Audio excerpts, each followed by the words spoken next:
Good evening, everyone. I'd like to call the Committee of a Whole to order. Today is Monday, February 1st, which marks the beginning of Black History Month, where Canadians celebrate the many achievements and contributions of Black Canadians that have made tremendous contribution to the growth, diversity, and development of Canada. People of African and Caribbean descent have been an integral part of shaping our heritage and identity, and I would like to encourage our community to join the celebration of Black History Month. Thank you. Are there any disclosures of pecuniary interest? Seeing none, we'll move to number 3, the approval of the agenda.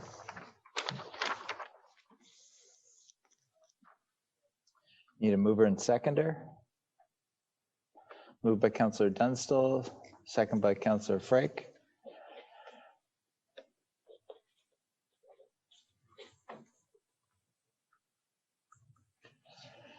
Moved by Councillor Dunstall, second by Councillor Frake. Resolved that the agenda for the February 1st, 2021 Committee of the Whole meeting be approved. All in favor? That's carried.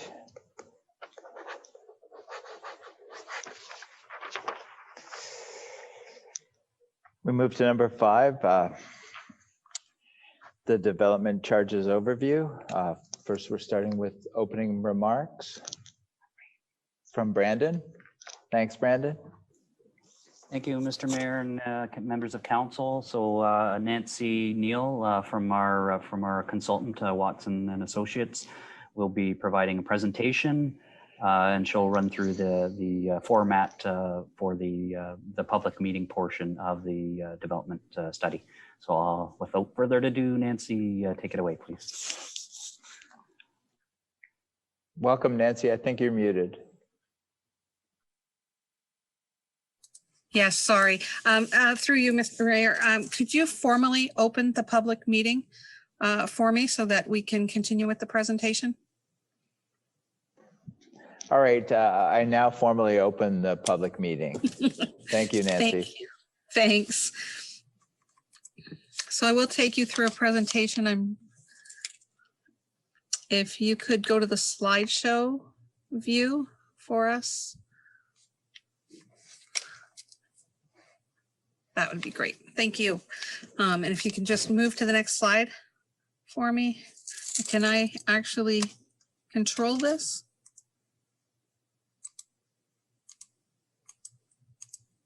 Perfect. Oh, now I've gone too far. There we go. So thank you for your opening remarks. I will give an overview of development charges tonight. This is a formal public meeting that is required by the Development Charges Act. So we will go through a presentation of the proposed policies and changes, your development charges, including both policies related to exemptions and discounts in the bylaw, timing and collection of payment of DCs, as well as the updated calculated charges. And then if there are any presentations by any members of the public, I'd be happy to answer any questions after they make their presentations.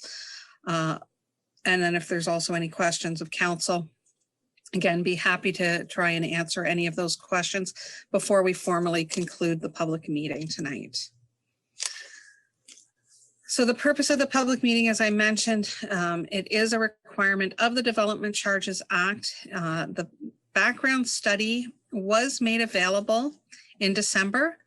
There is a 60-day minimum circulation period that's required prior to you passing the bylaw, which is actually scheduled for March 1st this year. We have been working with staff since early last year on updating the growth forecast, which helps identify where the growth is going to take place in Grimsby, as well as how much and of what type. We've gone through policy review. As mentioned, we released the background study in December, on December 21st.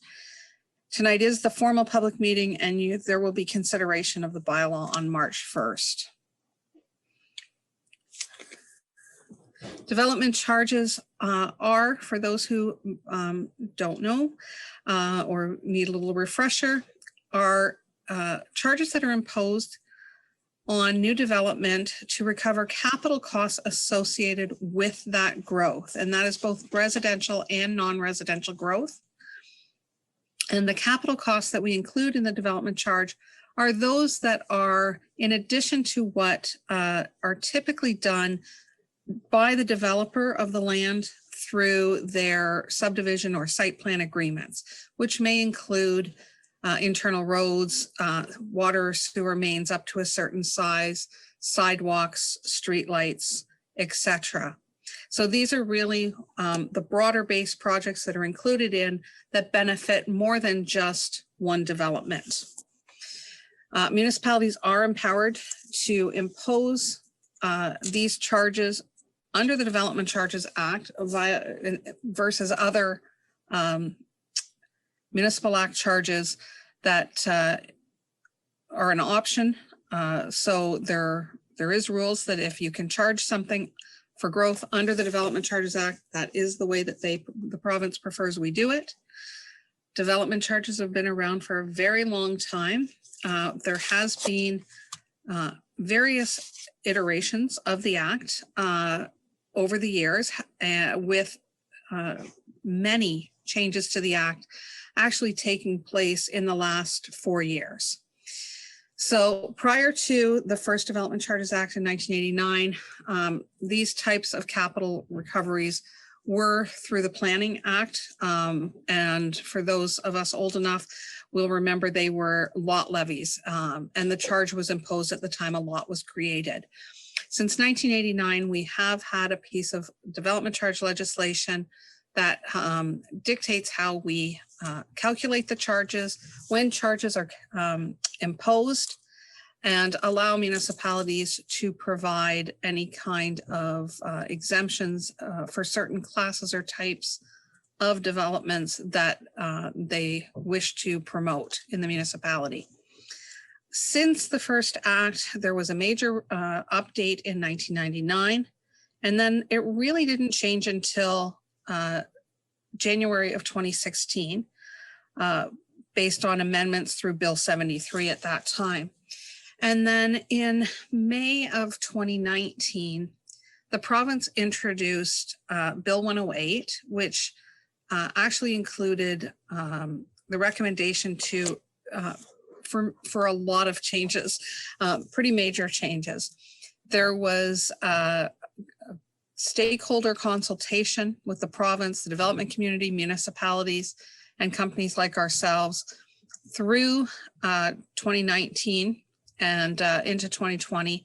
And Bill 197 was then, well, actually Bill 138 and then Bill 197 were issued and released afterwards, which changed a lot of the initial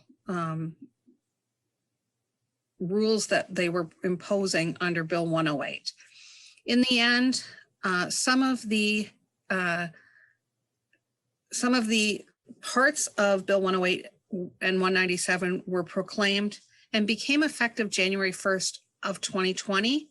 And then the balance of those two pieces of legislation became effective on September 18th of 2020. Then late last fall, Bill 213 was introduced, and it was actually proclaimed or received royal assent on December 8th. So there was 4 pieces of legislation that have changed the Development Charges Act over the last year and a half.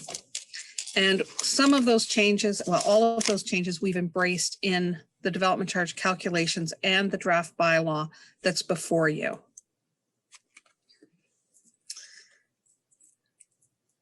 I've talked about the bill numbers because going into the long names of them is quite lengthy, but for those who are not sure of what all those bills are, I have listed them here. Bill 108, the More Homes, More Choice Act. Bill 138, Plan to Build Ontario Together Act. Bill 197 was the COVID-19 Economic Recovery Act. And Bill 213 was the Better for People, Smarter for Business Act. As when I go through the presentation, I will refer to the bill numbers.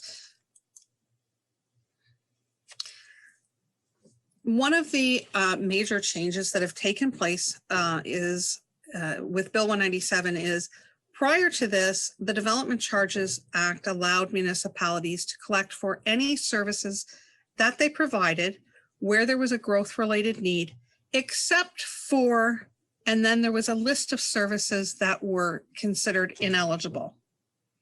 What they've done now is they've flipped it around and they've said, here are a list of services and you can only collect for any growth-related costs related to them. So slightly different.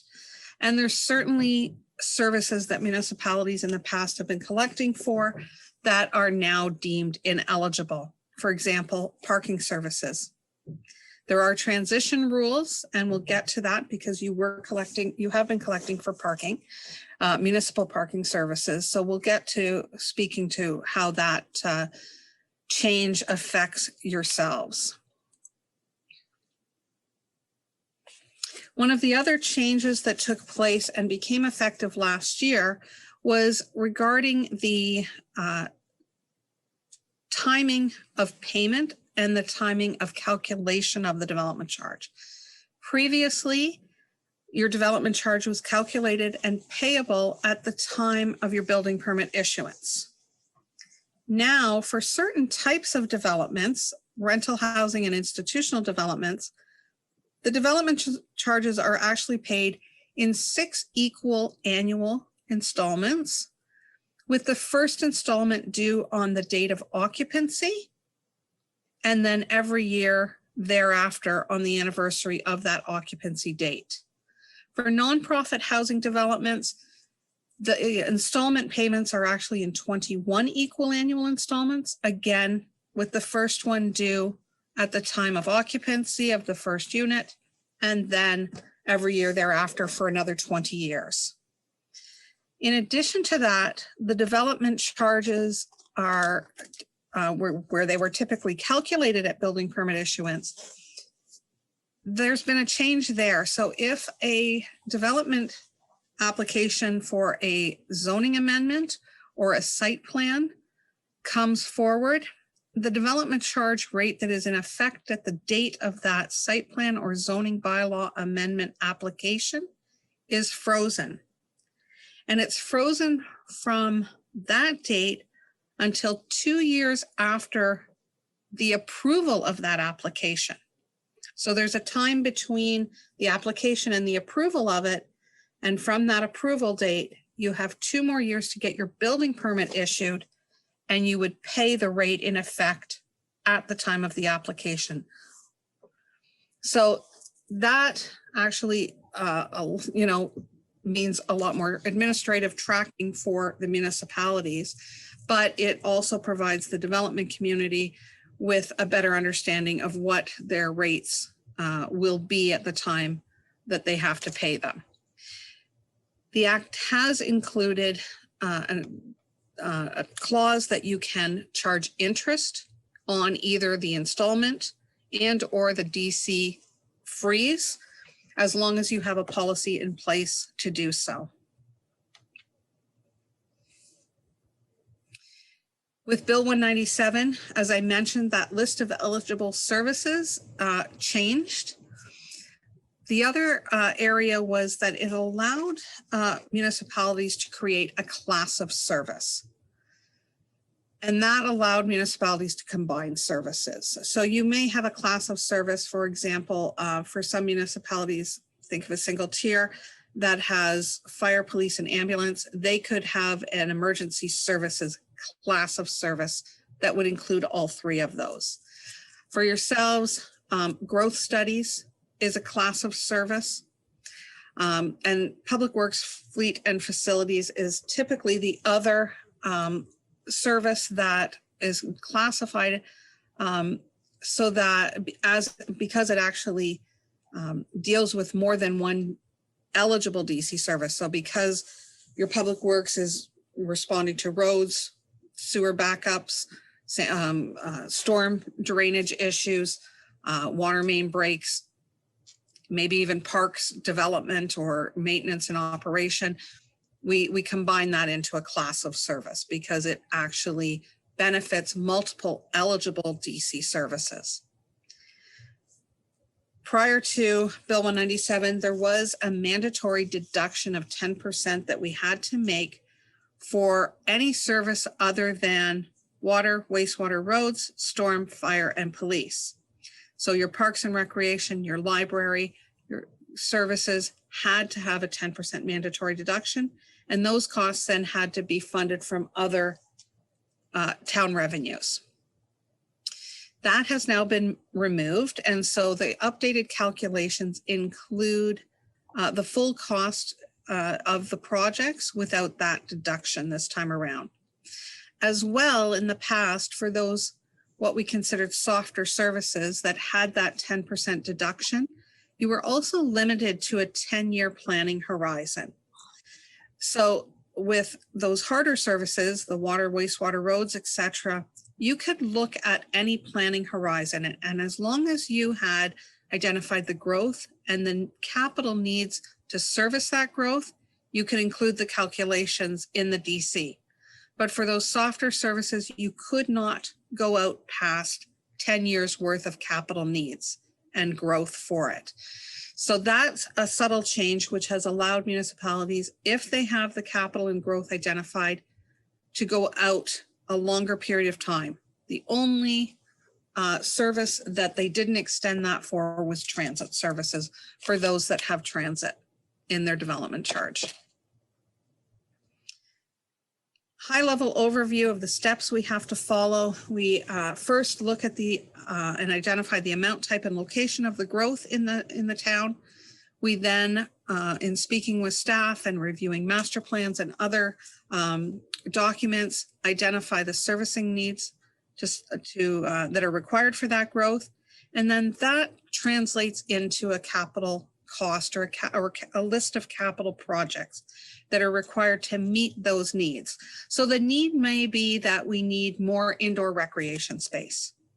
The capital project might be an additional arena or an additional pool or additional seniors community space or the youth space.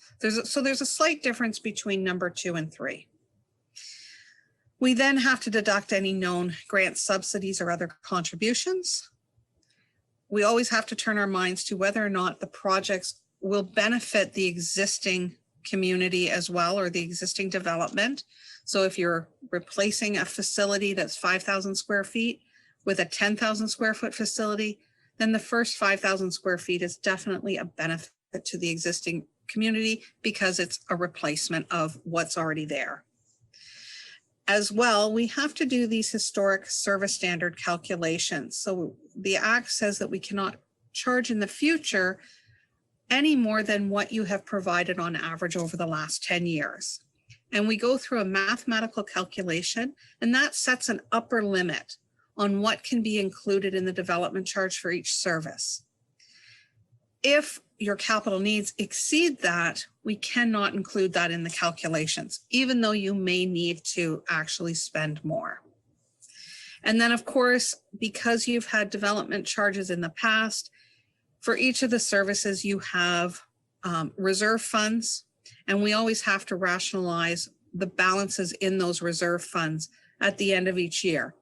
Obviously, we're collecting over longer periods of time, and depending on when the capital projects actually get implemented, some of the reserves may be in a deficit, some may be in a positive position, and we need to make sure that you're continuing to collect if there's a deficit from the balance of the growth that's going to benefit from that project, or when there's a surplus, we deduct it out of the calculations to make sure we're not charging a second time for the same costs. We then get to our net costs, split them between the benefit for residential growth versus non-residential growth, and we divide those costs back into the growth that we identified in the first step, and that's how we come up with the charges. To put it simply, the cost of the infrastructure divided by the growth gives us the DC. For residential, we then split it up and have charges based on different types of units, so single-family homes, multiples or townhouses, and apartment units. And then on the non-residential side, we split it to be on a per square foot basis.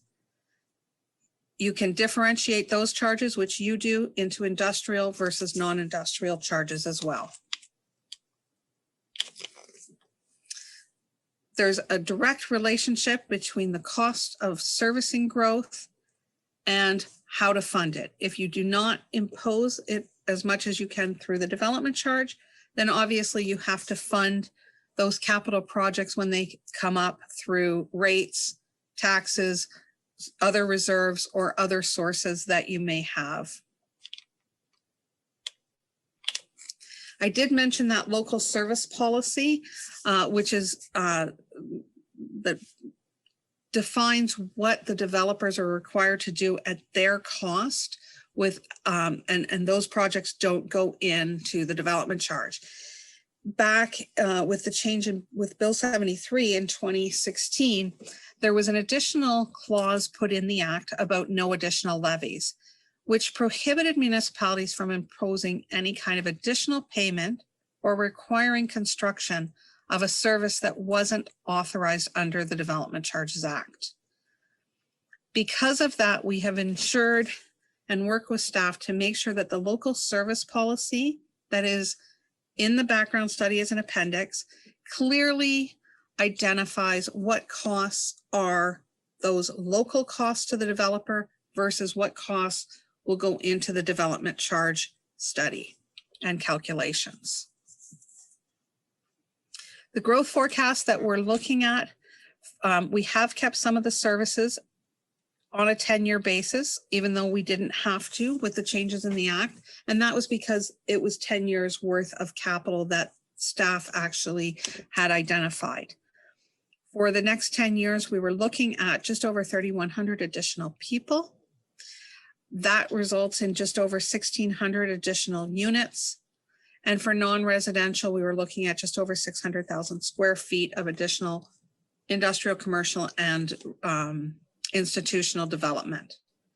For the 22 year, which we looked at for fire and roads, we are assuming there's going to be, or projecting we're going to have just under 6,100 additional people, resulting in 3,400 additional units and just under 1.2 million square feet of non-residential space. And then the water and wastewater charges are actually based on an urban calculation that goes out to full capacity of those systems. And they're only charged for the properties that would be able to hook into the water and wastewater system. So if you're in the rural area on well and septic, you don't pay the charges for the urban services.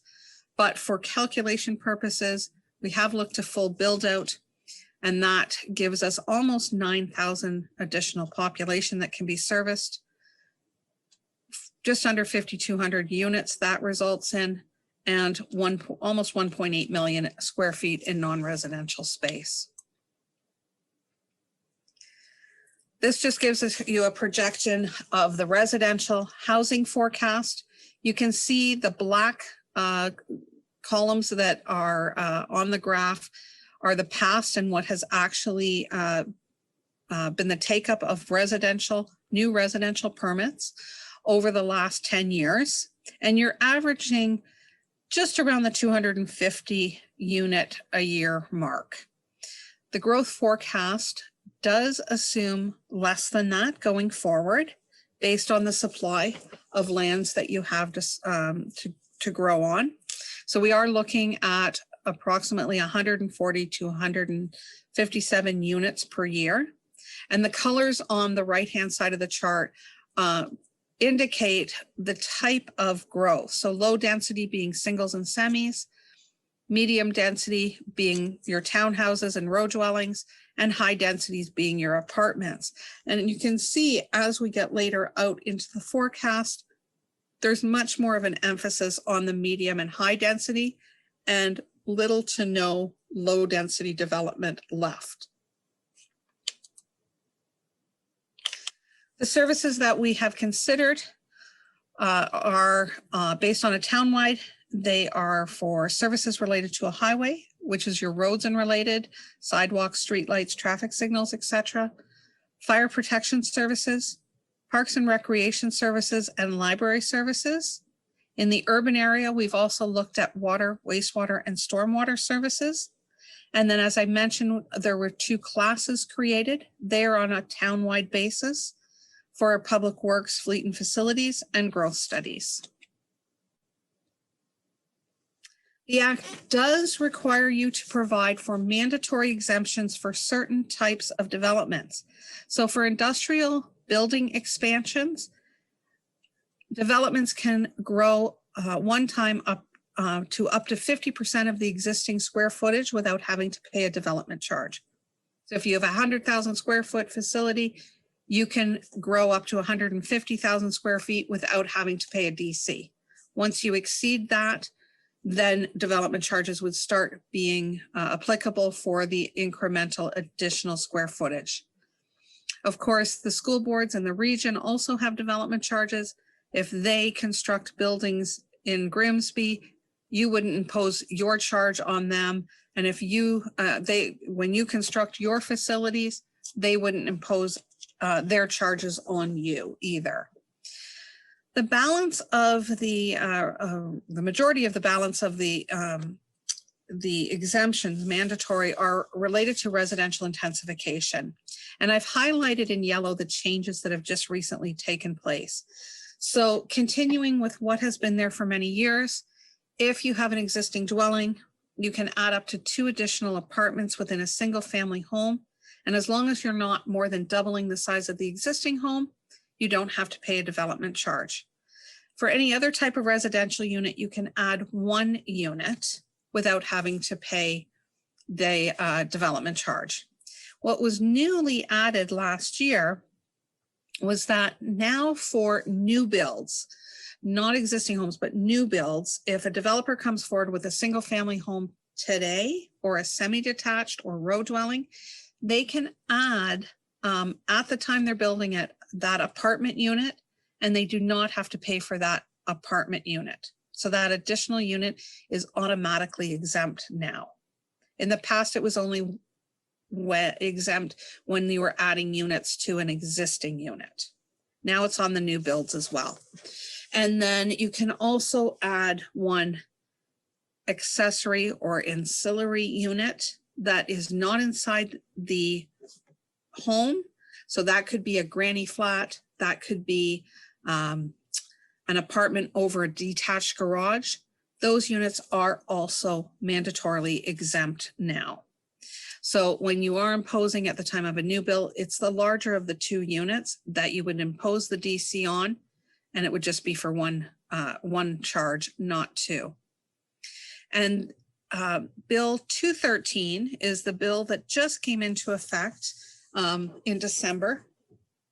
And what it states is through the Universities and Colleges Act, any universities that receive operating funds from the government shall be exempt from development charges. So if there was ever a campus of one of the universities to come to Grimsby, you wouldn't be able to charge it the development charge if they're receiving those operating funds from senior levels of government. After the mandatory exemptions, every council has the option to provide further discretionary exemptions. And those discretionary exemptions allow you to reduce in whole or in part the DC for either certain classes or types of development. So a class might be industrial, a type might be a place of worship. So you always have those options. You can phase in the charges if you choose to over time, and that can be done over any length of the 5-year term of the bylaw. And then although it's not mandatory, I think every single municipal bylaw in Ontario has a redevelopment credit. And what that does is it recognizes that if you've demolished something, then you have a certain amount of time to replace that and you don't have to pay a development charge. If in the case of intensification and redevelopment, if someone was knocking down, 5 single-family homes and they were building an apartment with 100 units in it, you charge the 100 apartment units at the apartment rate, and then you would deduct 5 times the single-family home rate, and the developer would only be paying that incremental charge.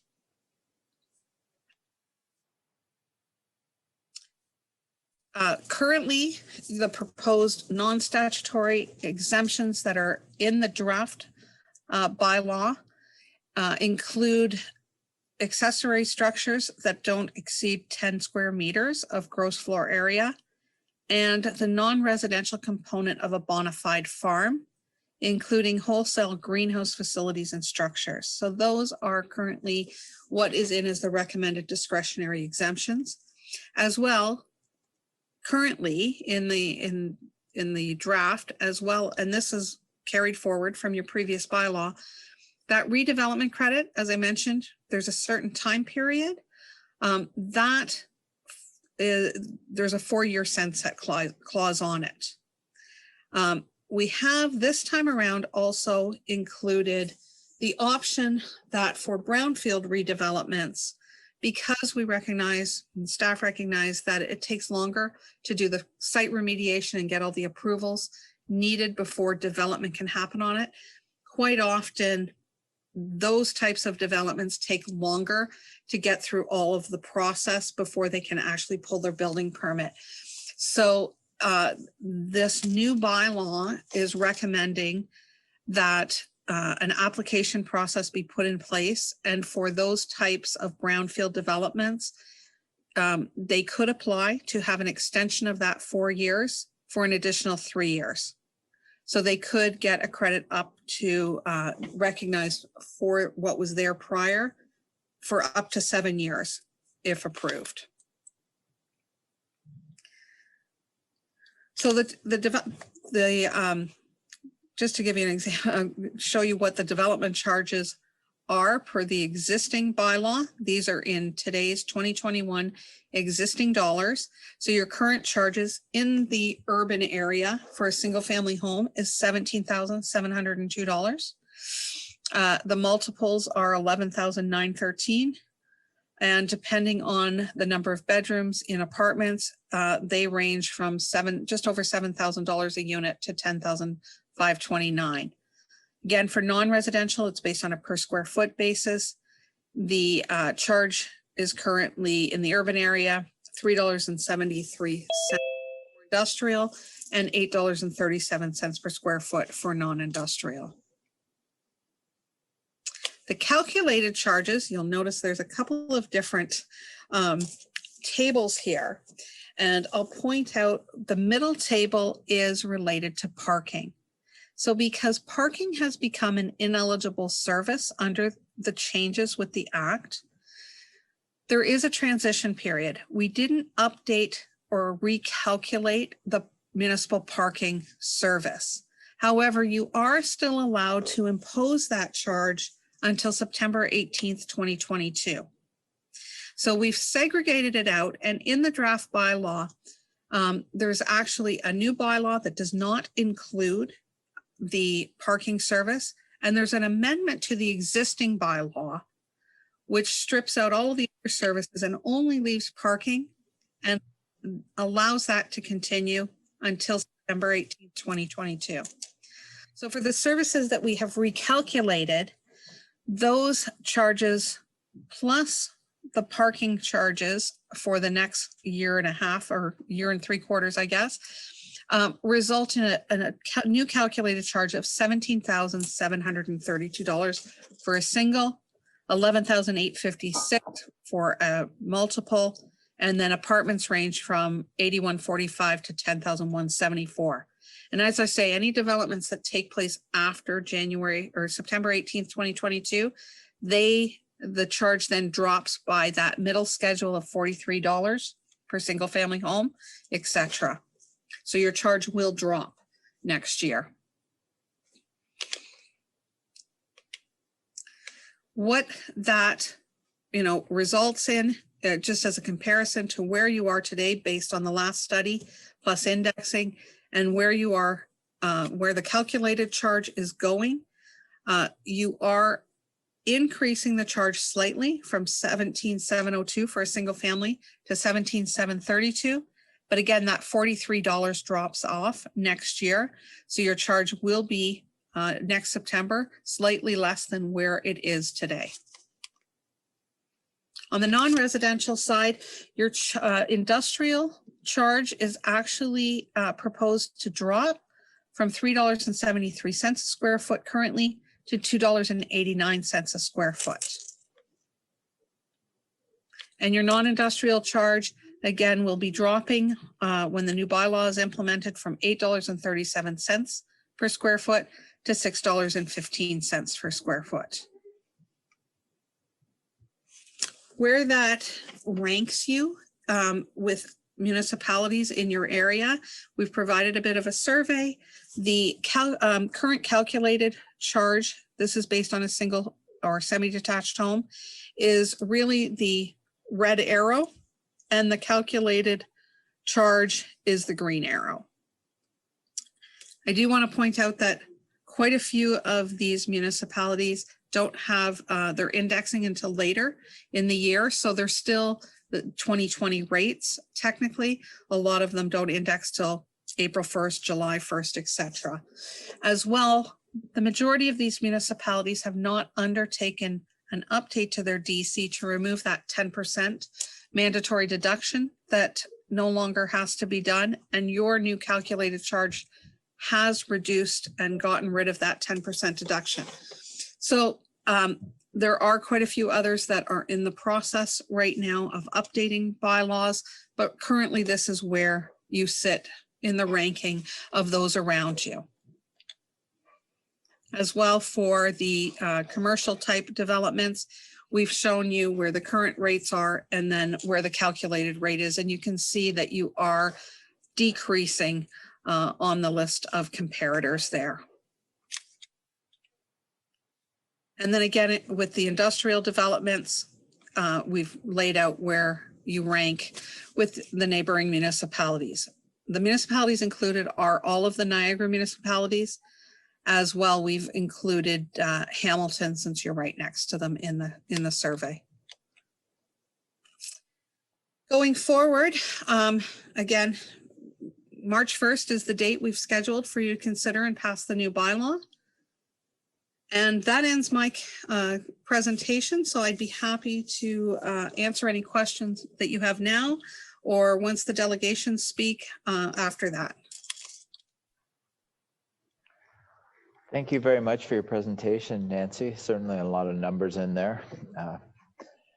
Questions from council? I haven't split my screen yet. Oh, we're going to do the delegation first. All right, we'll have the delegation first. So welcome Brandon from Lausanne Homes. Pardon? Okay. I have to change this.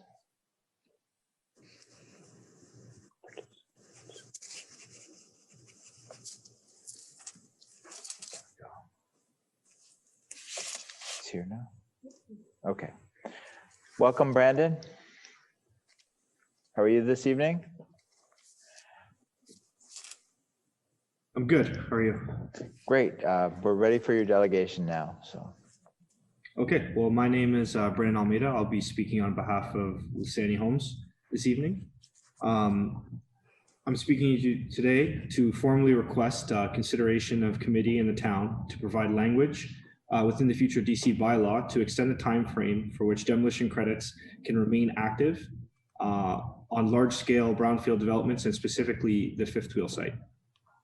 Further to that, I'd like to request for consideration on historical residential and non-residential demolition credits to date on the site to be considered within the bylaw for how the previous bylaw did not facilitate the opportunity for extension or credit. On site to date, there are 4 demolitions that have taken place, and of that, 2 would already be considered expired and cannot be applied to the future developments that we have planned for the site.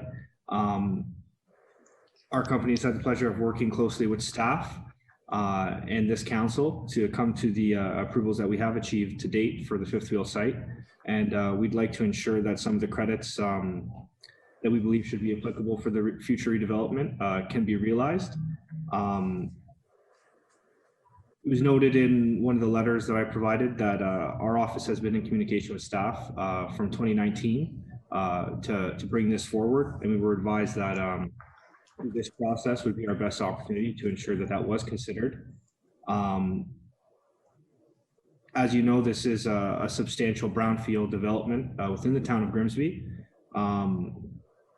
Just shy of 1,300 units with 70,000 square foot of commercial retail space that's going to be provided. So we feel that it is applicable to be considered in that regard. Outside of that, I don't think I have anything additional to add. Our team will be available throughout the entire process to hopefully work closely with staff as well as committee and council to ensure this is reviewed. But yeah, I don't know if there's questions or if any further discussion on the topic. Well, thank you for your presentation, Brandon. We're waiting to see now if any councillors have questions.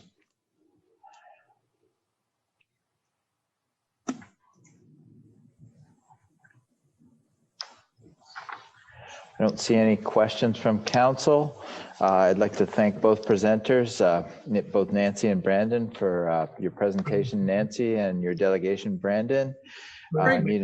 Jordan, sorry. Yes. I have my hand up to ask questions. Okay. Oh, I see it now. All right, Councillor Bothwell. Am I able to ask questions of the previous presenter from? Yes, absolutely. Thank you. I just have a couple three quick questions. These are for Nancy, please.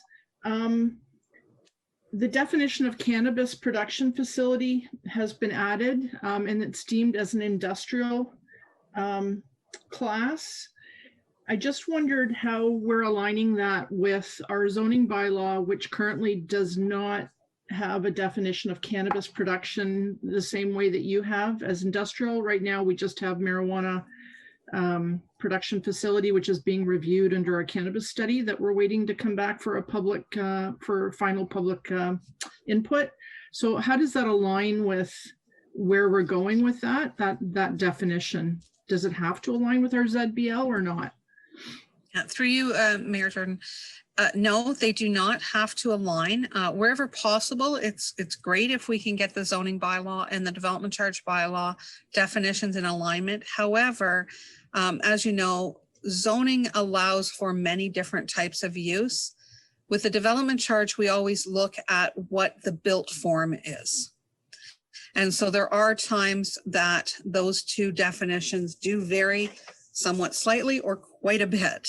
And that's not a concern as long as your staff that are imposing, and implementing the bylaws understand those differences. And the proponents who are bringing forward applications also understand where it might apply, I'm assuming, and that we have a clear, I think we need to be clear on that when someone comes forward, just because you also have an exemption for bona fide farm operations, greenhouses, and accessory buildings for that. And I just want to make sure there isn't going to be like that we have a very clear definition if it comes forward as to what we can get DCs on with respect to the production facilities and which is a bona fide farm operation, right? So you think that that's just gonna, it can be, like you said, it can be totally separate. So it's not a concern at this point, right? No. Okay. No. And I mean, if there was through the chair, if there was, once your zoning bylaw is updated, if there was something that is of concern, or at a time when, an application comes forward, if there's, a need to, give us a shout and review that. That's what we're here for throughout the bylaw term, and, to help you guys work through what would apply, what wouldn't apply, and to what components of a development. Thank you. And I appreciate that in the growth studies now section of the capital costs, we're including, and maybe you can confirm this, that heritage conservation district studies or heritage studies are now being able to be captured through development charges. And I just wondered if you could confirm that again for us. Yeah, we have included some heritage district studies because they do inform the type of developments that can happen in those areas. So for the component that does provide input into the growth and the policies regarding your official plan and zoning and all that, we have included that component of the cost that's associated with growth. Thank you. And last question on the brownfield inclusion for the extension of time for the credits. I understand that with respect to this particular development, the developer put forward that it would be like something like 20 million in development credits. Now, a portion of that is regional, a regional development credit as well, because they are getting, I believe, a benefit for brownfield remediation from the region, a significant amount. So I just wondered, like, if we're doing a extension, proposed extension, I just wonder how that aligns with what the region's provisions are, and maybe not in this particular case, but in this, for instance, in this case, with respect to have they also extended the brownfield credits that they were permitting for the site? You wouldn't know that. Maybe our planning staff will know that. And then there's an annual reporting. So I just wanted to see, of that 20 million, how much is regional, how much is a brownfield remediation credit from them, how much is a brownfield remediation credit from us, or a redevelopment credit? How does that work into that whole picture? And whether this credit extension aligns with the region also giving them a credit extension? Through the chair, I know a little bit. I can answer some of that.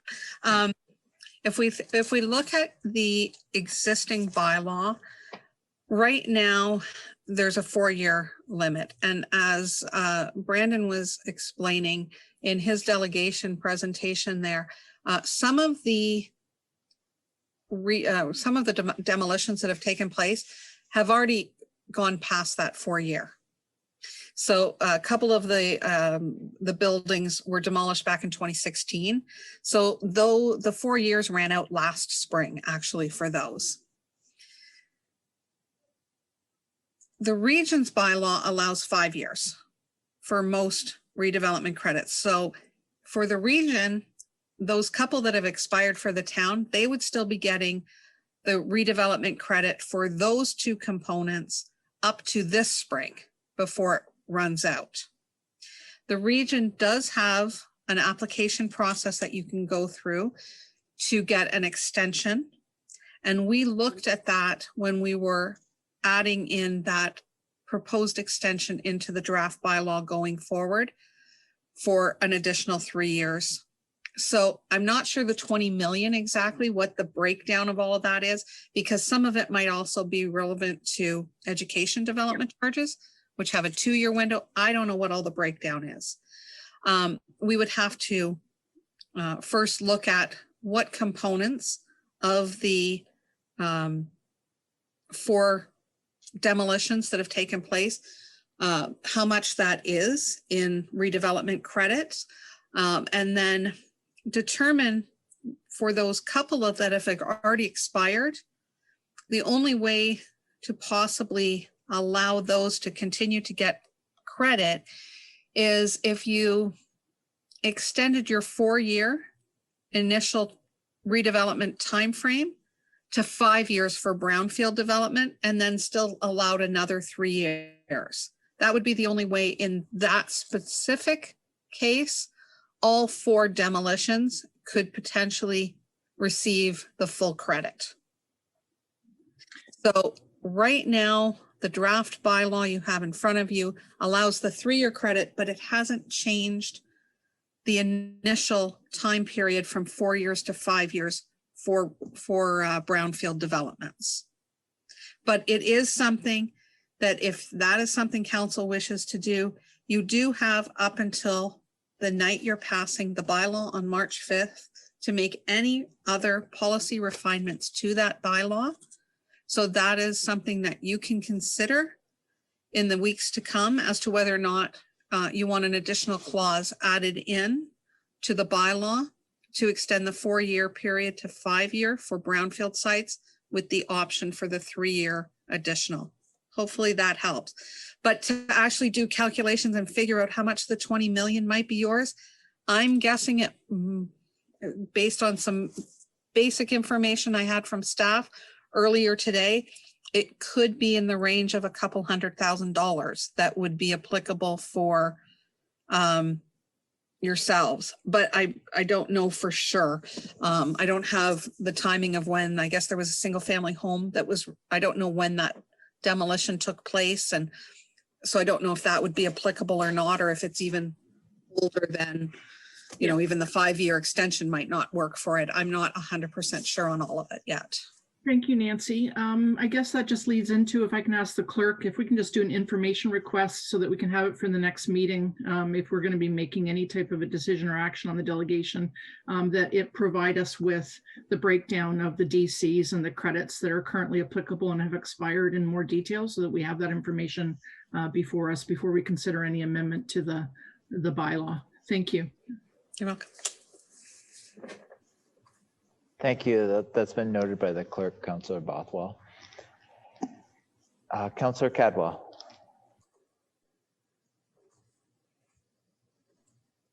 Yes, thank you, Mayor Jordan, through you. And thank you, Nancy, for the presentation. Very long and exciting topic. Just reading through it, I just thought of on page 21, where it says non-statutory discretionary exemptions, and it references examples are industrial and churches. And it just came to mind, would a Legion building or facility, would that fall under, where would that fall under? If, you know, I mean, I'm just thinking about the Legion in Grimsby is an old building. And I don't know, I'm not trying to put anything, you know, say anything here, but where would a Legion, that type of a community identity, where would that fall? Under the same, or is that, yeah, thank you. Yeah, through the chair, that would be considered a non-industrial use. So if the Legion was going to do an expansion, they would be charged for the full square footage of that expansion, because the 50% expansion exemption only applies to industrial building. There's no mandatory exemption for a commercial type building like that. If you wanted to provide a commercial exemption or discount for that type of facility, then you would have to include it as a specific discretionary exemption, similar to not, you know, charging for the greenhouses. Okay. So you have the option for a Made in Grimsby bylaw to provide any discretionary exemptions you want for a type of development or a class, but you would have to define what that type is. And, you know, a Legion would fall into a private community facility. You know, there's probably other types of private community facilities that would then fall into the category and potentially be exempt in the future as well. So you just have to, whenever you add in that kind of definition or exemption, be very clear as to what it does or doesn't apply to. Great, thank you, Nancy. You answered my question for me very well. Thank you. Councillor Frick. Thank you, Mr. Mayor. Thank you, Nancy. Great presentation. A lot to absorb.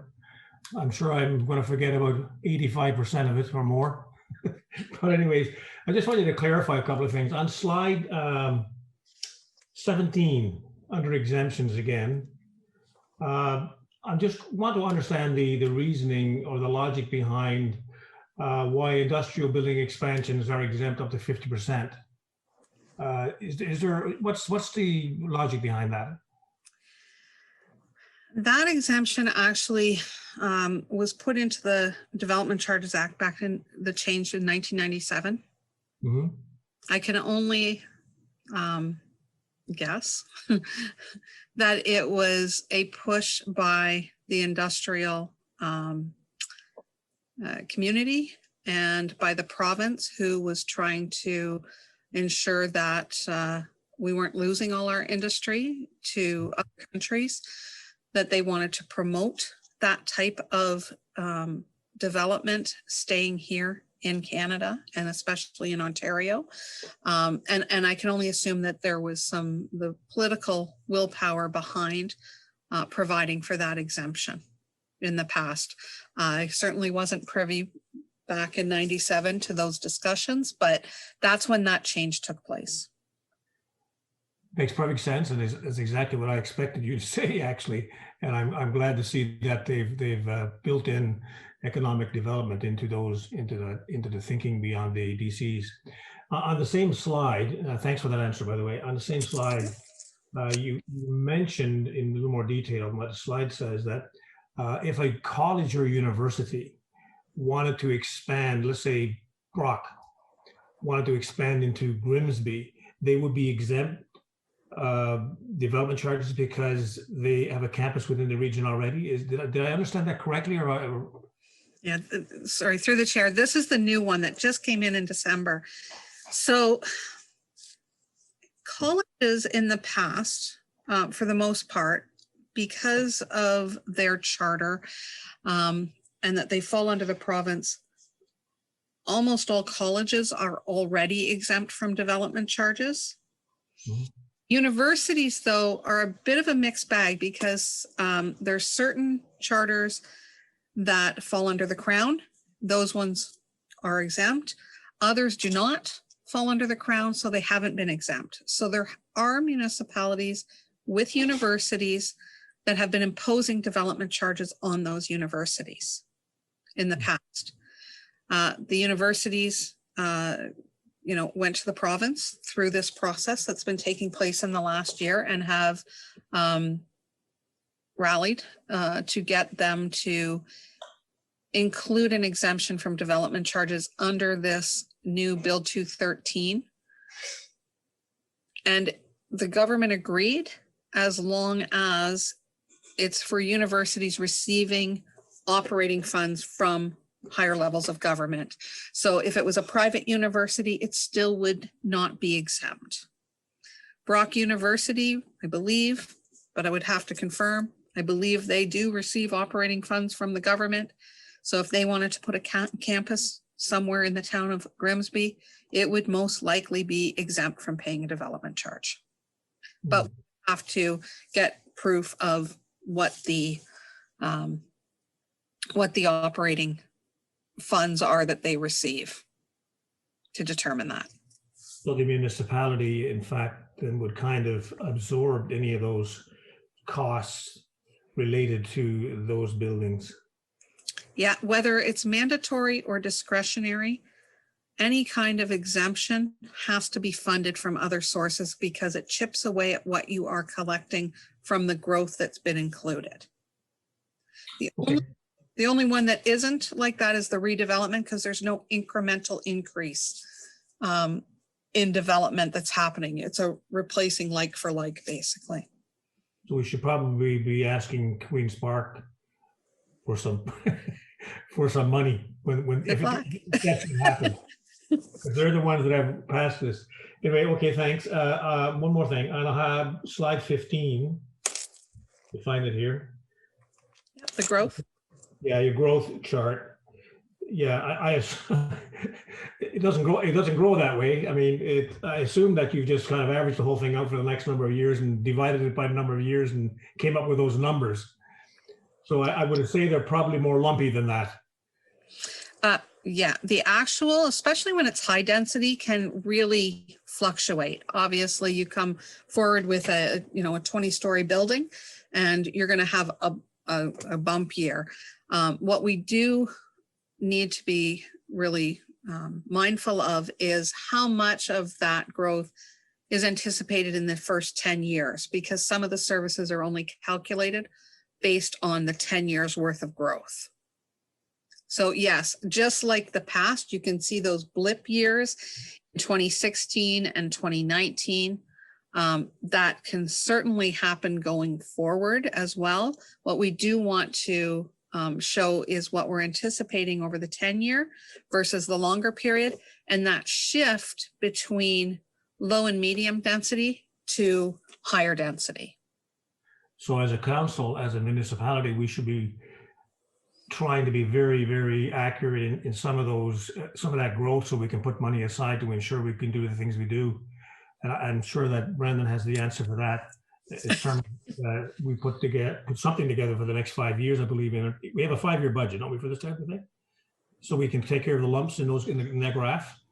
Correct. Through you, Mr. Chair, we operate on a 5-year capital forecast, and part of the forecast is looking at the projects which are development charge eligible. So as part of our capital forecast, we would review which projects are again DC eligible and what the funding amount is. So how much needs to come from development charges, and how much needs to be funded from the non-growth component or the municipal tax component. So again, all that goes into our capital forecast list. Okay. And just further to that, through the chair, part of that review of the capital budget and forecast annually recognizes that staff will look at, is growth happening sooner, faster, more of it, less of it? Is it slowing down? Obviously, you want to do that to ensure that you're not putting capital infrastructure in place long before it's going to be needed. Yep. There's always that balancing act. And so that's something that becomes part of your budget review, is to ensure that you're trying to get the infrastructure in place in time to service it, but not having it sitting there not being used. Yeah, it's a fine-tuning process for sure. Okay, you've answered my questions. Thank you very much. Thank you, Mayor. Thank you, Brandon. Thank you.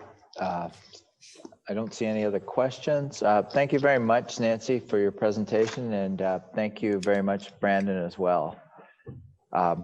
Just need a mover and seconder now to receive the information from the public meeting. Moved by Councillor Vane, second by Councillor Frake.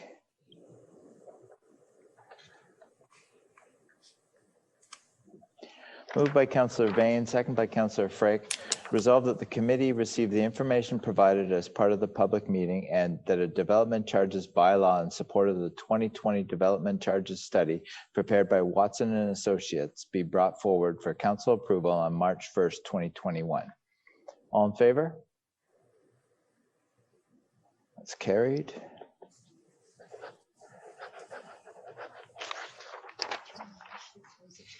Yes, and now I'm officially closing the public meeting.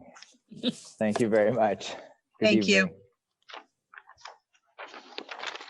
And up next, we have our second delegation, Carol Nagy, Hospice Niagara, reinvesting in hospice palliative care.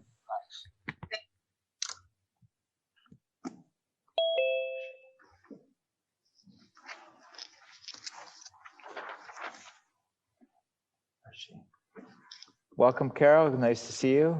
Nice to see you. Thank We're you. ready for you right now. Thank you. Great. Thank you. I'll just wait for my PowerPoint to come up on screen. Perfect. Practiced all of this. I think I'm ready to go. So thank you for having me tonight.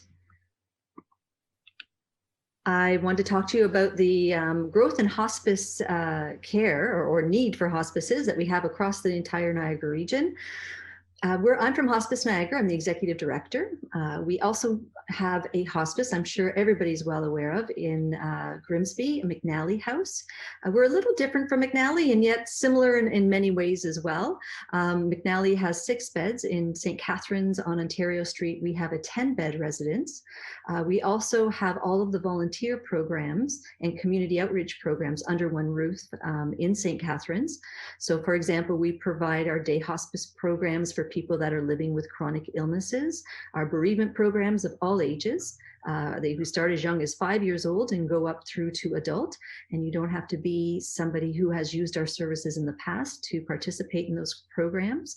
We also have, as McNally does, partners that we do our in-home hospice care, where we help people living at home stay at home as long as possible and live well with a chronic disease.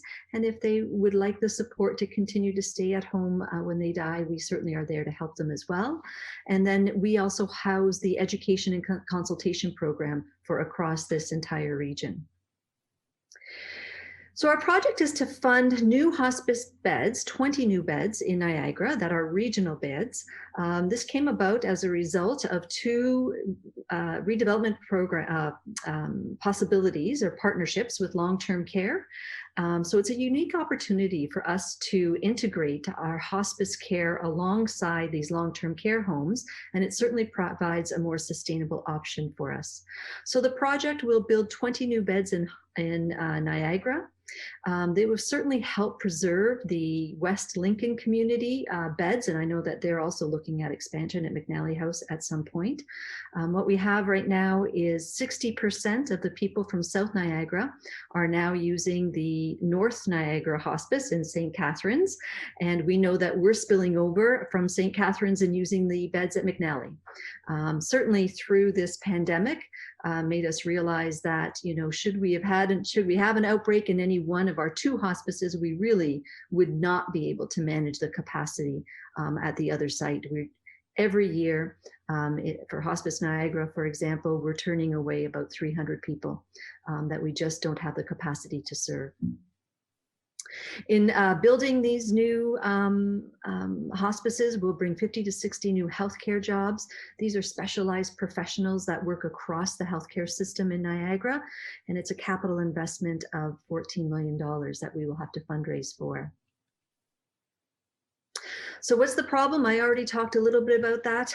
We certainly are out of capacity in beds. 60% of our region from the south are now using the north beds. We're spilling over to McNally House. It only has a 6-bed capacity.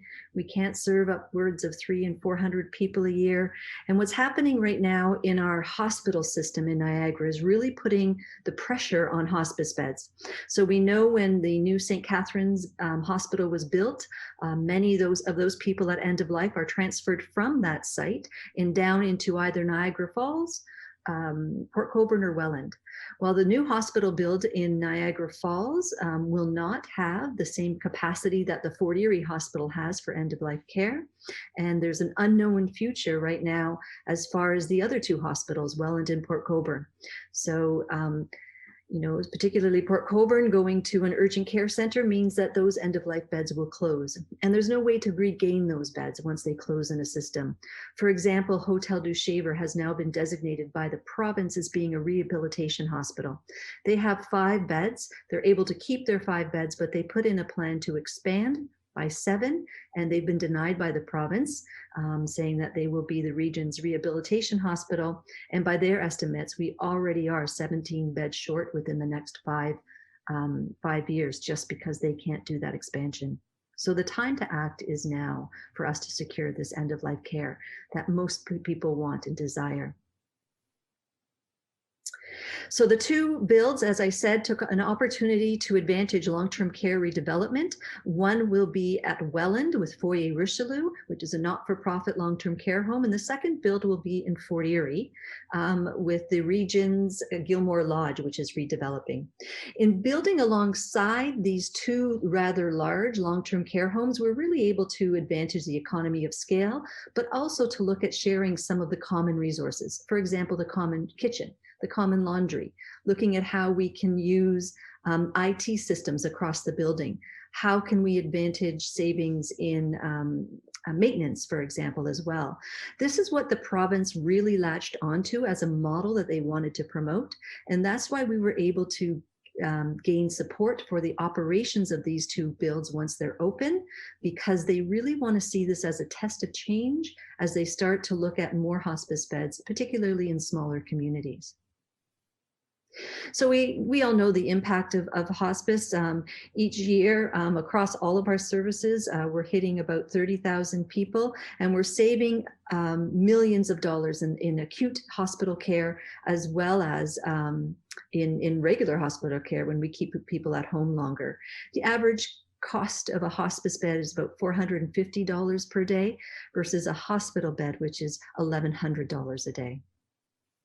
And we know that hospitals are not building to include hospice inside of them. That is not the care. Hospitals are for acute care where people recover, get better, and go home. Same as McNally House, you know, we have high rankings. Our families that use our services say that they feel the dignity and respect and the compassion that they want for themselves and particularly their loved ones at end of lives. And our volunteers and staff believe that they've better helped people at end of life as well. So increasing capacity in hospice palliative care throughout Niagara moves our region towards a truly modern, connected healthcare system that nurtures these close partnerships between long-term care, community, between hospice and hospitals and home. And we know that every person that receives this care they appreciate it. They certainly provide support to our organizations, but it's what they deserve and they expect. So in conclusion, this is a unique opportunity. It's an economical build for us, allowing us to advantage economies of scale along long-term care. It's why we received provincial funding up to this point for our operations when they open.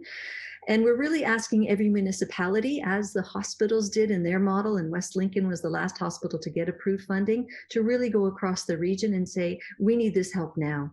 We know times are tough. It's been very difficult with COVID, but it's been very difficult on our organizations that are not fully funded as well. And it's important as we look at increasing populations in our community and taking care of them, that we also took care of their needs at end of life.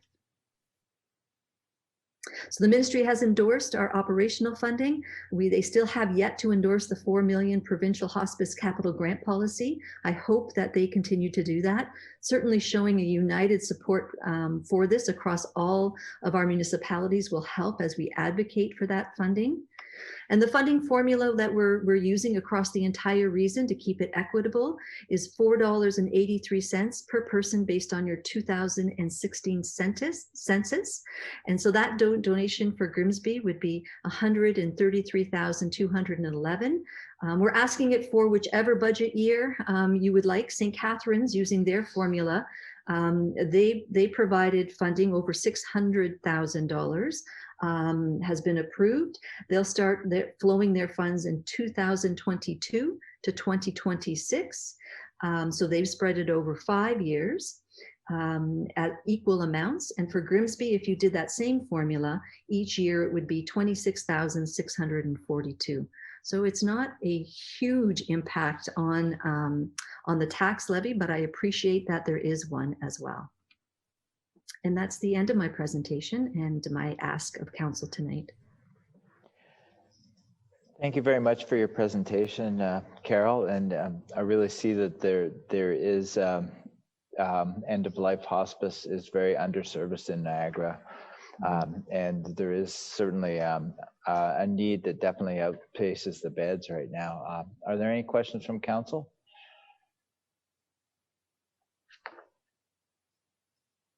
Seeing none. Oh, can I just make one more comment? Yes, sure, certainly. Sorry. I just wanted to assure council that I'm working closely with McNally House. We always work in concert with each other, and I hope that this lays a framework that we can provide support when they're ready to move forward with their expansion as well, much the same that the entire region supported the West Lincoln Hospital contribution as well. We need to do that same kind of modeling for hospice care. Yes, thank you very much for those comments. Council, we need a mover and seconder for the motion. Councillor Cadwell, Councillor Bain.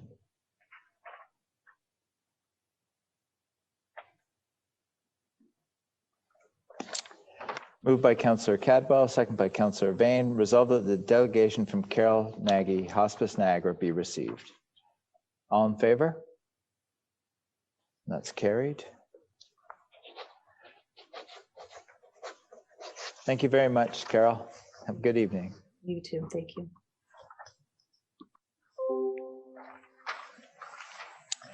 Moving forward, moving to our consent agenda. Number 7. Councillor Bothwell. Just want to lift some items, please. Mayor, if I could lift. Yep. The 7.1A, the whistleblower policy, and 7.2B, the parks update. And I think there was one more. And the planning touch point 7.4A. Perfect. That's been noted with the clerk, so we'll discuss them separately. Thank you.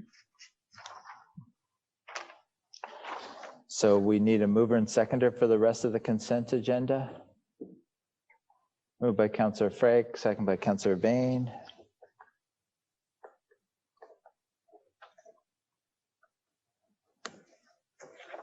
Moved by Councillor Frake, second by Councillor Bain. Resolved that the Committee of the Whole hereby approves the following items and that the various consent items be approved on the recommendations as contained therein. Information Report 2021 Rural Ontario Municipal Association Roma Conference. Report DRS 2102. All in favor? That's carried.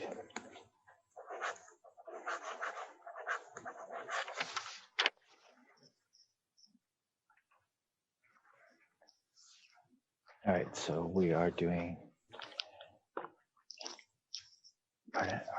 won't we do, or will we discuss these later then? Okay, perfect. All right, we're moving to Section 8, reports, Integrity Commissioner Report IC 11767-1020, Bain and Jordan. And Charles, you're somewhere. There you are, Charles. Thank you very much. Good evening. Good evening to you, Mayor, and to Council. I will be very brief because I know you've got a big agenda.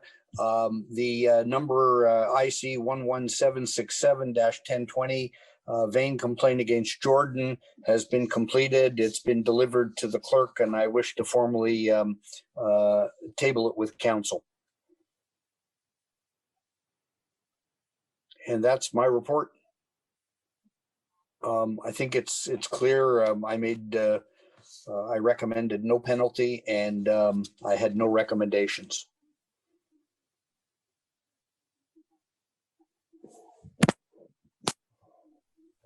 Thank you very much, Charles. Questions from Council? Who's up? Councillor Cadwell. Yes, thank you, Mayor Jordan, and welcome, Mr. Harnick. Having read the report and getting to your conclusion, did you look through within the province? Was there any other types of I'll call them submissions that you could look at to see, give you maybe an examples of how they were not to the conclusion, but just to your final remarks. I'm just going to leave it at that for now. Thank you. Yeah, these cases tend to be determined on their own facts, and on the basis of those facts, that's the determination I made.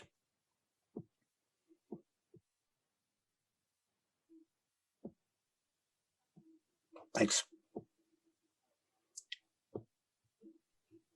Mayor? Yes? Yeah. If there are no other questions, the only thing I wanted to... I think we have, Charles, excuse me, I think we have Councillor Vardy has a question. Sure. Thank you, through you, Mr. Mayor, and please ignore the dog in the background. After reading the report, I think what concerns me most are private emails being delivered anonymously to Councillor Ritchie's home. Is there anything that you would suggest as a follow-up for that? Because I find that very disconcerting. I think, certainly that issue was not before me. And I think that, anecdotally, the issue of whether there was a breach of security or not was I know discussed, but it wasn't in front of me. So it wouldn't be appropriate for me to make any comments. Okay, thank you. Okay. And it looks, Councilor Ritchie, you have a question? Yes, thank you, through you, Mr. Mayor. I'm just curious, Charles, thanks for the report, read through it. Did you notice any, or did you become aware of any costs in this matter? We sit there and look that there was conversations between individual. Was there any costs related with that or anything else? I'm just curious if you looked into any costs that the town might have incurred. It wasn't in front of me, and I'm not exactly sure I know what you mean. But there was no issues around costs that that were in any of the materials.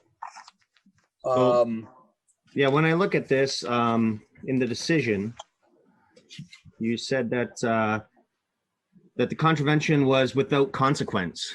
So I'm just curious if the town had any kind of expenses towards this. Okay, I understand. Kind of consequence.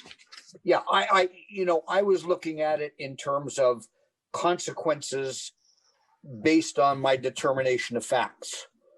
Okay, the reality of all of these claims is that you're paying me to investigate complaints. So for every time there's a complaint, there's a cost. Okay, but what I was referring to was consequences that were negative to the town as a result of the breach, and there were not. So there was no. So you say so there you never really looked into the cost then, or if there was any additional cost that we may have faced, you just looked to see about. I saw no additional cost other than the fact that a complaint is made, it's referred to me, and you pay for my time. Okay. Okay. So, yep. So with that, Mr. Mayor, I'd like to put a motion to refer on the floor. All right. I'd like to, I'd like to put a motion to refer the report or the matter to town staff and direct the clerk to the office of the CEO to look at any cost that is affiliated with this matter and report back to the committee of the whole. And furthermore, that the clerk to the office of the CEO look into related cases in the province of Ontario where closed session information has been disclosed and prepare a report, and that these reports be given to the committee of the whole at the earliest opportunity for further discussion. Clerk, you had that?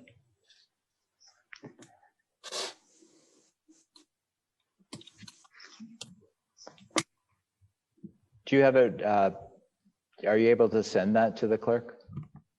Yeah, hold on one sec.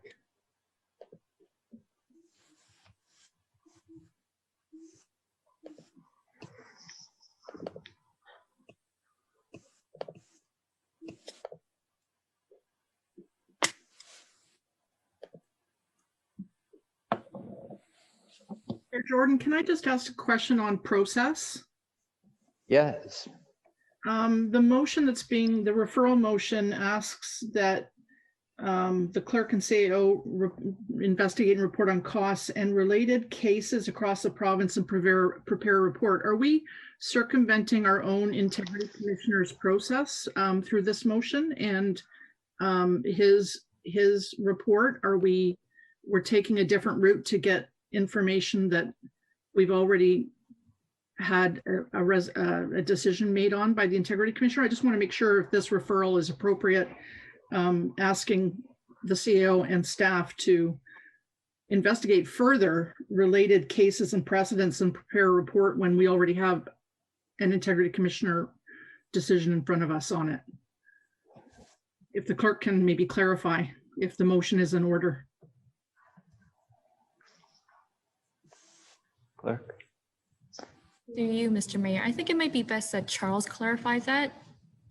Charles? Yeah. You know, I make a decision based on the facts.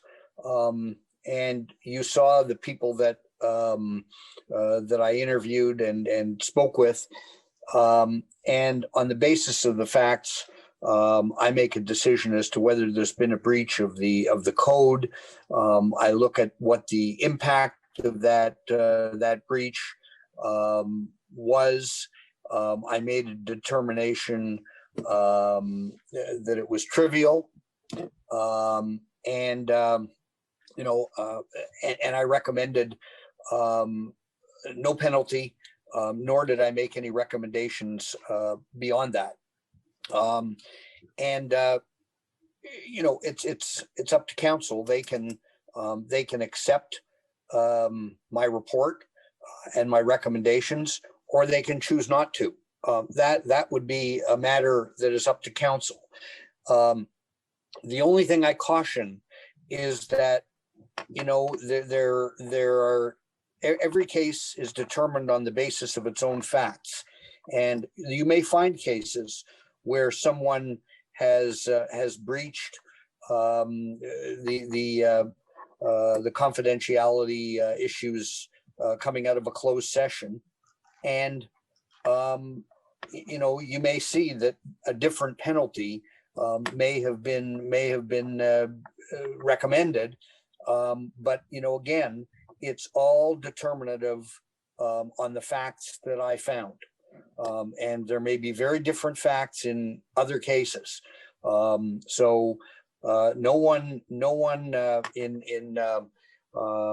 the course of any of the discussions, certainly the person bringing the complaint on behalf of council, and I dealt with that in the first paragraph, referred me to any cases. I'm not going out to do your research for you. If people have cases to put before me, they should do so.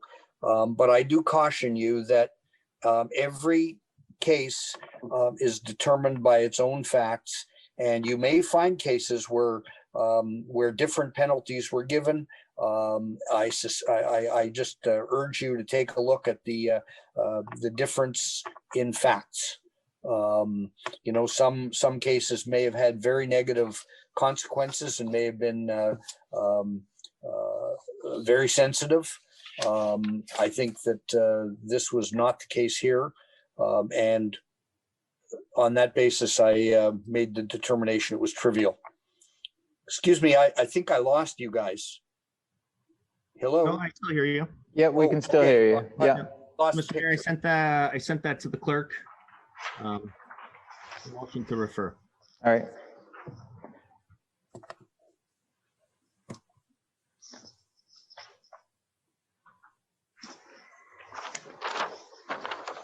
I'll read the resolution, Councilor Ritchie, so you see if it's right. The clerk, through the office of the CAO, be directed to report any cost that is affiliated with this matter and report back to the committee of the whole, and that the clerk, through the office of the CAO, look into the related cases in the province of Ontario or closed session information. Councilor Vardy? Sorry to interrupt you. I still have questions for Mr. Harnick, and I'm wondering, should they not proceed before this motion has been read? Like, shouldn't we be able to finish our questions first? Yes, I'll ask the clerk for a ruling on that. Thank you. Yeah. All right. Well, I'll read this again after we proceed with our questions. Councilor Vardy? Thank you. Through you, Mr. Mayor. It's really a comment and a concern. Through his own words, Integrity Commissioner Harnick, who is a man of considerable experience, has framed this breach as trivial, and by that meaning inconsequential. And I just have to lodge my concern about what Councillor Ritchie is attempting to do. I'm very uncomfortable with this. It does not seem appropriate. And I really fear proceeding with this. I don't think it's the CAO's job to be doing these kinds of reports. An integrity commissioner complaint was filed. It's been found. Let's move on, because what's happening here is really not appropriate at this point. Thank you.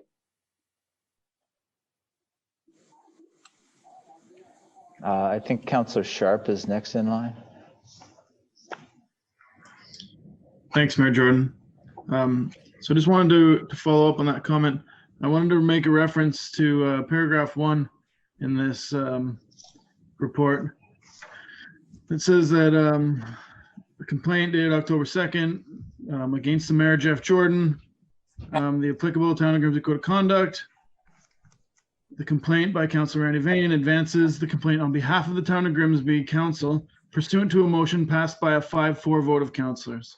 So so we had a vote on this at council whether we would proceed with the complaint, and the vote was 5-4.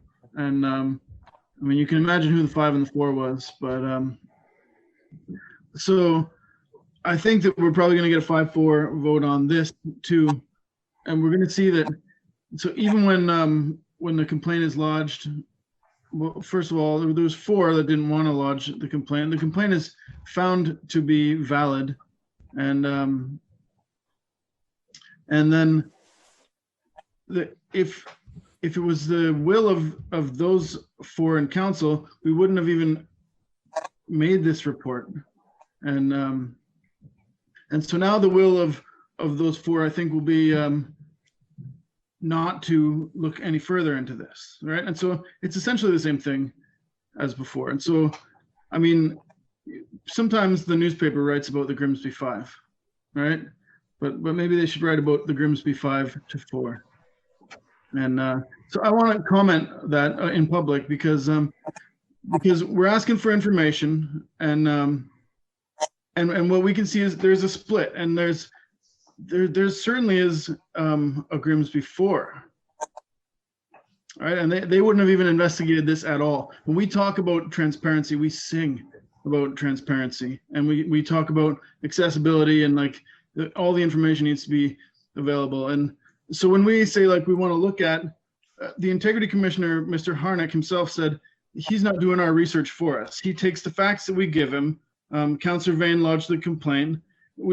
A few of us gave some interview to him. He took that information and he went through. He didn't look at anything else. He's not doing our research for us. Those were Mr. Harnick's words. And so if we wanted to present him with cases, we would have to, in his words, bring those cases to him. But those of us on council, we're not lawyers. We're not judges. We're not clerks. So right now we have a request to refer to staff to ask because we've received a recommendation and we have to make a decision on what the outcome is with this. And so it's reasonable to say, well, we'd like to see, I mean, we aren't necessarily going to follow another recommendation. We'd like to see what happens, right? And what has happened in the past. So I think it's reasonable to ask that. And so we're going to ask the clerk through her office to look at other situations where closed session confidential information has been breached, and what the outcome of that was, and then we're going to make a decision, right?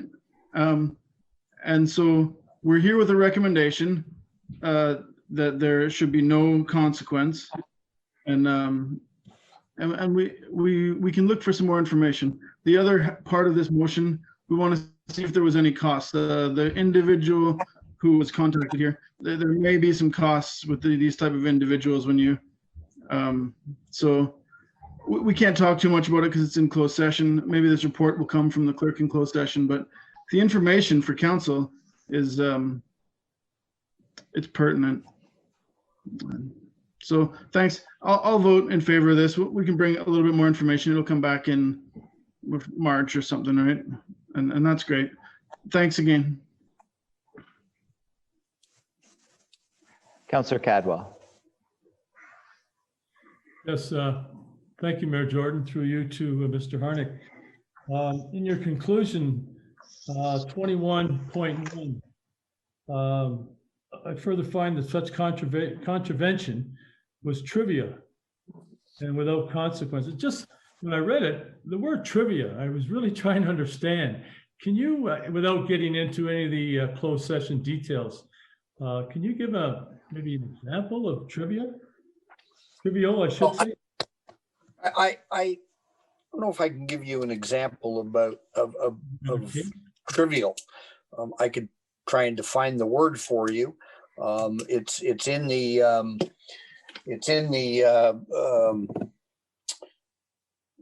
believe the code of conduct or the I don't have it in front of me, sorry, but it's in the appendix, I believe, to the code, which says that an integrity commissioner can find a matter to be trivial and dismiss it on that basis. That's what I've done. I think that there was no sense. This wasn't dismissed, was it? No, it wasn't dismissed. It wasn't dismissed. I found that information had been conveyed, but I found that the information that was conveyed was not sensitive. It was trivial. It was not, and I want to be very careful here because I know that you were in closed session and I don't want to determine what else happened in that closed session. But I think what was disclosed was inconsequential. And I leave it at that. Thank you for your comments. Councillor Ritchie. Thank you, through you, Mr. Mayor. So, and that's where I think that we all need more information on this in regards to potential costs and what else has happened, because Mr. Harnick has said that that he didn't go into what we discussed into closed session. So he just looked at the information that he had in front of him. No, that's not what I said. That's not what I said. All right, then I apologize. You just said that the I said information that you what looked I at. said. Sure. No, what I said was that I was very careful, and I want to be careful very right now in my remarks, but I was very careful as I did this investigation and wrote this decision to make sure that nothing other than what was before me was disclosed, and that I did not in fact breach what had occurred in the closed session. I didn't ignore it. I just isolated what the complaint that this council delivered to me was all about, and I did not delve into any of the other matters, and they were not in front of me. Right. So I understand. So that's where it's difficult to say for me. So I understand where you're coming from now, and you're only looking at the issue that you looked at. Thank you. I'm only looking at the issue that the council put before me as a result of the 5-4 vote of councillors. And it then became a council resolution, and a complaint was brought, and I looked at only that complaint because, well, I don't want to say any more because I would be breaching confidences that were included in the closed session.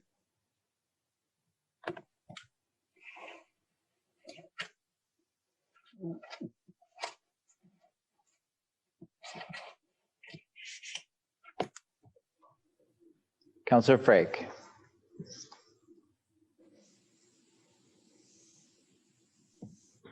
Thank you, Mr. Mayor. Thank you, Charles. Yeah, I think that the IC Commissioner, Charles, and his team have done what we've asked him to do. He's come back with his results and his conclusion that we should accept it and move on. However, having said that, I don't know where Councillor Ritchie is going with this, but there's a lot of other reports we've asked for in closed session. And I think that we need to wait for those to come forward rather than now going into another report again.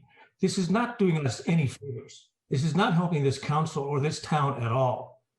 We can continue down this road as long as you want, but nobody's going to win. Nobody, least of all the people of this town. And council won't win either. So I think we should move on from this, have it done, and wait for the other things to come through that we've asked for and see what comes out of that. That's all I have to say. Thank you, Mr. Mayor. Councillor Vane. I would just like to call the question and get the motion read and voted on, please.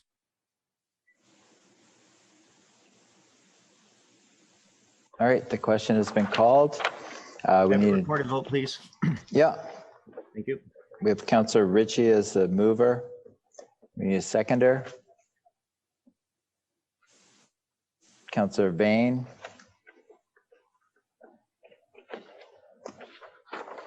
Moved by Councillor Ritchie, second by Councillor Vane. Resolve the clerk through the office of the CAO be directed to report any cost that is affiliated with this matter and report back to the committee of the whole, and that the clerk through the office of the CAO look into related cases in the province of Ontario where closed session information has been disclosed and prepare a report to the committee of the whole at the earliest opportunity for further discussion.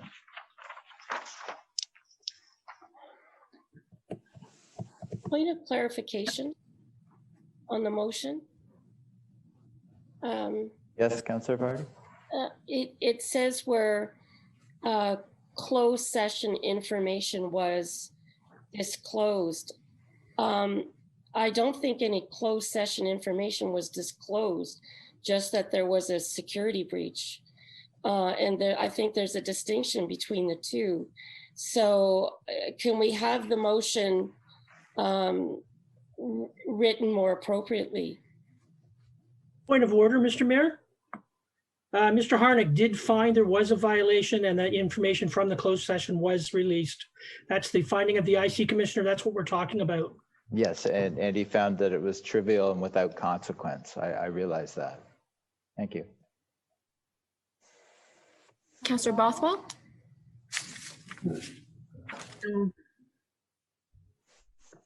Councillor Dunstall? Yes. Councillor Frake? No. Councillor Cadwell? Yes. Councillor Ritchie? Yes. Councillor Sharp? Yes. Councillor Vane? Yes. Councillor Vardy? No. Mayor Jordan? No. That's carried. Up next, we move to, oh, yes, Charles, thank you very much for your report. And, Mayor, can I just say one other thing just for people's information? Absolutely. I currently have 3 more claims in front of me. I am almost, I suspect I'll be finished one very shortly, likely next week. And I will then be starting the next one and the one after that in sequence. I can only do them one at a time. So I just want to let people know that I have I guess 2 more to complete. So just Great. so nothing falls off the table. Yeah, thank you very much for the update, and have a good evening, Charles. Thank you. Bye, everyone.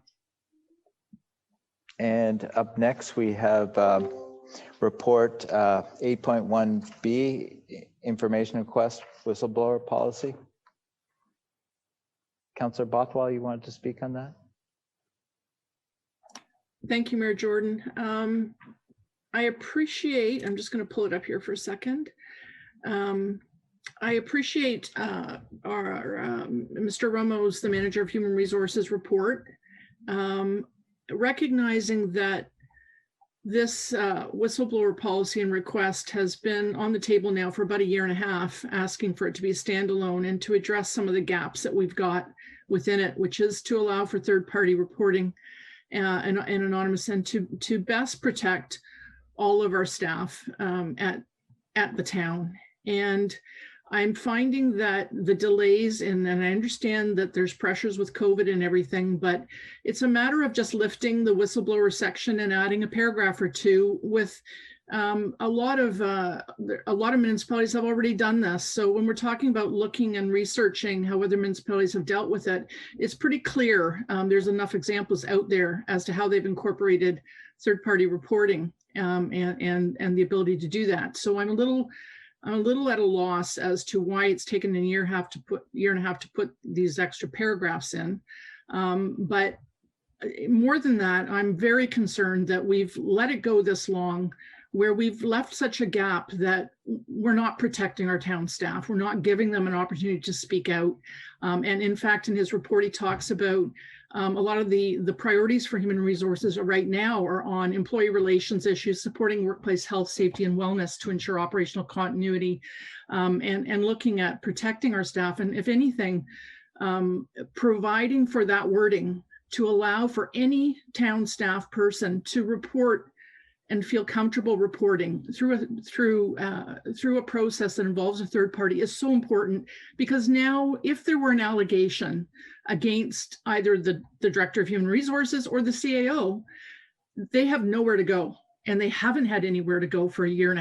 So their hands are tied. They're working in an environment that is causing them grief if there were an allegation of such, and they have nowhere to go. So I think we have to make this a priority. We have to get this language in there. It is the Office of the Human Resources who is writing it. You know, that's where we have a gap, is for reporting through them or through the CAO. So I hope that we can get this dealt with quickly. I'd like to see this come forward. It was supposed to be Q1 now. I'd like to see that we do ensure that we get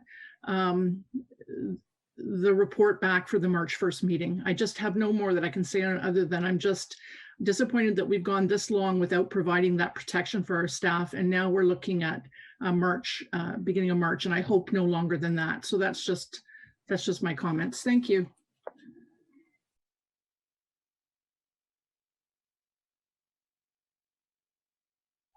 Thank you, Councillor Bothwell.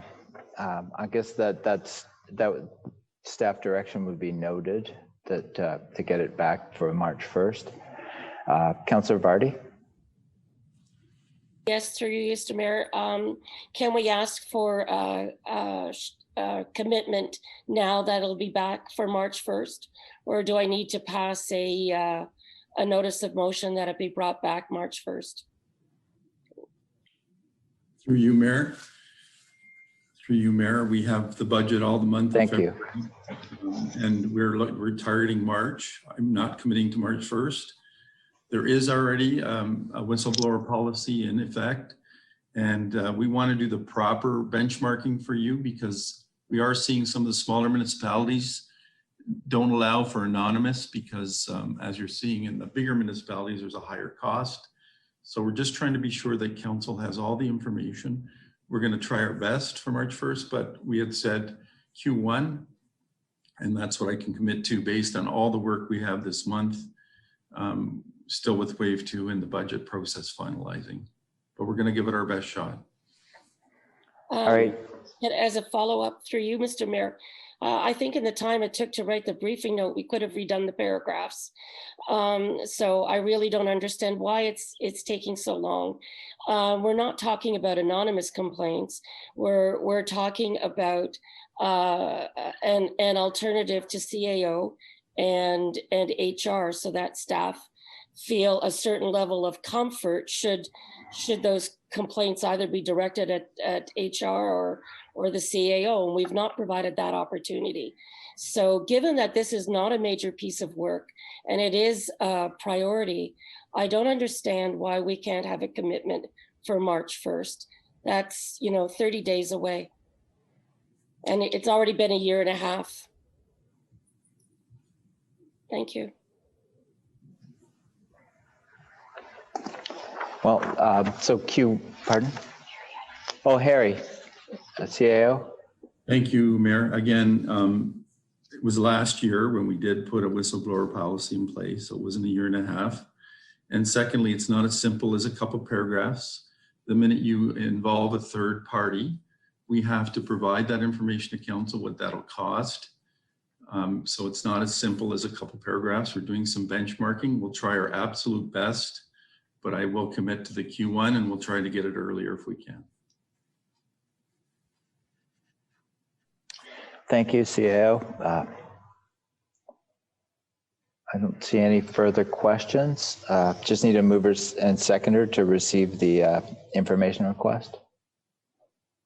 Moved by Councillor Bothwell, seconder Councillor Dunstall.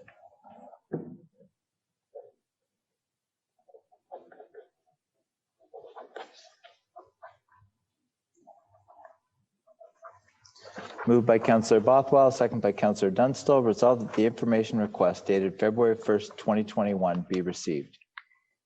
All in favor? That's carried.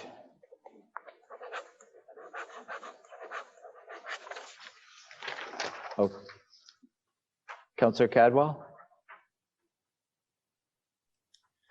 Yes, thank you, Mayor Jordan. And I didn't want to lift the information with regards to the report we received for the conference, the Roma conference, but you were there. It wasn't. We've already approved that. Right? CAO. It was a good report. I would just be interested in hearing your comments as being participating in it. Yeah, if you wouldn't mind. Well, I'll if I choose to, I'll do that during announcements. But that was already report was already passed. So we'll get back to order and we'll move to report 9.1A, DRS 21-03.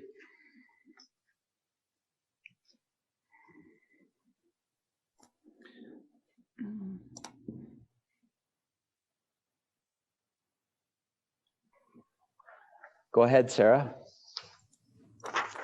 I know it was pulled for a question, so I'm happy to answer Councillor Bothwell's question with regards to removing it from consent. Councillor Bothwell. Thank you, Mayor Jordan, and thank you, Director Sweeney, for the report. It's much appreciated. It's very timely and it addresses a lot of the questions that the community has asked. So I want to thank you for doing that and so comprehensively putting it together. I took some of the information that you shared, which was great, and put that out to the community groups that have been asking, and they're very appreciative of it. And they're majority of them are looking forward to the good things that are to come, and also the public engagement component that you're looking at, reaching out and actually having some public, asking for public comments before we finalize this and it comes to council back in March, April. So it isn't something that's a done deal. You very clearly laid out there's a process and a time frame here, and maybe you can just elaborate a bit about that on how you see the next steps, just to again confirm for the public. But I mean, again, thank you very much. It is much appreciated and clarifies the sign that was at the end of the park. Thank you. Through you, Mr. Mayor, and thank you, Councillor Bothwell. Yes, I know we've had a number of inquiries come through our way as well about the project, and I can tell there is a ton of community enthusiasm about this park, which is wonderful. We will definitely be doing community engagement. We plan to use the Let's Talk Grimsby platform that we have as a means that we can do that. So once we get some design work in place to have something a little bit more specific to talk about, we will be engaging the community through Let's Talk. We can add to that sign and really make sure we get out there to the residents, but also to the broader community as well, as to really how they envision that park taking shape. we will be using some of the master plans and the guiding documents we have to put forward that preliminary plan. And we are also talking to some of the residents and community members that are reaching out to us with their thoughts and ideas and capturing those as well. So there's lots of good input going into this. There will be differing opinions. I can tell you that now, but I'm really hopeful that we can be creative and come up with the best solution that hopefully satisfies the vast majority. Thank you very much. My pleasure. Councillor Ritchie. Thank you, through you, Mr. Mayor. I was going to comment, but then it was lifted. And I see that we're engaging the Region of Niagara staff to assist with the project through the support of their landscape architect and design expertise. I just want to say that I've heard very good things when they've done that to the town of Lincoln, and that the public was very supportive, very happy. And I'm glad that we're reaching out to for some assistance. Like you said, it's a very large project. So any assistance we can have for your expertise is awesome. So I want to say it's a great idea. Thank you.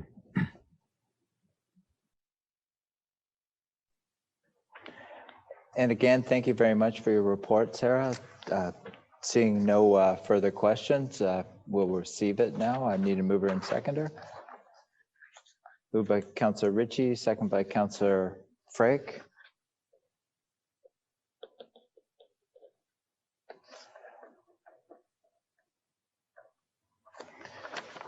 Moved by Councillor Ritchie, second by Councillor Frake. Resolved that report DRS 21-03 dated February 1st, 2021 be received.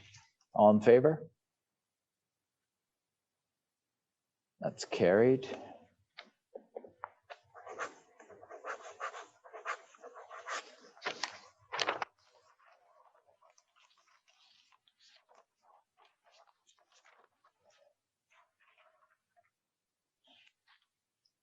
Are we moving to the resolution?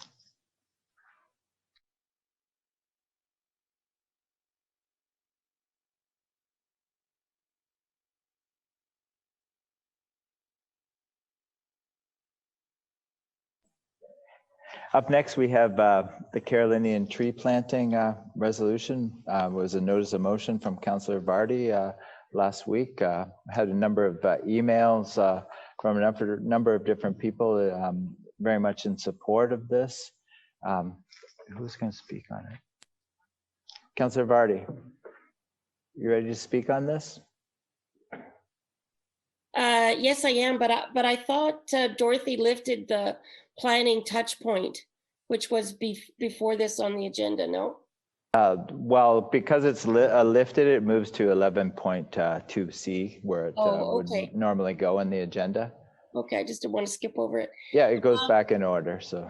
Okay, well, first of all, I want to thank everybody who wrote me about this notice of motion, and I do have to give a nod out to one of our residents, John Holberg, who really planted the seed.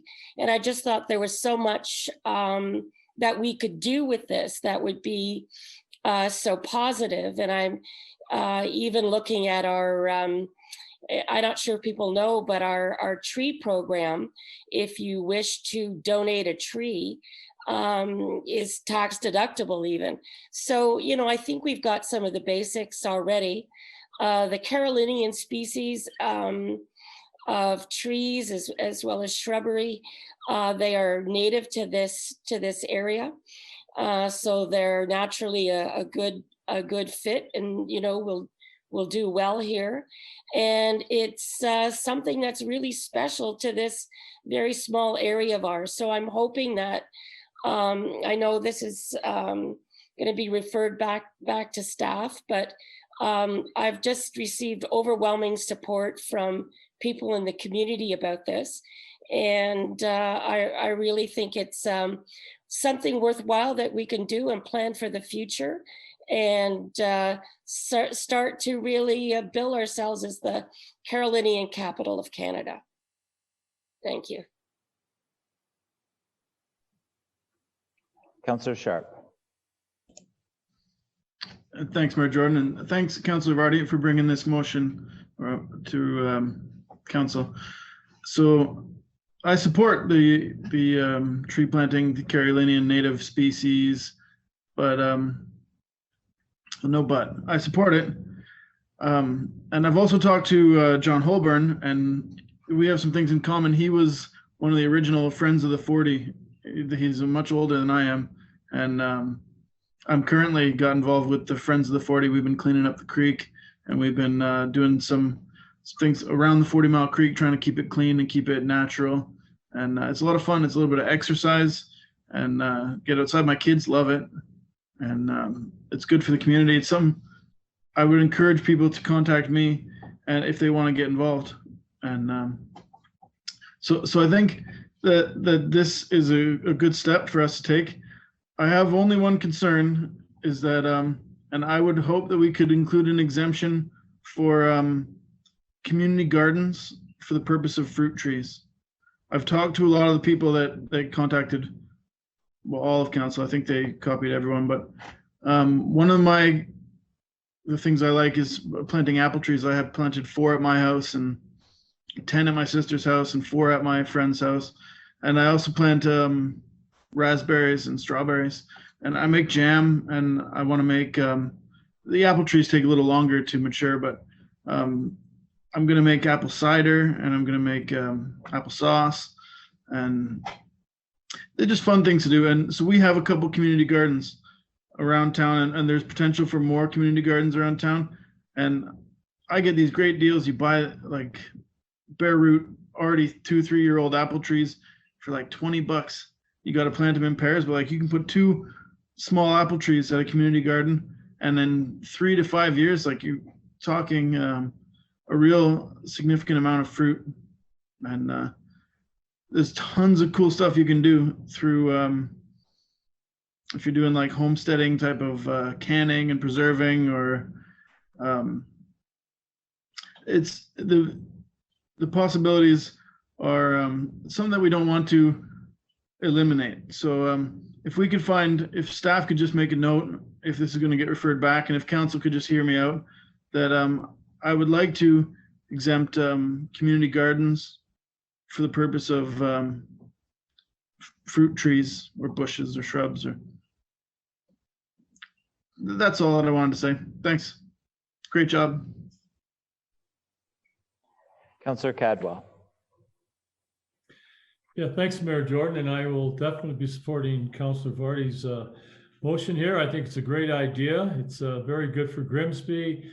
Mr. Holborn chatted many times with John, and he is his passion, his ideas for the betterment of Grimsby are really, he's just to listen to him, and he's a very good source of information and resource with regards to Carolinian trees and all that stuff too. So again, great notice of motion, and I received a lot of emails too, and I'm definitely in favor of it. Thank you.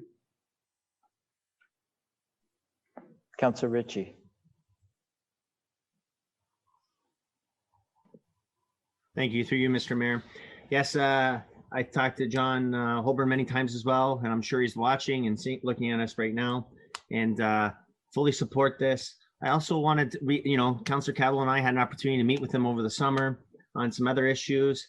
And one of the individuals there at that time too was Paul McLenachan. I'm sorry if I mispronounced your name. He's also the chair of the Active Grimsby group. And I'm sure that he sent everyone on council an email. And I encourage you to read that, because as a member of the Active Grimsby group, there's a lot of positive things that can come out of this.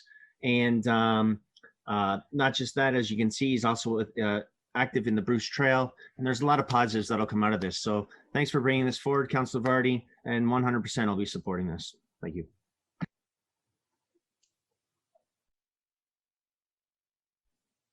Councillor Frake. Thank you, Mr. Mayor. I guess if I said I wasn't supporting this, you wouldn't believe me, right? Madam Vardy. So Councillor Vardy, a great resolution. Thank you for bringing it forward. I must admit, I also have heard from Mr. Holborn. He's obviously touched all of us in some way or other over the last few months, and he certainly is a great resource, and he certainly has his name mentioned many times tonight, so I'm sure he'll be a household name going forward. I love the idea of the Carolinian capital of Canada being Grimsby. But let's also try and include some of our native trees in this effort as well. I also like to say that we should probably promote more the fact that we accept donations for planting trees within Grimsby. I don't think it's well enough known out there. I've seen the trees myself in the various parks and so on and so forth. And only recently, because I've been doing more walking than I usually do, and I think it's a great idea, and I'll be first in line to donate some trees on behalf of family members and so on and so forth. So a great resolution. I definitely will be supporting it, and let's move forward. Let's get this done. Let's do something really positive, which is great for the community. Thank you, Madam Vardy, for bringing that forward. Councillor Vardy. Yes, thank you. Well, just in follow-up to Councillor Sharp's concern, I just want to say that the pawpaw tree is a fruit-bearing tree that gives absolutely delicious fruit. So maybe he should include that in his community garden because it's a Carolinian species, and the fruit is never taken hold as a commercial fruit because it doesn't travel well. So you kind of pick it and eat it, and it's supposed to be delicious.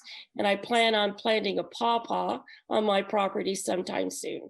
The other thing I want to say, I'm just giving you a heads up now, I'm going to be coming back and talking about microforests.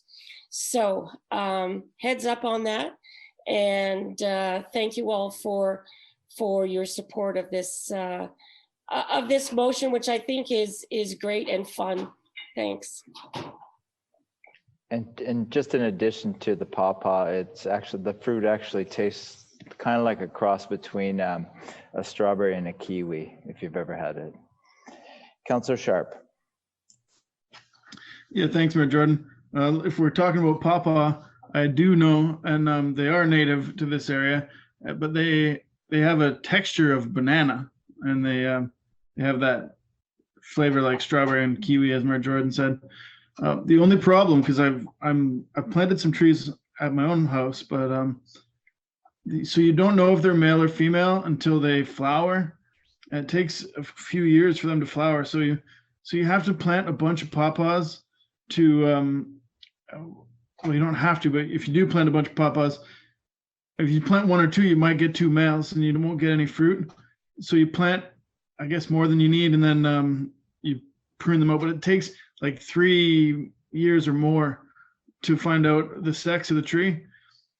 I'm not saying we shouldn't do it. I might do it myself. I've really been looking into it. I've done some research on the pawpaw, but in a little community garden, we just have to find ways to do that. Anyhow, the question that I was asking is that last year in the budget, we included some money for tree planting.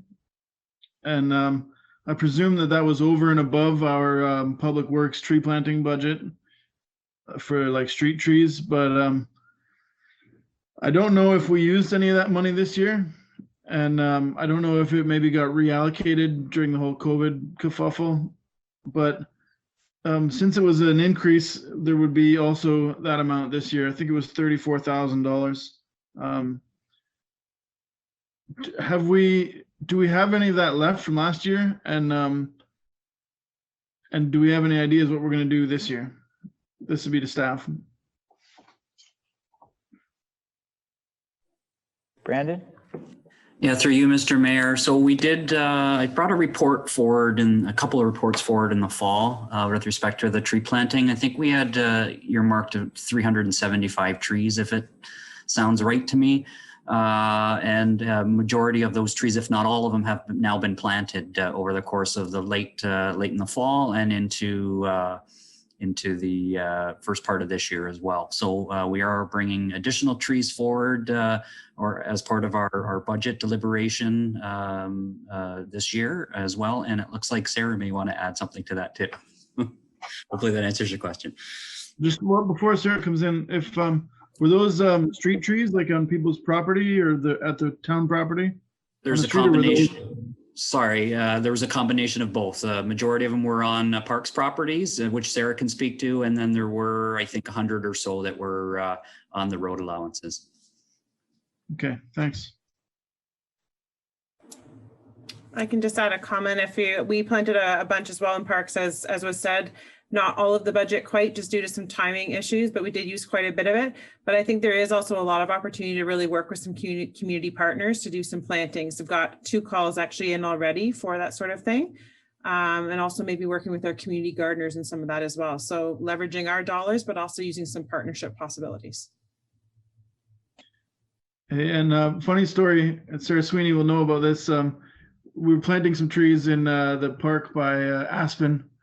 And I got a phone call from one of the residents and they said, you got to stop this tree planting. And so I called Sarah or I texted her and she's quick to answer. And I said, there's a what do they call it? Tobogganing hill there at the park. And the resident was like, these trees are right in the way of the toboggans. And sure enough, we got out there, we moved the trees and like problem solved. Great work, Sarah. And just the point is to consult with the communities about tobogganing, I guess. Thanks again. Councillor Bothwell.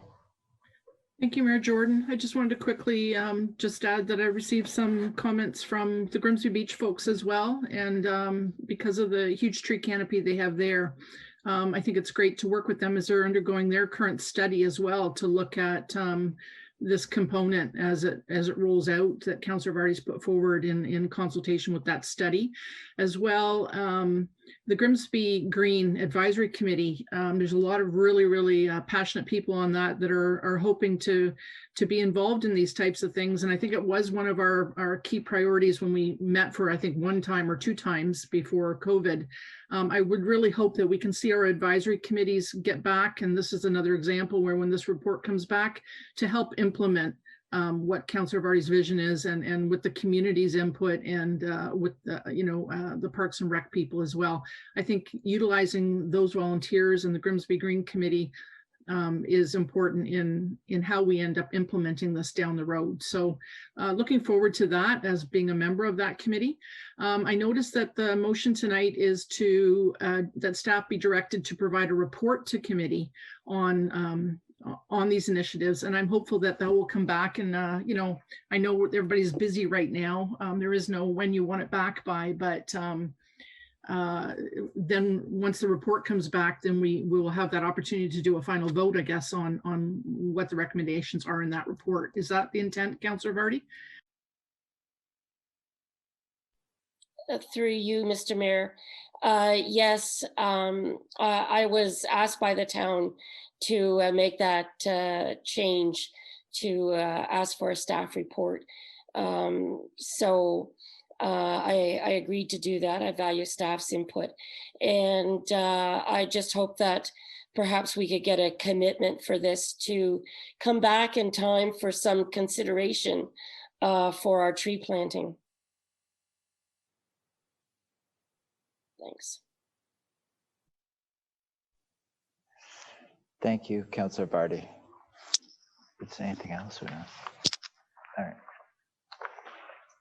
right. Seeing no further questions, moved by Councillor Vardy, second by Councillor Frake. Whereas protecting and preserving Grimsby's natural setting and becoming a municipal leader in sustainability is a council priority, and whereas the continued beautification of Grimsby will serve to attract tourists and support businesses, and whereas climate change and adaptation affects all residents, now therefore be it resolved that Grimsby strive to become the Carolinian capital of Canada, and that staff be directed to provide a report to committee on embarking on an ambitious plan of Carolinian tree planting and ensuring all town replacement trees are of Carolinian variety, and incorporating Carolinian species as part of site plan landscape requirements approvals, and engaging the residential community in efforts to plant more Carolinian species, and engaging town staff to develop ways to partner with the business community in this effort, and allocating reasonable and robust budget to support this effort. All in favor? That's carried.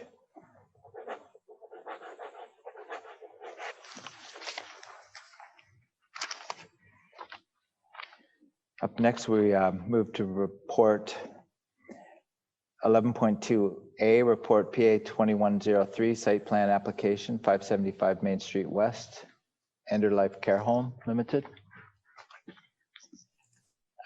Antonetta? Oh, sorry. It looks like Walter's waving his hand. Walter. Good evening, everybody. I'll be very brief, and I'll be available to answer any questions anybody has regarding this development proposal. The subject lands subject to this development are located at 575 Main Street West. That's almost at the westerly end of the town, along the south side of Main Street.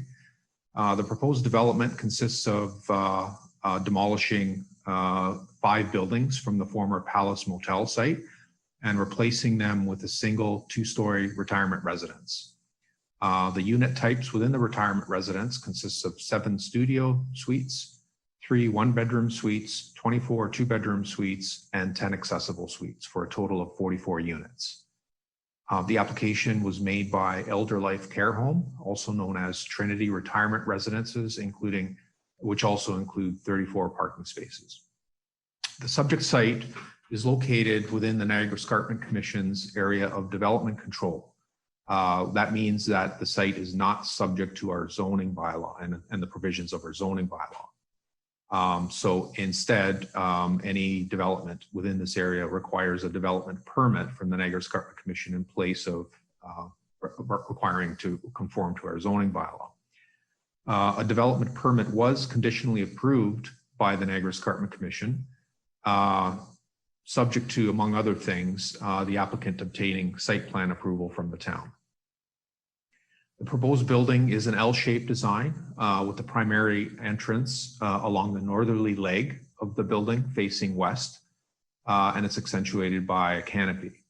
The building has a large setback from Main Street West to enable room for landscaping, including several tree planting areas to maintain the wooded character of Main Street.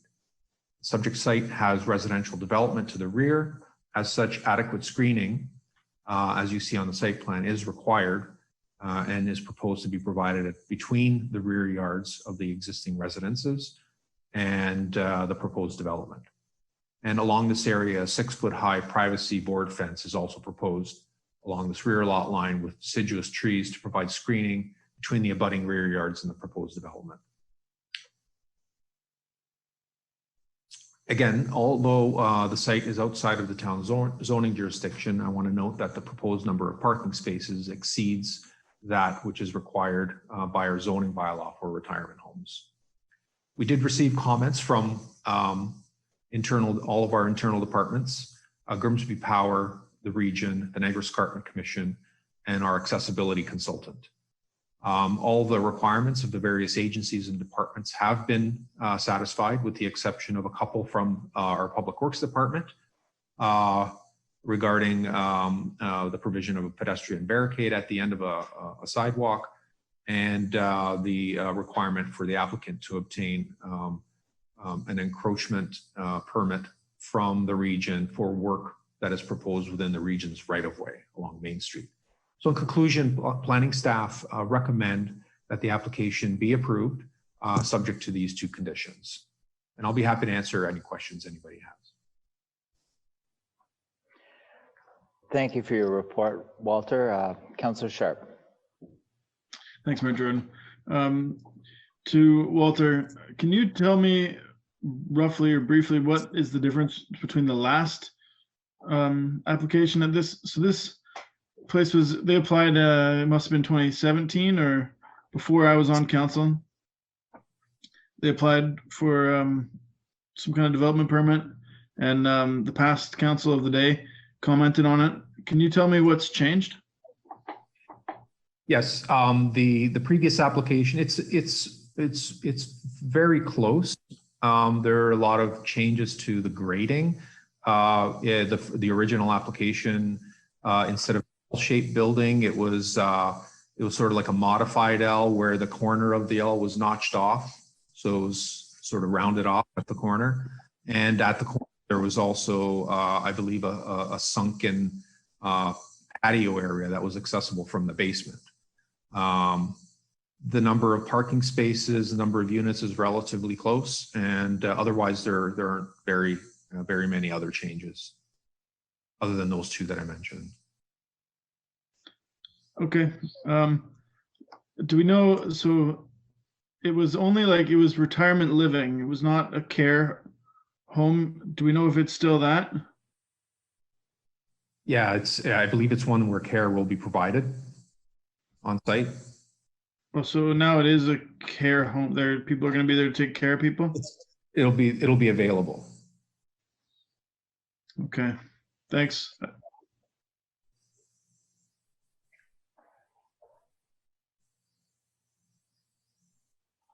Councillor Cadwell. Yeah, thanks, Mayor Jordan. Through you to Walter. Walter, this is really a good news story. The old Palace Motel that it is. It's been for a long, long time. And yeah, I'm reading the report. It looks, I'm very impressed. And the only question I have, as you mentioned, there's 34 parking spots. In that type of a facility, how many would be, and I'll use the word, I apologize, I'll use the word handicap. So how many handicap spots, parking spots would be required for a place like that, Walter? Just curious. Thank you. Oh, my apologies. I don't believe we have a separate requirement for that kind of a facility for the number of parking spaces. I could check our zoning bylaw right now, but I don't know offhand. I could. Would you like me to check? If you don't mind, I'm just curious. When you get a chance, I really appreciate that. Thank you. Yeah. Here it is. Oh, you're doing it now? Okay. It's in section, yes, it's in section 5 of the zoning book. So,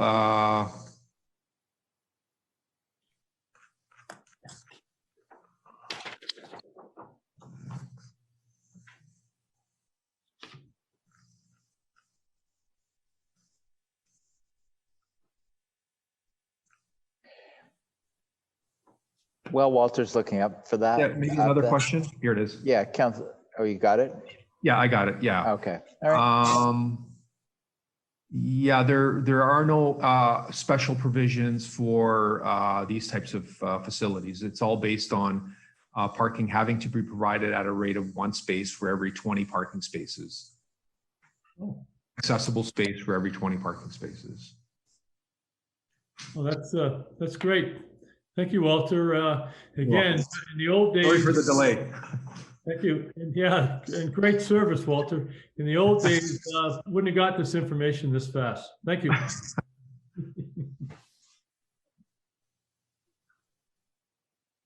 Councillor Vardy.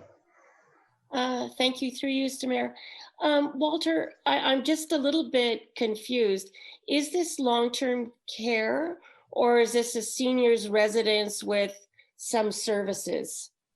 And is there a difference from a planning perspective? There are so many ways to provide these types of facilities. It's either are geared for seniors, where it's just younger retired people. Then there's retirement residences with care provided or care available, similar to the Lincoln Park, right? And then there's nursing homes, and then there's variations in between, right? So I believe this is one where care will be available to the residents. So it's a senior's residence? Seniors residence where care is available to the residents, yes. Okay. All right. Thank you. Councillor Bothwell. Thank you, through you, Mayor. Just to add on to that, the parking requirement for nursing homes and long-term care homes is 1 space per every 4, what's it say here? 1 parking space is per 4 resident beds. So unless this was licensed, I'm assuming by the ministry or some licensing branch, we wouldn't deem it a nursing home or long-term care facility. How would that, like, could that change? Like, say, I know that when the use changes, you don't have to increase the parking complement. So if it starts as a retirement home and they end up getting licensed as a nursing home, for instance, where the parking requirement then becomes much more significant, or less, actually 1 per 4 units, and you're saying there's 30, 34. Yeah, 34. So, yeah. Are we losing out there? Like, would it change if they became licensed?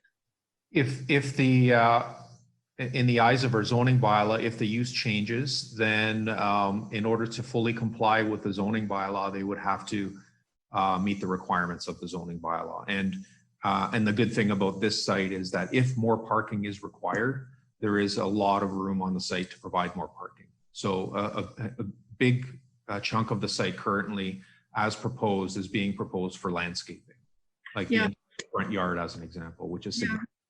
Thank you, Walter. And I remember it coming to planning when I was chair of planning, and you did go into quite some length about the landscaping because of the concerns with the rear facing neighbors, and the berm at the back of the property that also provided some privacy. So I think a lot of things were addressed at that time when we had this at the planning meeting, and it was quite impressive, the landscaping and the layout of this. So I think it's going to be a great asset to the town and some affordable housing for those who need it and are most vulnerable. Thank you. Councillor Vardy? Yes, I'm just curious to know, is this the same owner as the people that own the motel? Is it the same owner or is it a different owner?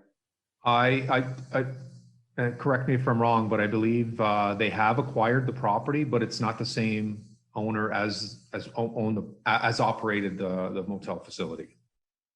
It was relatively recently acquired by these people.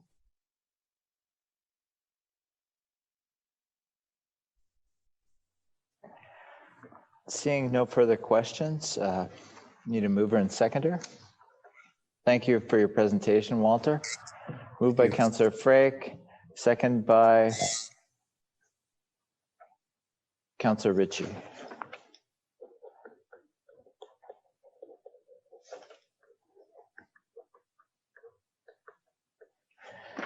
Moved by Councillor Frake, second by Councillor Ritchie. Resolved that report PA 21-03 dated February 1st, 2021 be received and that the application be approved subject to the conditions listed in Appendix A to this report, and that a bylaw be forwarded to council for approval that authorized the mayor and clerk to sign the agreement on the town's behalf following the applicant meeting the conditions of approval to the satisfaction of the Director of Planning.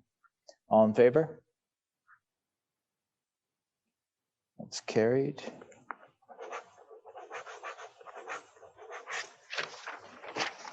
Now we move to report 11.2B, report PA 21-05, update to the Municipal Heritage Register.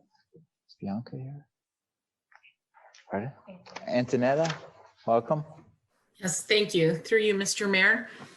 So this report is to add a property to the Municipal Heritage Register. For clarity's sake, this is not designation. It will not be registered on title. What this will do, should it be approved by council, is that should an owner decide they want to demolish this building, council will have to have 60 days notice, and we will have an opportunity to do due diligence. And see if it meets the criteria 906 of the Ontario Heritage Act, and if we want to proceed with anything in terms of protecting it by way of Part 4 designation. So as you can see in the report, there have been inquiries about this property and the redevelopment of it. And one of the properties was listed on the municipal register and one was not. And then there was talk of potentially demolishing the one that was not to make way for more development. And so we thought it prudent, in the absence of the Grimsby Heritage Advisory Committee meetings not happening, just being temporarily suspended, that we would bring this straight to council to ensure that we could put those protective provisions in place. Since this report, and actually today we've spoken with the owner of the property to provide more clarity and answer all of their questions. We've done that in written form and orally on a phone call. We've also talked to any potential prospective purchasers to assure them that renovations, interior, things of that nature can still occur while a property is listed, so that we don't hinder any sort of prospective purchasers who want to keep the home. So I hope that has provided some clarity, and I'm here to answer any questions. Great, thank you very much for clarifying that. Any questions from council? Councillor Bothwell. Thank you, Mayor Jordan. I appreciate planning staff being proactive in bringing this forward to Committee of the Whole. Although I would have liked to have seen a Heritage Committee meeting this month to be able to address some of these concerns. Bill 108 is putting pressure on us to be agile and responsive, and I'm thankful we're having a budget meeting on the 3rd this week. You know, that's something that we've been asking for, but this is a key example of how important it is that Heritage get back to business and we get those meetings resumed. So I'm hopeful that we can set something up, even though our February 9th meeting was canceled, that we can reschedule that and still have that in February. There's just too much to do, too much work, and too many priorities with these pressures on development that the committee needs to get back to ensuring that we add as many properties as we need to the register, to have that waiting period to determine if they deserve the full review for designation. So thank you again to staff for advancing this, you know, while we were waiting to see when our next meeting is going to be scheduled. But I hope that staff will move forward to try to get us back to the table. Thank you. Councillor Cadwell. Yes, thank you, Mayor Jordan, through you to Antonetta. Thank you very much for your updated report there. I have had some conversations with the owner of the property, and I think I can't speak for him, and I won't, but I'm very happy with how you've handled this with your staff, Antonetta. It's I think we're in the right place, heading in the right direction. Thank you. Councillor Ritchie. Thank you, through you, Mr. Mayor. Yes, I too have had many discussions with this individual living in Ward 1, and I want to thank staff for getting back to him today. I know there's a lot of concerns, and I mean, when you're looking to do certain things, and you know, when you don't have certain answers, that sometimes it gets to be a little bit stressful for the individual. So I want to thank staff for getting back to him today, and I hope that if he needs some clarification in the future, that you guys will again be very open to anything that he may have to ask for some clarity or so forth. So thank you. Yeah. Through you, Mr. Mayor, if I may, thank you for that comment, Councillor Ritchie. We've told either him or any realtors who are interested in selling the property or prospective purchasers, we're here to answer any questions about what listing does and does not do, and happy to have a meeting. And if they wanted an on-site meeting, we would safely arrange for that as well. So we've offered all of our services because we know it can be difficult for property owners when you're talking about heritage on their property, and it can be a confusing space for people. So we've offered all of our assistance, and we'll continue to do so moving forward. Thank you very much, Antonetta. Seeing no further questions, I'll read the resolution. Moved by Councillor Bothwell, second by Councillor Frake. Resolved that report PA 21-05 dated February 1st, 2021 be received and endorsed, and that the property at 328 Main Street East be listed on the Town of Grimsby's Municipal Heritage Register. All in favor?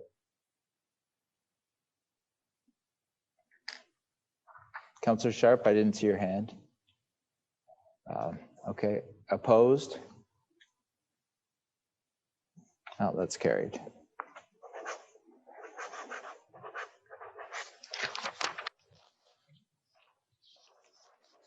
Up next, we have report 11.2C, report PA 21-04. All right. Councillor Bothwell. Yeah, I just wanted to thank staff again for bringing forward this update, or they call it a touch point. It's helpful. It answered some of my information requests. Just two quick things here is they suggest that the next development status update is going to come to council in March. And I just, I'm hopeful that we can see those more frequently. The last one was May 2020, and the community is asking for more frequent updates. I know Councillor Frake has brought forward a notice of motion, I think, to address that. But I'm looking forward to the March report, and then hopefully we can get those maybe even more frequently. I really, there's just one question on the DeSantis downtown Century condos recent correspondence here. I just wanted to ask staff if they could follow up, please, on posting the full agreement that we had spoken about when it was at council previously, and we agreed to it, that we received guidance that there would be no problem with posting the full agreement on the town's website with the application, so that the public is fully aware of what was agreed to in that agreement. So I'd just like to ask staff if they could move forward now that the settlement was approved on January 25th and post that full agreement on the town's website under the status of that application. And then to thank staff again very much for making an effort to employ all these tools and in different ways to reach out to the community and disseminate information, and that they continue to look at ways to explore avenues for more public engagements and transparency. So I appreciate the efforts they're making to do that. They've come a long ways, and I appreciate that we're going to continue on this path to find even better ways to do that. So thank you very much. Thank you, Councillor Bothwell. Any further questions? All right, need a mover and seconder for this resolution. Moved by Councillor Vane, second by Councillor Frake.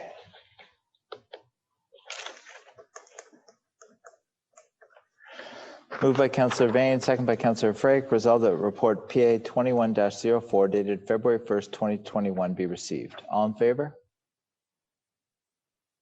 That's carried.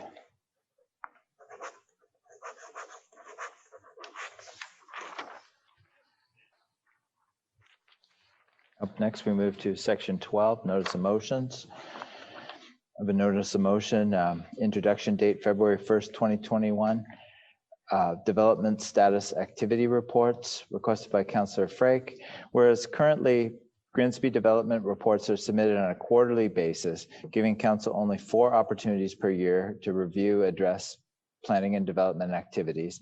And whereas Grimsby development activities are numerous, detailed, complicated, and a key concern and issue among our residents. And whereas it is incumbent and imperative of council as policymakers and representatives of the people to be updated more frequently on development activities, and therefore quarterly updates do not provide ample lead time to address the issues on a timely basis. Thus, development status activity reports should be presented to council by staff on a monthly basis going forward. I acknowledge that the notice of motion will be given consideration at the February 16th, 2021 Committee of the Whole. Up next, we move to section 13, correspondence. The first North Grimsby Scouting Group will be voted on or received separately. I need a mover and seconder for that. Or we'll get the mover, Councillor Bothwell, second by Councillor Cadwell.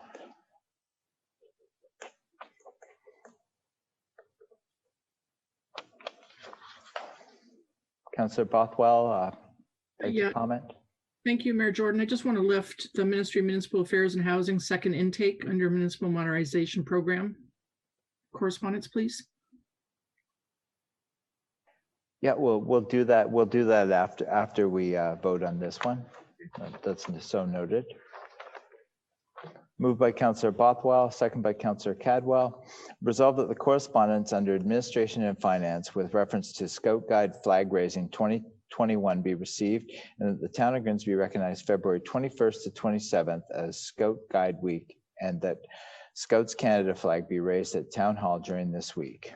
All in favor? That's carried.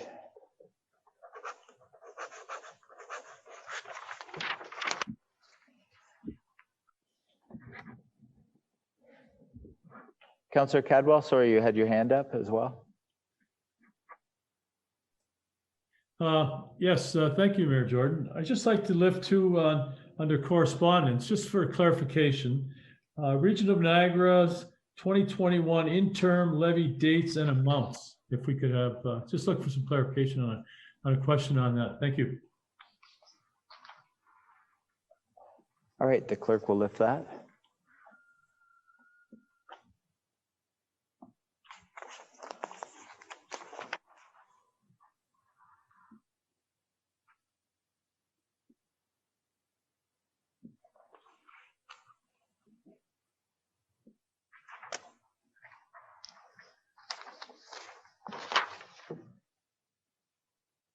All right, so we'll just do the consent correspondence first.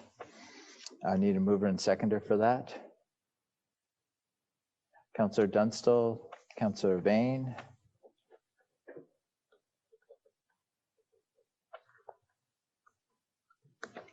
Moved by Councillor Dunstall, second by Councillor Vane. Resolved that the correspondence under Administration and Finance with reference to updates related to revised rules for areas in Stage 1, Board of Directors meetings highlights January 21st, 2021, and that the correspondence under Public Works with reference to the amending Tile Drainage Installation Act, and that the correspondence under Planning and Development with reference to Niagara official plan steps and directions moving forward be received. All in favor? That's carried.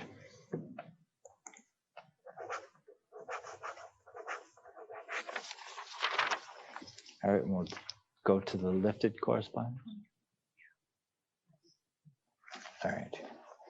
All right, our first lifted correspondence is Region of Niagara 2021 interim levy dates and amounts. Councillor Cadwell, you had a question?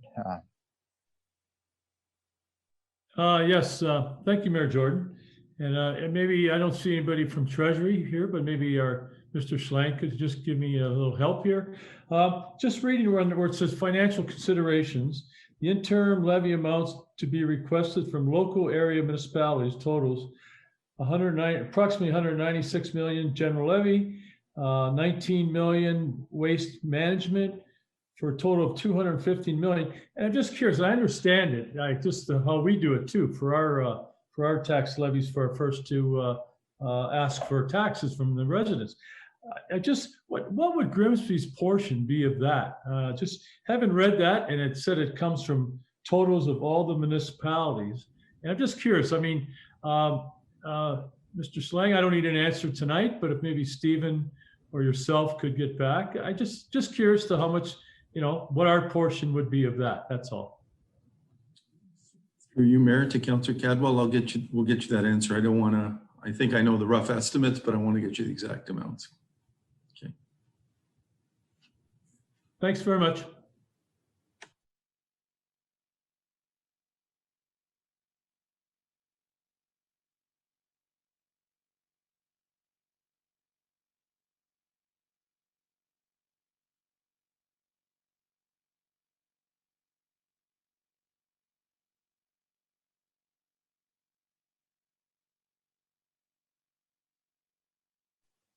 I just need a mover and seconder for that lifted correspondence.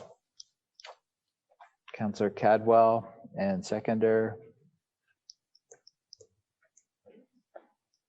Councillor Dunstall. Moved by Councillor Cadwell, second by Councillor Dunstall. Resolved that the 2021 interim levy dates and amounts be received. All in favor?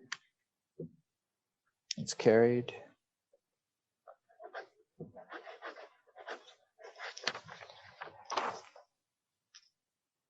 And our last piece of correspondence is the, which one is that? Oh yes, the Ministry of Municipal Affairs and Housing second intake under Municipal Modernization Program. Councillor Bothwell, you wanted to discuss that? Thank you, Mayor. I'm just reading in this correspondence that this was brought up at the Roma conference and announcing that the minister announced the second intake under this program. And the intake allows municipalities benefit from provincial funding for such things as digital modernization, service integration, streamlined development approval, shared services, those types of things. And it says that to apply for the second round, expressions of interest and supporting documents via the transfer payment option Ontario system need to be submitted by March 15th, 2021. Just wondering if CAO Schlang could comment on whether or not our staff will be putting a submission forward for that, and if there's an idea of what it might cover. CAO? Thank you, Mayor, through to Councillor Bothwell. Yes, for sure, we are submitting an application. We heard about it, Mayor and I heard about it with our meeting with Minister Clark. So it looks like with 405 municipalities eligible, wouldn't exceed about 80 to 100K each. So we're probably looking at some digitization efforts. Many of our processes are still manual in the town. And if we can show the minister that if we digitize some of those things, we can improve productivity and have some cost avoidance and costs in the future. Thanks. I think that's a great idea and opportunity, because I think when we came on board, one of the things that we did here was that everything is so paper based, and anything we can do to try to streamline and put yourself into a digital retention model where there's the shared information and data more broadly, through the town staff or whatever you're looking at. But I think any way to improve the way that staff are able to operate with the best services is great. So thank you. Yes, that was definitely an interesting announcement at the Roma conference from Minister Clark, among other things at that conference. All right, moved by Councillor Bothwell, second by Councillor Vardy. Resolved that the correspondence under administration and finance with reference to second intake on the municipal modernization program be received. All in favor? That's carried.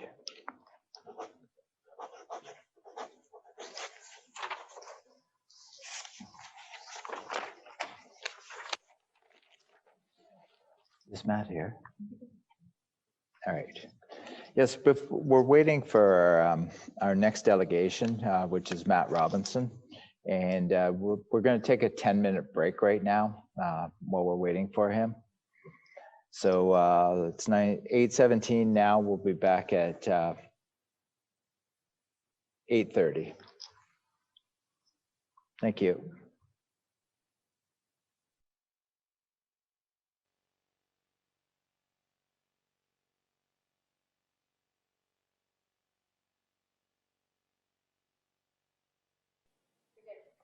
All right, welcome back. Scott, are you going to lead this in the absence of Matt right now? I guess he's in St. Catharines still finishing up. Yes, I'm here to cover off. All right, perfect. Well, we're ready for you now, so. Excellent.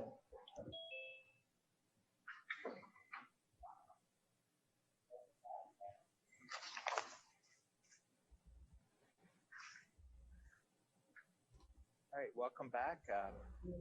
Scott, are you going to lead this in the absence of Matt right now? I guess he's in St. Catharines still finishing up. Yes, I'm here to cover off. All right, perfect. Well, we're ready for you now, so. Excellent.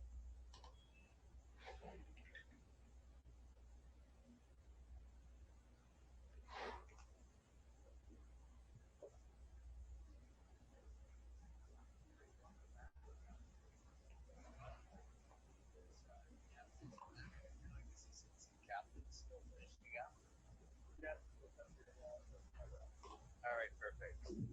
Well, we're ready for you now.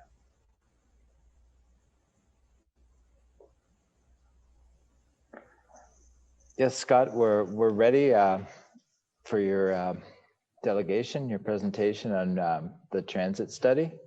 Okay, excellent. So thank you. Good evening, Mayor and Council, and thank you for the opportunity to be here. My name is Scott Fraser, and I'm here on behalf of the LNTC as the next step into transit governance consultation.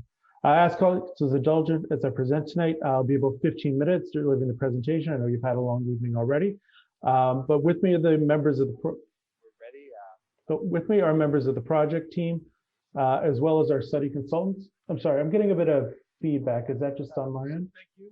Good evening, Mayor and Council. Thank you for the opportunity to be here. My name's Scott Fraser. And Yeah, I'm getting that feedback as well. So Somebody's watching this and it's delayed and they're not on mute. That would probably be me from earlier. Let me attempt again here, please. all right. Okay, if we can try that. Yeah, that sounds good now. So Okay, apologies. no problem. Okay, so thank you. Tonight, so I first want to recognize Mayor Jordan and Regional Council Furtick, who's also a member of the Linking Niagara Transit Committee, for the continued support of transit. Additionally, this council has been commended for your bold investment in NRT on demand in 2020. Tonight, council will hear about the next steps in the progression towards a consolidated transit system in Niagara. Tonight is about consultation.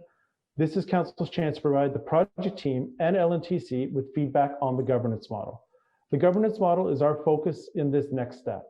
There are obviously so many details to be determined, including ongoing collaboration on the financials and service plan.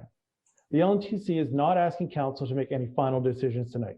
Tonight about whether the governance model is the right one to continue to progress forward. This is not the triple majority vote. Your staff report outlines areas of feedback, and this is the type of feedback that we are seeking at this stage. After the consultation, the next step will be done in collaboration with our municipal partners under the leadership of the Linking Niagara Transit Committee and the CAO Working Group. Tonight, we'll examine where we've been and why we're here. The governance study highlights, examine the benefits of a consolidated system, and then finish with a look at next steps.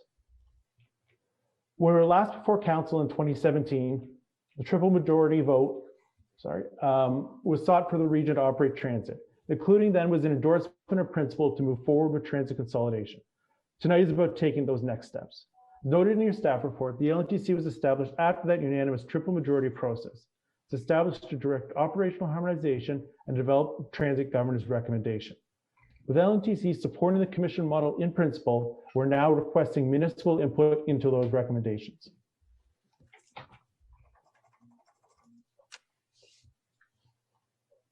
Transit in Grimsby today is multifaceted. NST, Specialized Transit, has been serving mobility challenges residents in Grimsby for years. Go Transit Route 12 bus service has at a stop at Cancelblock Avenue, and ridership continues to grow, with expanded GO rail service planned. And most recently, the town launched full service transit through the NRT On Demand pilot. The first transit system serving local trips in Grimsby, as noted in your staff report, the uptake in your community for NRT On Demand has been exceptional. There is clearly very latent demand for transit use in the town, as seen by the latest statistics. In fact, with the January numbers that were released today, Grimsby is now close to 6,000 trips taken by your residents in the first 5 months of service. So let's start with why integrate. Your staff report outlines the economic and environmental benefits to a connected and seamless IMT system. Whether there's a driver for a competitive business environment or enabling the town to thrive as a growing community, Grimsby residents are embracing their transit options. An integrated IMT system allows residents to connect more seamlessly, increasing social equity by breaking down mobility and economic barriers, making communities across Niagara connected in ways that improve our residents' social determinants of health. Likewise, employers attest to the need for a connected and seamless system that enables their businesses and employees to access skills and opportunities both to and from the GTHA. It's no longer a competitive advantage to have integrated transit, it's a requirement. And lastly, integrated transit supports sustainability, contributes to a greener economy, and enables a shift to greater transit uses with less vehicles on the road. So why now? COVID-19 has had a dramatic impact on transit across the world. Most systems have ridership numbers that are a small fraction of their pre-pandemic numbers. The federal government indicates it may be 3 to 5 years for transit to recover to pre-pandemic levels. We've been working towards this goal since 2017. The MTWG has achieved a long list of operational harmonization for a seamless transition to a single entity. Consolidating now allows us to maximize our resources at a time when resources are even more precious and transit is significantly reduced. Overall, it would allow us to create a maximized system that fully leverages the resources we have collectively invested to make our transit system even better. The transition to a larger system ensures faster, more targeted investments are made to growing communities like Grimsby, where the introduction of on-demand services are proving to be very effective and are experiencing explosive growth. Lastly, it allows for seamless integration with the GO network, where the future integration with Presto, new direct connections to the future Grimsby GO station, or expansion of GO bus to points like Brock University, it's exponentially more effective under a single transit system. So I will now, over the course of 2020, under the guidance of the LTC and the CEO working group, the consultants undertook developing a new governance model. The governance study used a 5-step process that started with a full review of the current state of transit in Niagara, who has what, how they operate it, how much they invest, and so on. Did a full jurisdictional scan of peer regions from across Ontario and Edmonton, which together served for a baseline of analysis. From there, models were identified, compared against a graded matrix of factors, and landing on a final recommendation. With the recommended model, the study then plotted a blueprint for Niagara to transition effectively each step of the way during a 24-month period. The study concluded that the full commission model was the most effective one for Niagara, bringing the right balance of autonomy and flexibility to drive growth and transit innovation. Key benefits of the commission were its autonomy and financial flexibility. Through a commission, Niagara's transit system could grow with an exclusive focus on transit. The commission will be able to respond to trends in the industry and adapt to pressures. The commission also stacks up as being the most cost-effective system. This is well documented across Ontario, with separate transit agencies routinely providing a less expensive cost per trip than other transit models.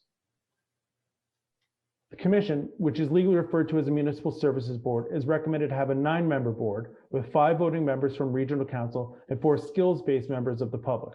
The project team noted that in the Grimsby report, the desire for an additional review of the board composition model in terms of its representation. The composition before you is for feedback, and we certainly take note of the town's position that's been included in the CEO report that's before you. In support of the board, an advisory committee will be established with representatives from each community, as well as businesses and local transit stakeholders. And as I mentioned, a 5-step plan was identified to develop the process to go from approval through to a fully in-service environment, including selection of the board, the consolidation of staff, assets, and services, right through to service launch.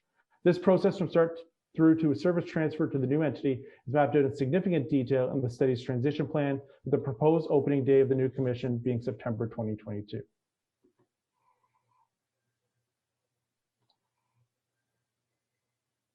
So we're here in Grimsby. So how does transit consolidation benefit impact the residents of your community? The governance study highlights a number of positive impacts that a consolidated IMT system will have on enhancing the customer experience and driving system growth that could remain difficult under the separate transit agencies operating today. That can include establishing a common fare structure and a single fare for transit across the region, fully implementing fare payment technologies via smartphone, a single transit brand on all buses, a single transit number or website to visit for customer service, transfers right across the region to anywhere, seamless connections and transfer to the expanded GO network, and establishing future connections with HSR right into town.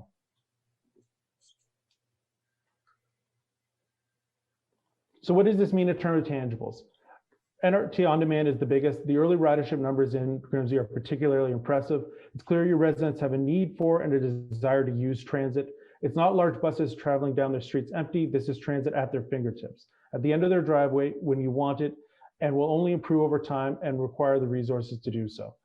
Enhanced service is one of the key benefits to consolidation. Refer to this as transit equity, creating service standards that are consistent across municipalities. This means both inter and intra-municipal trips, NRT on demand operating 7 days a week, later on weekends or holidays. Under the proposed model, these service enhancements would be front-loaded so smaller municipalities like Grimsby realize these service enhancements faster. Even with these service levels and ridership right now, the town is currently leveraging well over $1 million of service in this NRT on-demand pilot period. With a single Niagara system, we can feed riders to the GO station, which will provide hourly GO train service to and from the GTA. A connected transit system is also a necessity for future GO rail expansion, especially given the significant ridership projections of 1.8 million for the future Grimsby GO station, which will come from all over West Niagara and beyond.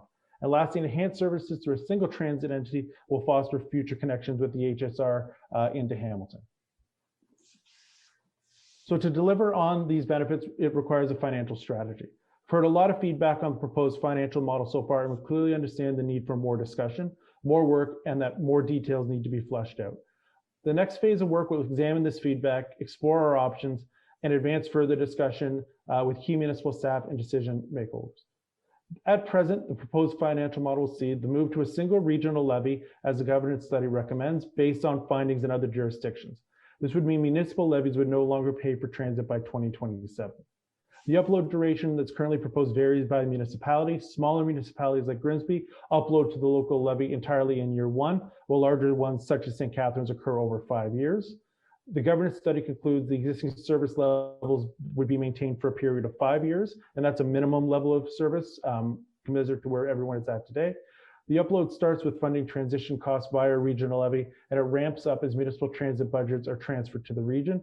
Through the upload, the funding is being provided for expansion during the regional levy or in reinvestment in the system as it uploads. With regards to assets, the CAO working group has endorsed the Cummings principle to address the future transfer of assets from area municipalities to the region to the new commission. Under this scenario, capital assets will all be transferred to the new commission. By utilizing the Cummings principle, asset transfers occur fairly, equitably, and transparently. The principle is also established through judicial precedent over the course of 40 years that has guided other transit consolidations in Ontario. So under the single regional levy scenario, the region would fund 100% of the new commission by 2027 as municipal costs are uploaded across Niagara. Specifically for Grimsby, the $250,000 municipal contribution that currently supports the NRT on-demand pilot will be uploaded to the regional levy in 2023. The town would no longer contribute from its budget to transit, which would reside on the regional levy. As the commission is established and Niagara transit system ready to grow, there's a number of ways to mitigate future financial pressures on the regional levy and to enable tax levy offsets, including support from our provincial and federal partners, population and assessment growth, new business development, and including associated future development charges. So just on to next steps. In summary, the study concludes the full commission is the optimal governance model for Niagara. This is what LNTC is seeking support for in its principle tonight. Tonight is about consultation. This is not the triple majority vote for clarity. Your staff report lays out recommendations before council and areas the town wants to see additional work undertaken, and that's exactly what this phase is intended for. Finally, this consultation period will have the project team visiting all 13 councils through the end of February. LNTC has asked that we take that feedback, work collaboratively under the leadership of the CAO working group and other key municipal staff. And it's only after that feedback is addressed and municipal interests are incorporated that the triple majority process would commence later in the summer this year. If the process and timelines proceed as planned, by September 2022, Niagara could have a new single transit commission in place. So with that, I thank council for your attention and welcome questions that you might have. Thank you very much for your report or presentation, Scott. It was certainly thorough and there was a lot of information in there. Councillor Sharp has a question. Yeah, I do. Thanks, Mayor Jordan. Sorry, is it Scott or Eric or who am I talking to? Scott, I'll take the primary questions and direct to the project team if there's areas that we need a little more detail on. Yeah, so then by 2027, the region will take on the full cost of transit. Currently, it's on the municipalities, and I think there's 3 municipalities with transit systems: St. Catharines, Welland. Maybe there's 4: St. Catharines, Welland, Niagara on the Lake, and Port Colborne, Fort Erie. I don't know, but do we have an approximate number? How much do those transit systems cost per year, cumulative? So right now, local transit systems, or through you, Mr. Mayor, the local transit systems across Niagara are contributing about $27 million a year on their local municipal levies. Total, all of them? Yep. It's $27 million, and the region has a $1 billion budget or something? I'll just defer that one to Heather, if you can respond. You, Mr. Mayor. The current regional levy is $450 million on the levy, and collectively, though, we have the rate as well, and it's close to $1 billion. Yes. Yeah, it's close to $1 billion. So, but the levy, that's what we are collecting on your behalf from the residents, and well, other than development. So, so that's like I don't know, I can't do the math that quick in my head, but so we add a lot of money. We add some money to the regional levy, and then that gets paid out kind of proportionately among the municipalities based on our population and our size. Through you, Mr. Mayor. Actually, the regional levy is assessed on property values. Well, property values, yeah, that's a good point. Thank you for letting me know, because our property values are higher in Grimsby. It's like, wow, the homes here, I mean, my house down the street from me just sold for almost $800,000. And so then we end up paying proportionately more per home than the other municipalities do, but they get what seems like more service. It's similar to the police service. I mean, I'm not saying we should defund the police, but we pay one of our highest portions of our regional taxes goes to the Niagara Regional Police, and we have a station here, and we don't have a huge, we don't take a lot out of the police. We don't get a lot from them, but places like Welland and St. Catharines, and they need more police. And so, but we all kind of chip in. And so then this is what happens with transit. Certain places, Niagara Falls, Welland, St. Catharines, they really have the need for transit, and we all kind of chip in. And then to kind of kick the cat is our properties are worth triple what their properties are. So each home pays like proportionately more for less service, right? So I don't, when we brought in this this on-demand transit, and I got a lot of blowback about spending $250,000, and like this is not going to appear on our levy, and it's not going to be as easy to quantify, but I'm not sure that I agree with this. Can someone explain what's the resolution that we're voting on tonight? So it's just to, Councillor Sharp, it's just to receive it tonight, and yeah, and there's a report as well, so. Okay, and when does the triple majority vote come? That's a regional vote, I believe, and that's later. I think Scott said exactly. I don't have the report in front of me. So the triple majority is a majority of municipalities representing the majority of residents. I don't know where the third majority comes, but I think that's up to us and each other municipality, not the region.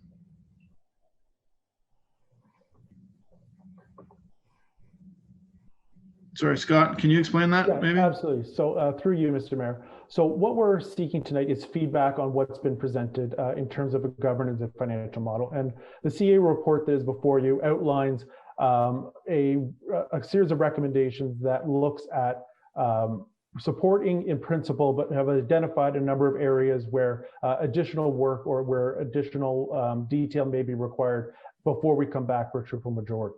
Triple majority right now, the timing of that would be later this spring, early summer, depending on the scale and quantity of the feedback that we receive as we go through this process. Depending on how much tweaking changes are ultimately required, will drive that process. The triple majority vote itself, there's three elements to it. One being that regional council, majority of regional councillors vote in favor of moving forward. Second, that a majority of the local area councils, so of the 12 municipal councils, vote to move forward with it. And that of those who vote in favor, they represent a majority of the electors across Niagara. If we don't get the triple majority, does that end it, or what? Can they keep bringing this back? Certainly, the process that we're under right now is to get that feedback from you and to work with the CEO working group to bring back a model that we hope can be fully supported. If ultimately the will of the councils is to not move forward with that process and maintain a status quo, that will be the determination of councils across the region. So personally, I'm not sure if I'm ready for this. I know we're not voting on it tonight, but like baby steps. We just initiated our first, we have a rideshare program. It was also during COVID, and we got some vans running around. Like, it seems like a lot of, we're moving really fast. And when I supported our rideshare, the Via on demand, the one thing that I was really looking for was a pilot, something that in a few years we could say no thanks to. And you know, it's taken off, it's done fairly well, but I don't want to commit to a lifetime of subsidizing the entire region's transit from our little gateway to Niagara. So maybe if you take my feedback, is that maybe not yet. Maybe this is too soon. I can tell. Like, I know some of the councillors in West Lincoln. I can't see them buying into this, and I don't want to be forced on us by the larger municipalities either. So if you just take that back, I'd appreciate it. Thanks, Scott. Councillor Cadwell. Yeah, thank you, Mayor Jordan, and through you. Good presentation, Scott. Just want to talk about a little bit of the NRT on demand. And I've had a chance to speak to a few people who've used the service. And I think what's working very well, I'm just doing a kind of speaking on this, but a comparison to a bus service a little bit, is the affordability of the on-demand service. It's very reasonable. And the best part about it, what I'm hearing from people, the service level it's an excellent service level. The operators are very, very accommodating and very courteous, but it's door to door. So it's almost like an enhanced taxi service, which is fine, which I'm okay, you know, but again, being involved with the past transit studies we've done and all that stuff, and hearing from the public, and I get it, I understand it too, that, I mean, Grimsby is growing, and this is something we have to take a very serious look at, with all due respect to Councillor Sharp's comments, and I respect that too. But again, it's a type of service level that we're going to be able to get in Grimsby. That's the important thing. And I just took some notes, and I thought, one question I wrote down, well, what about the mountain?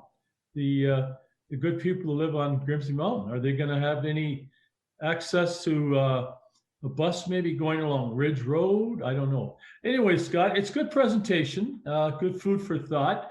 A lot of work to be done ahead of us, absolutely, for the benefit of Grimsby. Once we're, you know, as this moves forward. So I just want to, like I said, in my mind, a little comparison on demand and the things we discussed in the past with the transit system for Grimsby. So again, thank you. Thank you. Councillor Bothwell. Thank you, Mayor Jordan. And I understand tonight we're not approving anything, and it's looking at the governance model. And I recognize that the working groups that are being formed, that we're asking to have representation from the West Niagara area down here, because often the voice that's the loudest is the one with the biggest bus. So we're here on the West End, and we often get not the same treatment as the ones that right now are significantly using the service. As Councillor Cadwell mentioned as well, and I totally agree, like, we've had a lot of uptake and support for the on-demand. You know, do we need to move to a full bus system? And I'm not sure what your model is that you're looking at here rolling out, if that's what it is basically taking the same type of service and rolling it out here and doing away with on-demand. I'm hopeful that there's some type of a morph or a merging of the two types, that we can still retain this type of door-to-door service that we have. I'm looking at the chart of what this means to the taxpayer. And what I see is that, as you mentioned, we make a $250K payment again this budget year, and again in 2022. And then in 2023, the chart shows, well, right now for 2021-22, you've shown a levy, regional levy of 0.7%. And then in 2023, the regional levy transfer of 1.4%. And then each year, another 1.4, 2, 2, and 2, for an overall 9.5% single regional tax levy up to 2027. So it's progressively adding a regional tax levy amount. So our taxpayers won't see it when we talk budget and we say, okay, we're putting in, you know, 250K in our budget. They won't see that at our level and it'll be out, but they will see that impact on their tax bill as part of the regional levy. Is that what I'm hearing? Heather, do you want to take that, please? Through you, Mr. Mayor, that is correct. Currently, your 250,000 would come off the municipal budget, which is about 1.5% that you would save in your municipal budget, and then it would be uploaded to the regional budget along with the other local transit costs. Okay, thank you. I just hope that you know, this governance model will take into account the differences in types of geography, like Councillor Cadwell's mentioned, with a lot of the rural escarpment areas that aren't going to need big bus service, and that we can still provide something to those communities that meets their need. Thank you. Councillor Frank. Thank you, Mr. Mayor. Thank you, Scott, for your presentation, and thanks, Heather, for being there to answer all the tough questions as well. This doesn't really calculate very well for me. It sounds like we will be subsidizing other parts of the region, because if it's based on the value of our tax levy or value of our residential real estate, which I think right now is about $4.5 billion, compared to some of the other municipalities. If we break that down, I think that we will probably be subsidizing some of the other municipalities by paying those kinds of monies. The other thing is, I also think that most of the majority of the folks in Grimsby probably go in the other direction, not towards St. Catharines and Niagara Falls. I think they probably go more towards Hamilton. So I mean, so we're also availing of that transit system as well, but we don't pay for that. So I guess there's a lot more work to be done. I mean, there's a lot more numbers to be crunched out, and I know we're not making any decisions tonight, but I look forward to seeing some more detail. And but anyway, thank you for your presentation. It certainly gives us a lot of food for thought. Thank you, Mr. Mayor. Councillor Ritchie. Thank you. Through you, Mr. Mayor.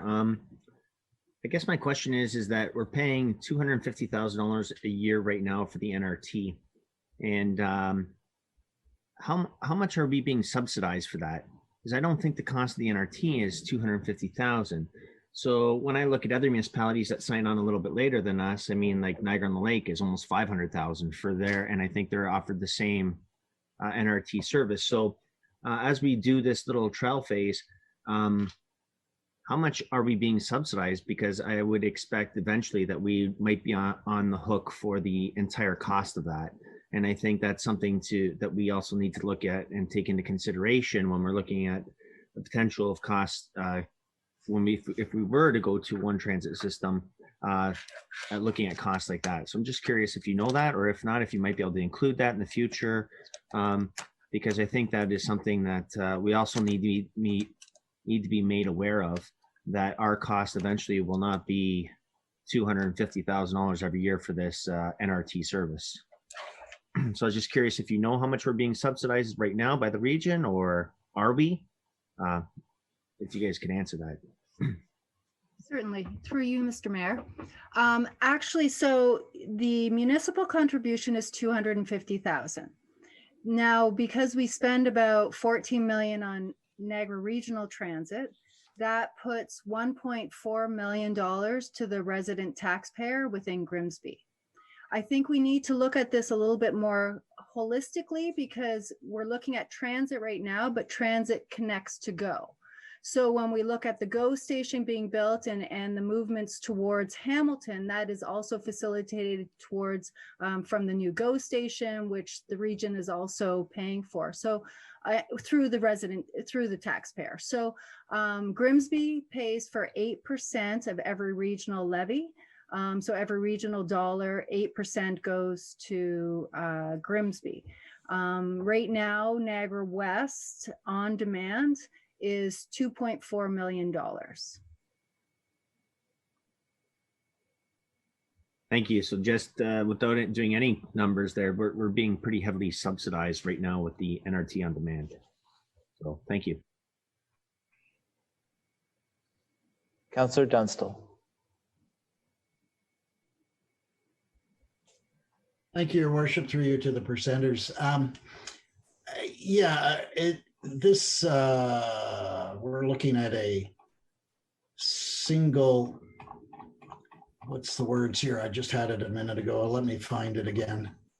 A consolidated transit system. So are we still going to use this on-demand service here for Grimsby that's been so well received, or are we looking at bringing in big buses into our community down the road because we're consolidating?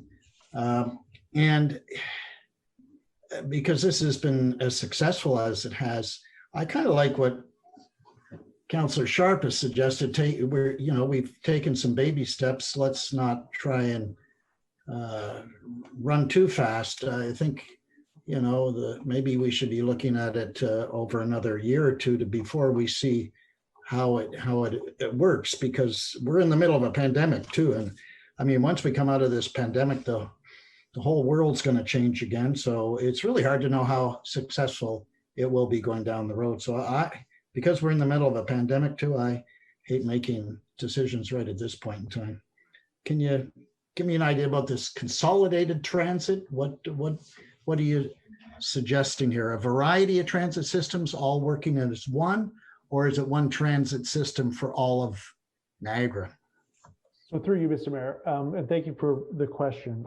What we see is an integrated transit system. So one system where the current providers that are operating more conventional services in the more dense communities, that is likely the right size of transit to provide where they can, where the service levels support and the ridership support that level of investment.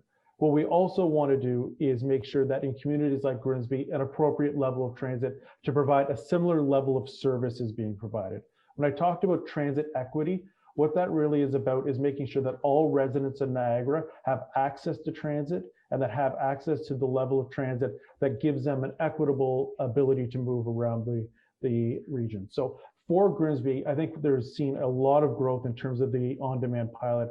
I would consider that to be the most likely mode of transportation going forward. That's obviously going to be subject to the conclusion of the pilot program itself, the recommendations that come from that, and what the commission would ultimately view as the right application of transit for the town of Grimsby. But I think that it would be safe to say that given all of the growth that we've seen in the on-demand service, that's a very strong delivery model for Grimsby.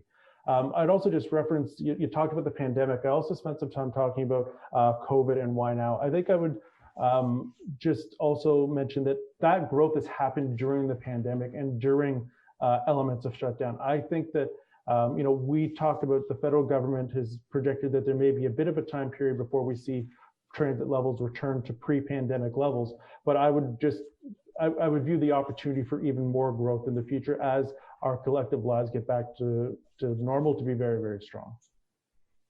Thank you. Councillor Vane. I haven't really made a decision on this yet, but there's a couple of points I want to raise in that I read an article many years ago that the Toronto Transit Commission, when it first started, they talked about doing a full-blown system, which they're working on right now, and it's paying billions. But they say back in the 50s, when they first started talking about this plan in Toronto, had they developed the TTC to its full capacity at that time, it would have cost them $50 million. Now it's going to be closer to $50 billion. So my point being is that I do agree with what my fellow councillors are saying. I think the system we have is great, and I'm not into big buses roaring down the street. But at the same time, I think we need to get in on the ground floor and try and work now while we have an opportunity to work with them to try and develop something that's specific to Grimsby. While I understand they want to amalgamate the systems, but maybe there's a way we can still maintain our on-demand service, which is very big in Grimsby because we do have an older population and we have a lot of youth and stuff. So my point is I think if we miss out on the opportunity to get at the ground level, we're not going to have a say at the table. That's all. Thank you. Councillor Sharp. Thanks, Mayor Jordan. Just to direct the question back to Heather, And Councillor Ritchie talked about like subsidy to the regional transit, but I think that the way I understood what the response was that the town of Grimsby pays 8% into all regional levies. And so if that $14 million transit cost, like or $14 million, sorry, before I go rambling on, can you repeat that for me, Heather? Certainly, through the mayor. Yes, currently on all regional services, Grimsby taxpayers pay 8% through their assessments. So of the $14 million, you're currently paying $1.4 million total. If you net out your $250, that would be $1.1 million that you're paying towards transit currently. Okay. On the regional levy, yes. Yeah, so that's, and was it 14 million? Was that the cost of the Niagara, of the West Niagara? No, or is that the, that is the full Niagara Regional Transit budget. Yeah. The Niagara West On Demand budget is 2.4 million plus the incremental costs or the incremental support from Grimsby, the 250, and also from Lincoln. yeah, so what I'm getting from this is that we're contributing 1.4 million, including the 250,000 that we contribute. And the total cost for Niagara West is 2.4 million. So we're paying for like 60%, more than half of that. And then Lincoln and West Lincoln are contributing. West Lincoln didn't buy into the second part on their levy, but they're paying through the regional levy. So between the three municipalities, we're not being subsidized. Even with the current on-demand transit, we are paying for the on-demand transit through our levies. And then there's some money left over for the Niagara Regional Transit that's in there. And so I mean, it was a good question to ask, but I don't think we're being subsidized. I think that if we were to, I think that the costs of having the transit here compared to the costs of having the transit there, we end up paying more, right? And I look at 27 million times 8% is like 2.2 million or something, right? So currently we're paying 1.4. Currently we would be paying 2.2, and I don't know if that includes the 14 million for the Niagara Regional Transit that we're already. So it's complicated, and I'm not going to pretend to understand it better than I do. But what I do understand is that we're not going to get a deal from this. We're going to pay more money, and if you could confirm that, or Heather. Through you, Mr. Mayor. What I can confirm is that when you upload, you will upload $2 million from other local transit agencies. However, if you look at this in the collective scheme of GO and transit combined, you know, the Niagara Region GO budget is $40 million. And a large portion of that is going towards Grimsby development. So if you're only paying 8% of that piece, then you're being subsidized on that side, but you're paying into the transit. And it's really the argument around transit is transit a regional necessity? Does it move people towards amenities? Does it move people towards jobs? Does it facilitate transportation? And I think you've shown through the on-demand and through the need of GO that that is actually the case for the growing needs of Grimsby. 50% of the population are under 20 and over 65. And those are large users of transit, especially over as you age, it becomes a safer mode of transportation, and the on-demand provides a better service than the local bus that you have to walk towards. So there's a lot of benefits collectively to the region and towards Grimsby for the consolidation. Okay, thanks for that. I think that $40 million contribution from the region, well, only 8% is paid for by us. It's also used by the rest of the region who's going to come here to get the GO. So like we're contributing 8% of 40 million, whatever that is, roughly $3.5 million. And the region is paying the rest to put in sidewalks and stoplights and parking lots for the GO train. And then they're going to come here and use those stoplights and those sidewalks. And so we're getting sidewalks for everyone to use, like St. Catharines, Niagara Falls, Fort Erie. they're all going to come here on their way to the Jays game. They're going to use the stop walk, or the crosswalk, and they're going to stand on the shelter that's built and stuff. And like, so yeah, we're getting a $40 million investment into Grimsby for the entire region to come here, but also for people from Toronto to come here on the opposite direction on their way to Niagara Falls. And so like, yeah, there's investments here, but I don't know if it's a real benefit to our ratepayers in comparison to the cost of absorbing the entire regional transit into the regional budget. I'm just running numbers quick through my head, and it seems like it's a lot, and it seems like we're kind of sacrificing a lot to get the GO train here. And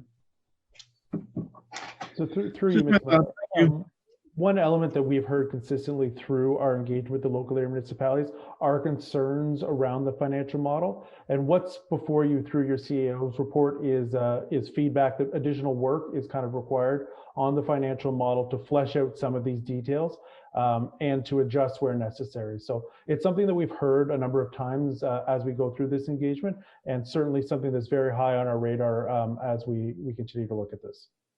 Yeah, thanks. And that's good, but I don't want to get into something I talked about the pilot program that we could get out of it. So once you start a regional transit commission, I mean, we're kind of at the mercy of the transit commission to raise the prices. I mean, it's easy to make costs low and then say, oh, sorry, now it's more, and you're stuck, right? We have voted triple majority so. Well, I'll wait to hear some more. Thanks, guys. Sorry to be such a downer. Councillor Furtick. Oh, sorry, Councillor Vardy first, and then Councillor Furtick. Thank you. I guess I'm lining up with Councillor Sharp. It comes down to what can we afford? And I'm not like, maybe we'll get some other thing or some other better connectivity but right now we have control of our transit. We pay for it, and we are a small town.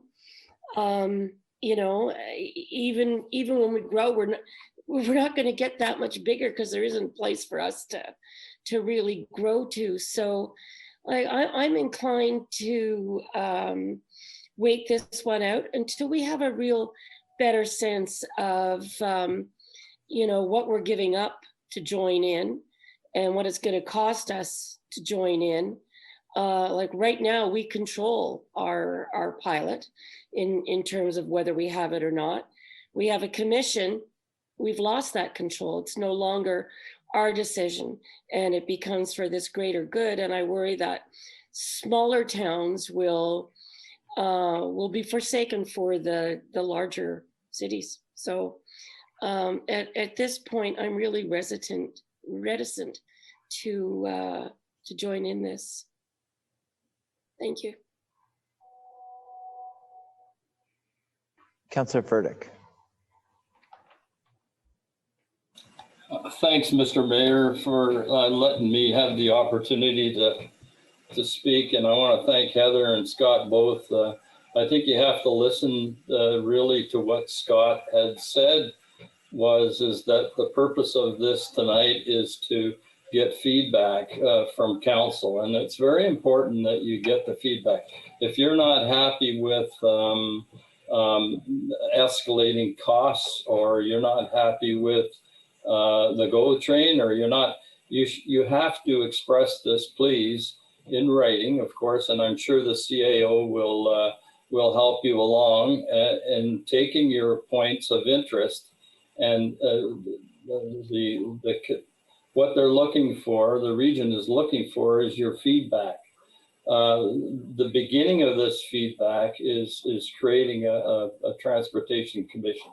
I don't say that you've lost anything any more than what we have with the Niagara Regional Police. You have the same thing.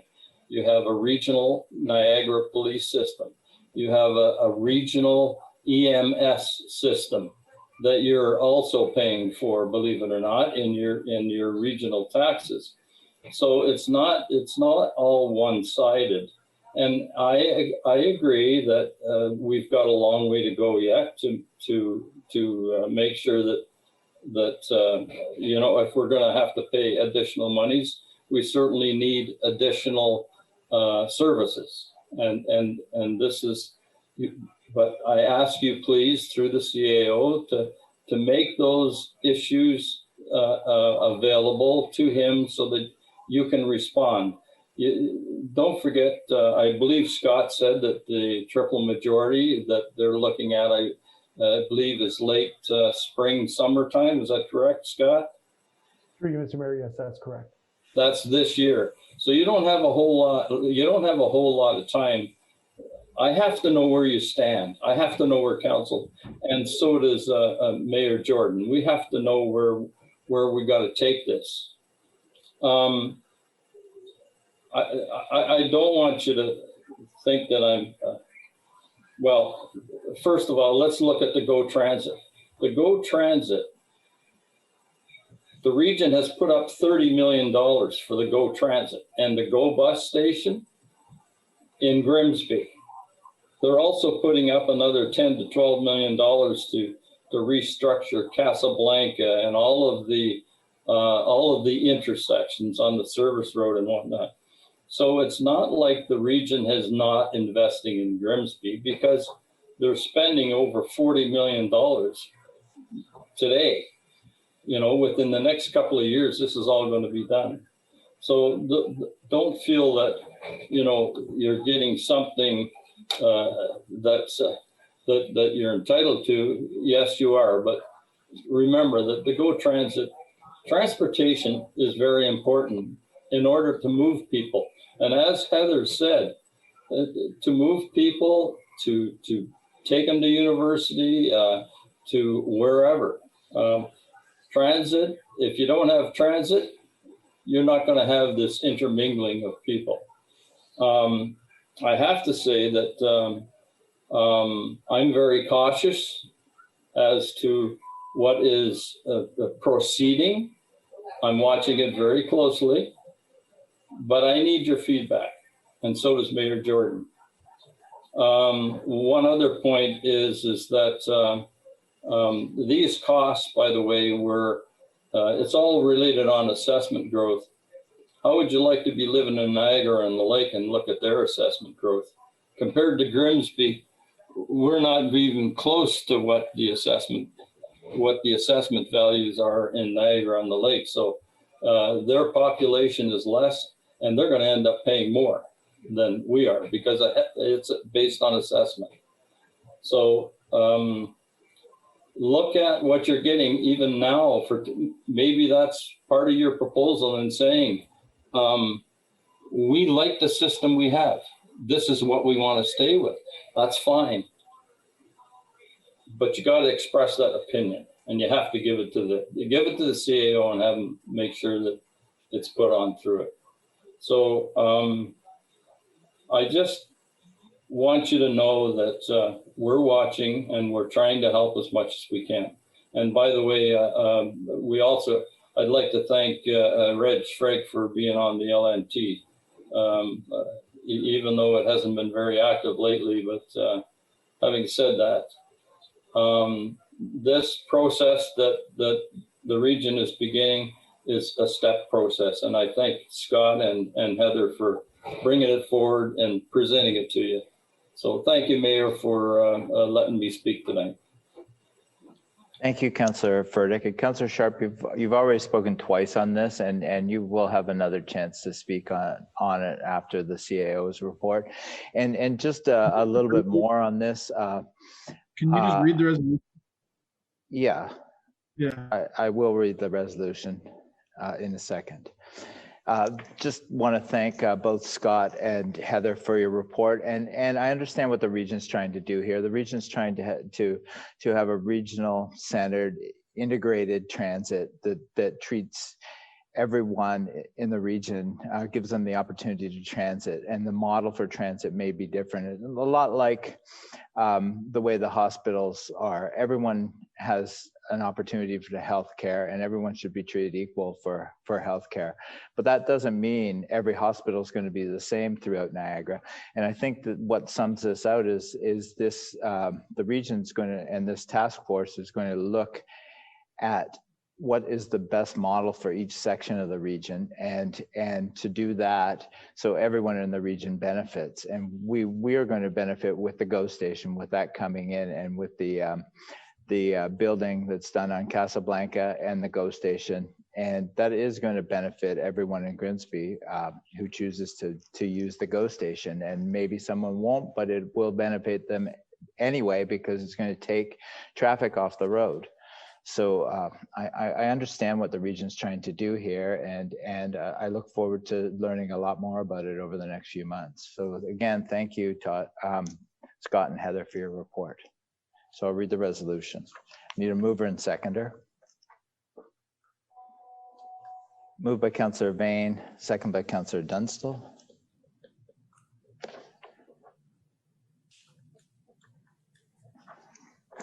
Moved by Councillor Vane, second by Councillor Dunstall. Resolved that the delegation from the Regional Niagara Transit Team be received. Recorded vote.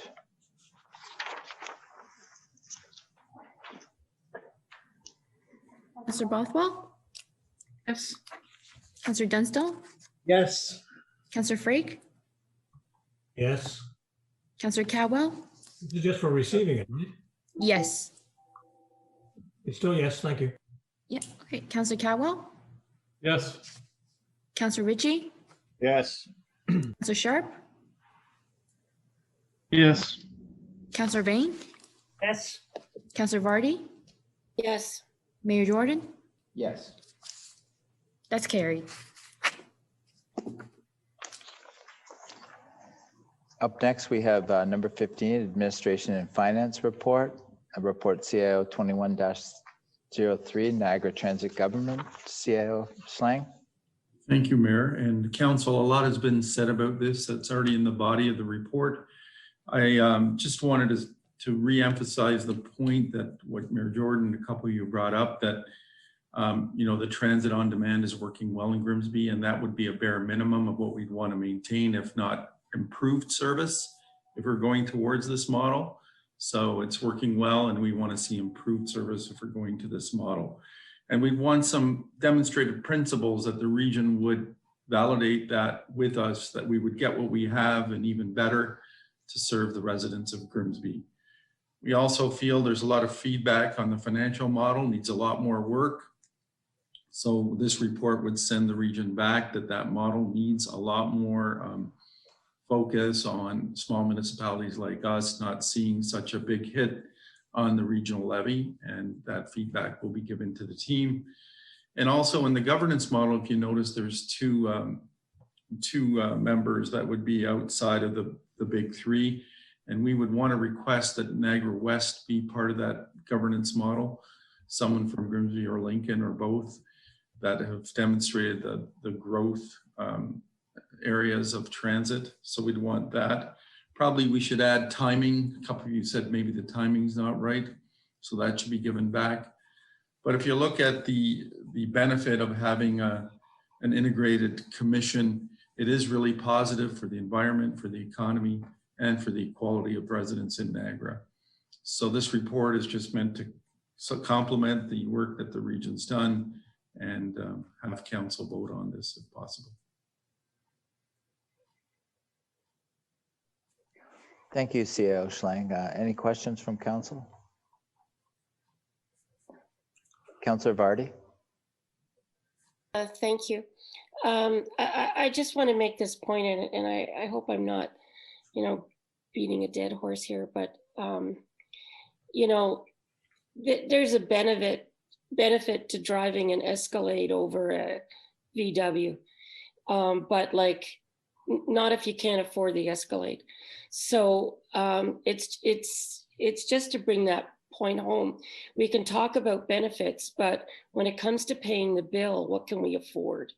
And I think that's what, I mean, we've taxed citizens quite substantially in the last 2 years.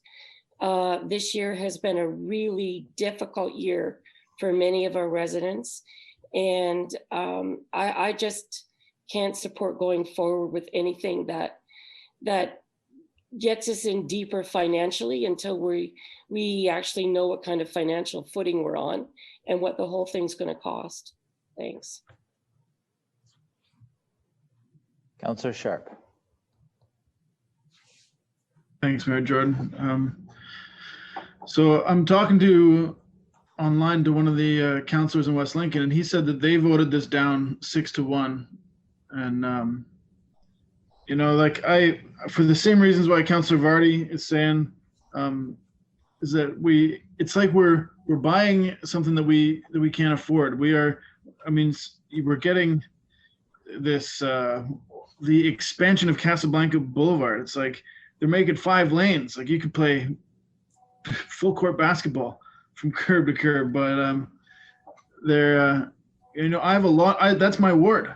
Probably one of the #1 complaints about is the expansion of Casablanca. They're like, this was not like a well-received thing. People are losing trees, they're losing driveway space. What we're gaining is people coming here to create more traffic, and that's expensive. And so, yeah, someone else is going to pay for it, but like, we're going to pay for it too. So it's kind of like, you know, that Escalade example, but you know, we don't want what we're getting. And then what I hear from the residents is that they're asking me, they're saying like, why do we have so many high rises, and why do we keep approving this? And like, what we end up doing is that we put a burden, a financial burden that's so large that we have to grow to cover it. It's like we're pushing through a ceiling where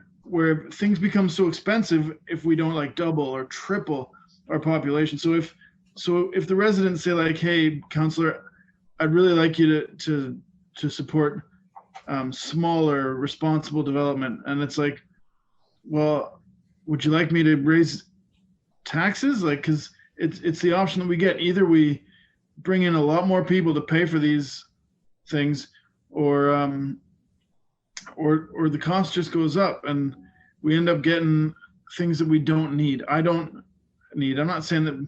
Sure, there are people that need it. I don't want to invalidate their needs, right? But we got to look at the whole picture. And so, if I could just ask the mayor and I guess the CAO, or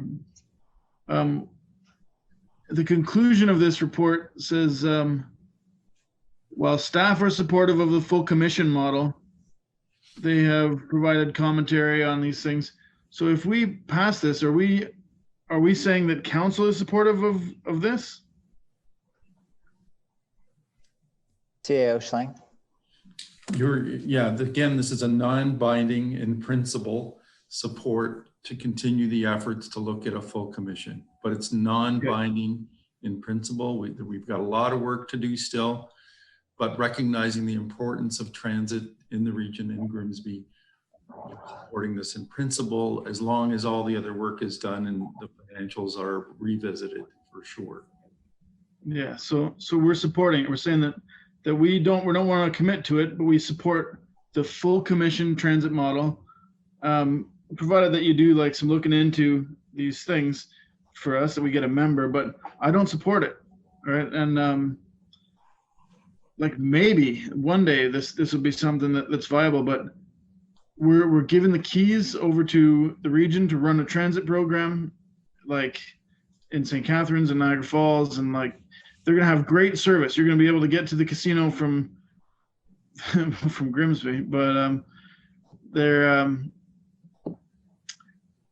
we're not gonna get the value for it. And I think that I want to defeat this. Maybe later we can talk about this, but in principle, I don't support a full commission transit model in Niagara. That's all I have to say. Councillor Bothwell. Thank you, Mayor Jordan.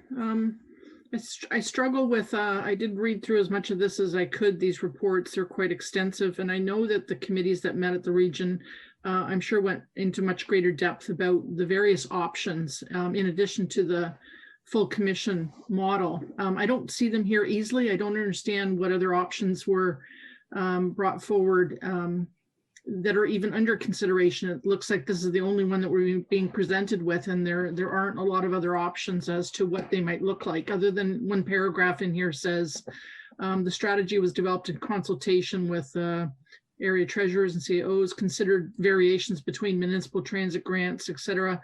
And the municipalities with robust transit services were primarily in favor of moving to a single regional tax levy, but municipalities with little or no transit service leaned towards a municipal transit grant to support the existing local transit service, while transit service increased within and to their community. So I think I don't see what the other options are. I think there are other options that we should be looking at other than the full governance model. And I'm having a very hard time supporting it, even in principle at this point. Thank you. Tia Schlang, did you want to comment on that? Perhaps Heather or Scott could, because they looked at various models. Yeah, maybe you could explain. Thanks. Yeah, Heather or Scott. Yeah, through you, Mr. Mayor. So I'll draw a distinction between the two elements, one being the governance model, which is the organization of the proposed consolidated transit system itself. So 3 models were looked at for that. That was the full commission model that would be created as a regional division, or that there'd be a limited commission model, which is a hybrid of the two. I think the core of your question, though, pertained at what additional financial models would perhaps look like. I'll defer to Heather to maybe respond to what other where the process on the financial side came from. Mr. Mayor, we evaluated through the local area treasurers. I brought 4 different financial models to them. There was a grant structure, which was where you bought in kind of at your local, and then everything incremental went on the regional levy. And then the full regional upload. Those were kind of the 2 opposites, or on either side of the financials. And then there were some blended options in between, where you could maintain a certain grant or phase the grant out. And so we worked through this 5-year phasing out strategy so that we could increase service levels in the less robust transit areas over that transition period. So at the end of the 5 years, we wanted to make sure that the service levels were similar or equitable across all areas. And that's how we came up with the 5-year kind of transition plan. Thank you. Councillor Vardy. Thank you. Through you, Mr. Mayor. I kind of feel like to support this in principle is almost like someone saying to me, it's okay, sign here. And, yeah, we'll work out all those details later. And then you find, later, it's not what you had thought it would be or hoped it would be. Or so, I mean, to support something in principle that you already have deep concerns with, I don't think is a good way to go. And I won't be supporting it. Thank you. Councillor Frick. Thank you, Mr. Mayor. I'm not going to echo all the things that Councillor Bothwell, Councillor Sharp, and Councillor Vardy said, but I certainly agree with all of them, so I won't say it again. I know we're going to have a lot more discussion on this going forward, so I've heard enough so far, and I've got enough in front of me to look at. So I'd like to call the question, if you don't mind. All right, I'll read the resolution. I need a mover and seconder first. Moved by Councillor Vane, second by Councillor Vardy. Yeah, what is vote, Mr. Mayor? Moved by Councillor Vane, second by Councillor Vardy. Resolved that report CAO 21-03 dated February 1st, 2021 be received, and that the committee endorse in principle the full commission as the recommended governance model for the consolidation of Niagara public transit system, taking into account that Niagara region will commit to and address A, that Grimsby's current service levels are maintained and improved upon, and B, that proposed financial model be amended to address concerns presented by the town of Grimsby, and C, that regional council considered geographical areas such as Niagara West when selecting 2 additional councillors for the full commission, and that the committee directs staff to continue to work with other municipal CAOs and regional staff on the regional financial structure of the consolidation of Niagara's public transit system, which will be presented to a council with a targeted timeframe of Q2 2021. And a recorded vote requested by Councillor Frake. Oh, Councillor Cadwell, you'd like to speak? Yes, thank you, Mayor. I did get it. I call the vote. Well, don't we all get a chance to speak on this? Should have spoken when you had a chance. No, Point of that's order. that's In order to correct. call the vote, you would have had to have a vote.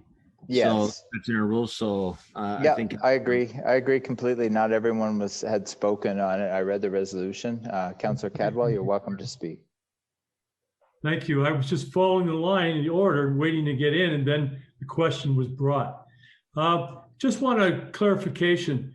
This is non-binding, as the CAO mentioned. It's just an opportunity to get more information about a transit, which again, I've been involved for a number of years. So I just want to get that straight. It's non-binding. Thank you. Absolutely correct, Councillor. Thank you, Councillor Cadwell. So I read the resolution. Recorded vote, Councillor Bothwell, No. Councillor Dunstall, Yes. Councillor Frake, No. Councillor Cadwell, Yes. Councillor Ritchie,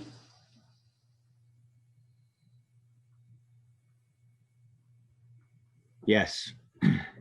Councillor Sharp, No. Councillor Vane, Yes. Councillor Vardy, No. Mayor Jordan. Yes. That's carried.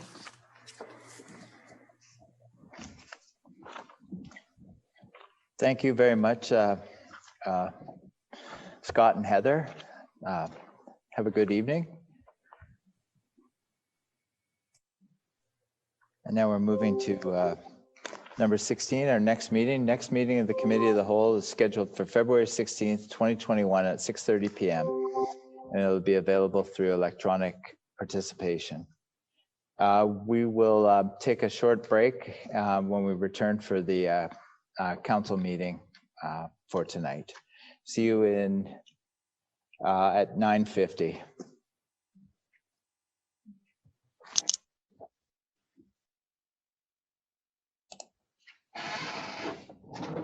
The meeting is adjourned. Councillor.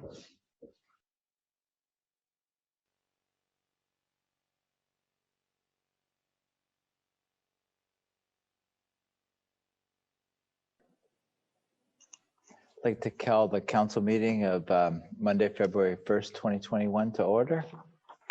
Start with playing of the national anthem.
All right, are there any disclosures of pecuniary interest?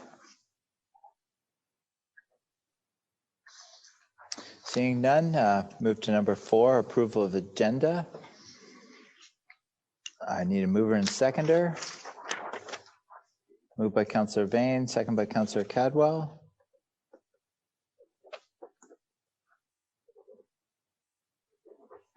Moved by Councillor Vane, second by Councillor Cadwell. Resolved that the agenda for February 1st, 2021 council meeting be approved. All in favor? Mayor Jordan, I want to add an item to the agenda from the notice of motion that I brought as correspondence to the region or to the province. And it's not really consequential to our budget but it's a correspondence to the province and the Ministry of Education. I'd like to suspend the rules and vote on that motion tonight. All right, I think procedurally to the clerk, it's to do it when we get to that part of the agenda. Okay. All right, I'll read this resolution again. Moved by Councillor Vane, second by Councillor Cadwell. Resolve the agenda for the February 1st, 2021 council meeting be approved. All in favor? That's carried.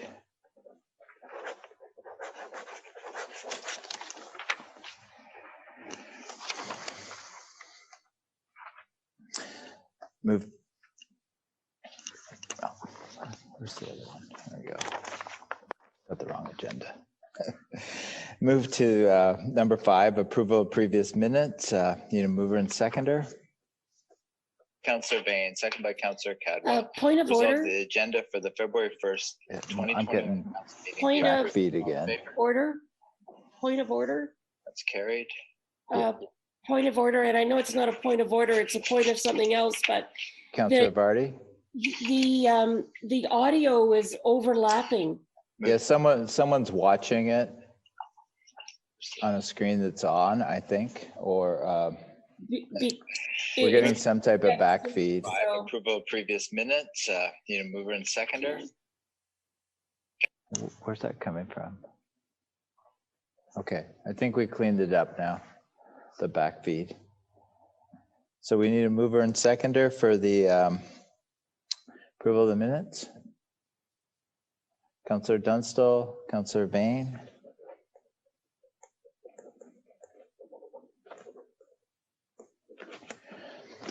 Moved by Councillor Dunstall, second by Councillor Vane. Resolved that the Committee of the Whole minutes of January 18th, 2021 be approved and the Council minutes of January 18th, 2021 be approved. All in favor? That's carried.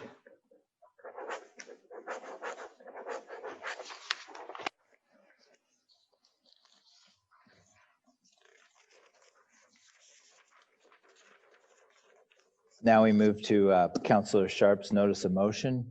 Councillor Sharp, you wanted to speak on that? Yeah, I did, Mayor Jordan and Council.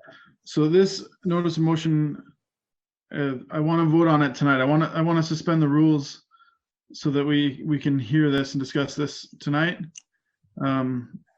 It's not consequential to our budget or requiring a report from staff, and I would like to, I'd like your support to hear it tonight. Great. We have you as the mover. We need a seconder for Councillor Sharp. Councillor Ritchie. Moved by Councillor Sharp, second by Councillor Ritchie. Resolved that Council waive section 7.71 of the procedural bylaw. 2/3 vote required. So we'll make it a recorded vote then, so we can count easily.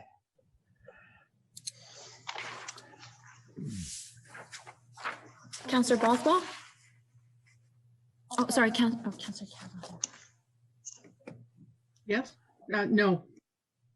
Sorry, Councillor Cadwell, you want to speak? Councillor Cadwell, you want to speak? Might you hear me all right? Okay. Yeah. Thanks, Mayor Jordan. I'm just wondering, is there any discussion allowed before we vote on this at all? on whether to get 2/3 or discussion.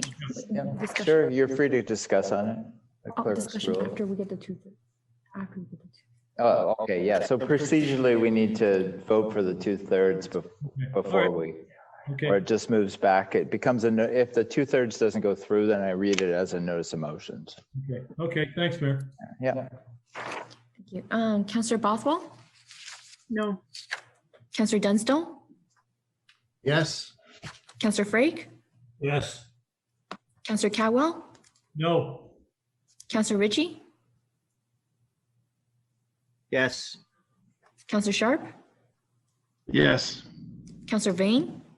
Yes. Councillor Vardy? Yes. Mayor Jordan?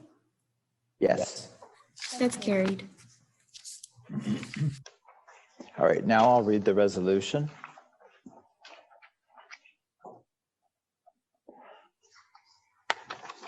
So we'll have Councillor Sharp as the mover on this one, and we'll get a seconder now. Councillor Ritchie. And I'll read it and then we can discuss it. Moved by Councillor Sharp, second by Councillor Ritchie.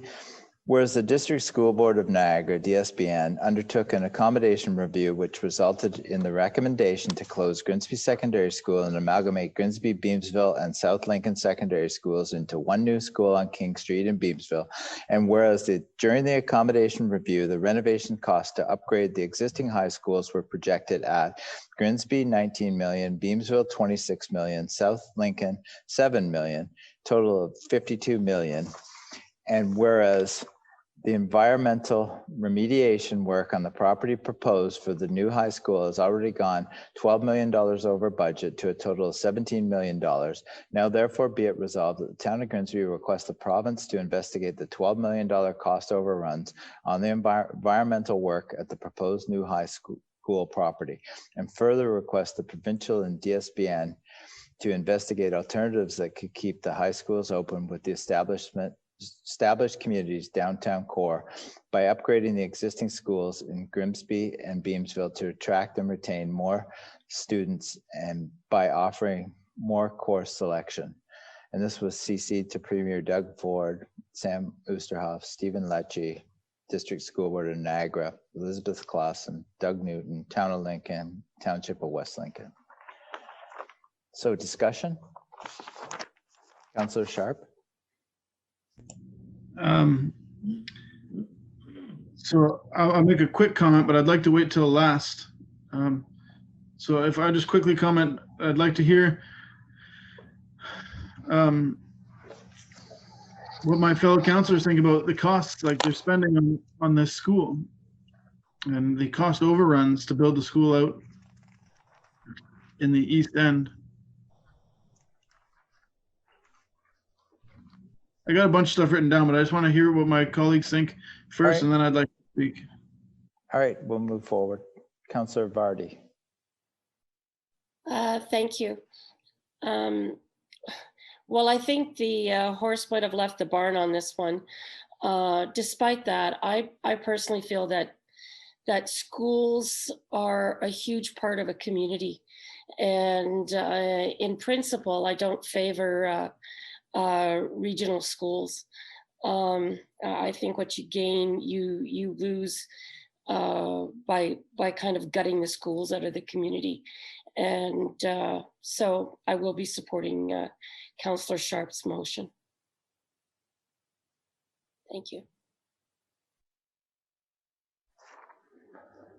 Councillor Dunstall. Thank you, Your Worship. Yeah, if I could make some comments, because I did the principal of the Grimsby Secondary School, who is going to be the principal of this new school, Matt Miller. And he gave me some information that I thought I should share with you. Yes, the remediation or the contamination of the site did go over budget to a total of $17 million, but they had done their due diligence. The MOE had passed it that it would cost 5 million. So the Ministry of Environment was involved in this process, and they found twice as much contamination as they thought they would. And this is why the remediation costs were overrun happened. He's saying that the facility audits that were done on both Grimsby Secondary School and the Beamsville School came in at about 103,000 to do the work that would be necessary to bring them up to today's standards. And there's an additional 8 million that would have to be included on top of that to add some of the amenities that this school is going to offer that they don't have at Beamsville or at Grimsby Grimsby Secondary School. So that would be a total of 111 million. And he's saying that this new school is going to cost us 63 million. The man in charge of the building of this school has built 7 schools in our Niagara region and has come in on time and on budget for 7 schools. His name is Bob Dunn.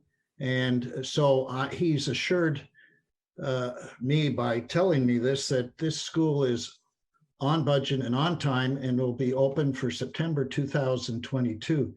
I think as we said, the horse is out of the gate. There's no way you can stop this now. They're going to get the shovel in the ground in April as soon as the winter frost is out.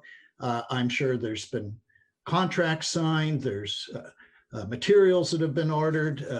You can't stop it now. I can't, and I won't be supporting this. So there's some information for us all to digest. Thank you.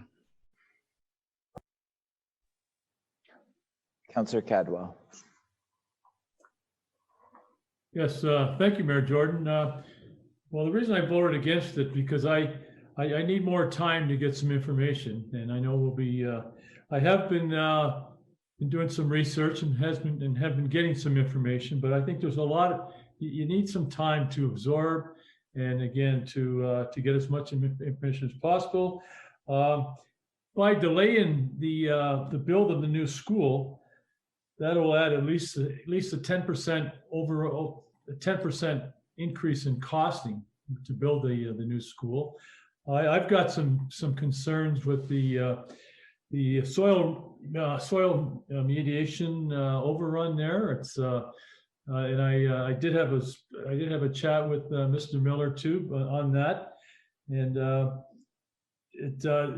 maybe the location. I mean, again, the horse is out of the barn. Is it the right location? Well, it may work out to be, but with the cost of the overrun, it was in a brickyard. I mean, we used to play hockey there. We used to when it froze, and I know it, and it's too bad. But again, that's a big expense that they've had to deal with. So yeah, again, I was trying to get a little bit more information too, but I'm going to listen to everybody, and then I'll express my vote later. Thanks.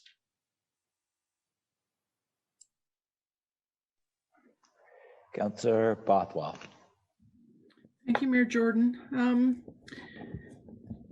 We've heard this now, like it's a very emotional issue. It's been going on for a number of years, and Councillor Sharp has a very close connection to it. I think being an alumnus there and growing up in the community, and it's very, very personal for him. So I understand the community as well was very impacted and continues to be by the loss of our high school in our community. But we have something good to look forward to, and I think what we're hearing is it is going to offer excellent opportunities for all students and additional programming for everyone. So I think we have to stay focused on what the kids can look forward to and be positive for them for this new school. Meanwhile, lobbying the province to investigate the environmental overrun. I don't know that that's our, as elected officials in our municipality's role to do that and question how the DSPN manages their budgets and their funds. It's kind of like them coming to us and saying, well, how come your biodigester went over by however many million, or what did you do with your NRBN? like, so I don't know, is that really our role?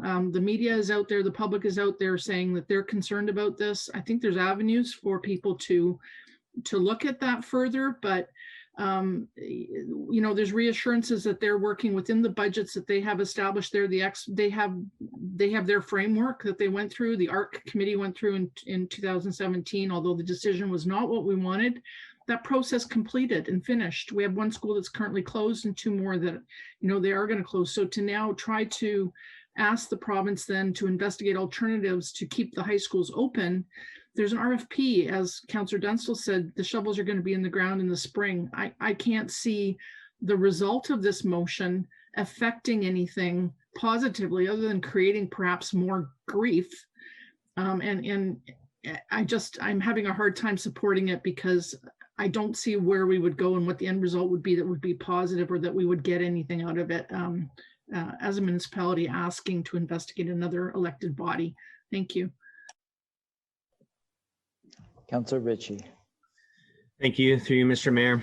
So when I look at this motion, there's part that I support and part that I don't. I'll talk to it and then I'll ask a question later on. But when we talk about the overrun on the budget, if we don't ask, who will? It sounds like they have an explanation. So they have that explanation. I think that's the problem that we have right now, is this lack of communication to the public, that the public don't understand that it was the MOE miscalculated. So I do think that that maybe the public, and today with transparency and all the rest, that they might deserve to understand what has happened. But then the second part, I don't. I think that a new high school is great. I think that you're right. The RFPs have gone out, contracts have been assigned. So I'd like to see this split into two motions, if we can, so that we're asking to look into the overrun. Also, I think it's when you're looking into an overrun, it's always good to look at some things that happen, so you don't make that mistake again in the future. Whether it's here, whether it's Kingston, whether it's Sarnia, that's just something I think of should happen. So I'd like to see this split into two motions. The first part being, now therefore be it resolved that the town of Grimsby request the province to investigate the $12 million cost overruns on the environmental work at the proposed new high school property. And the second motion being that the province and DSPN to investigate the second half. I don't know if I can get support for that, but that's what I'd like to see. Thank you. Councillor Sharp.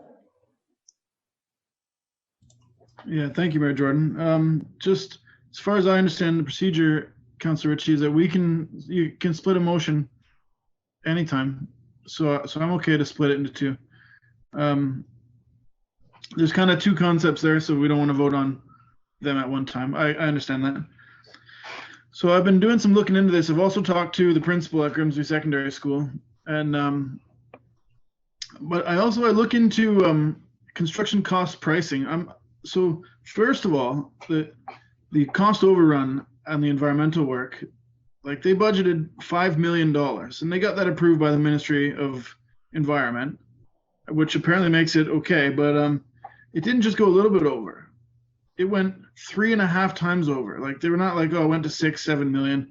It went to 17 million. So it's like, it's like, it's too much over. So, and then I question the budget for the school, for the construction. And the principal told me that was approved by the Ministry of Education.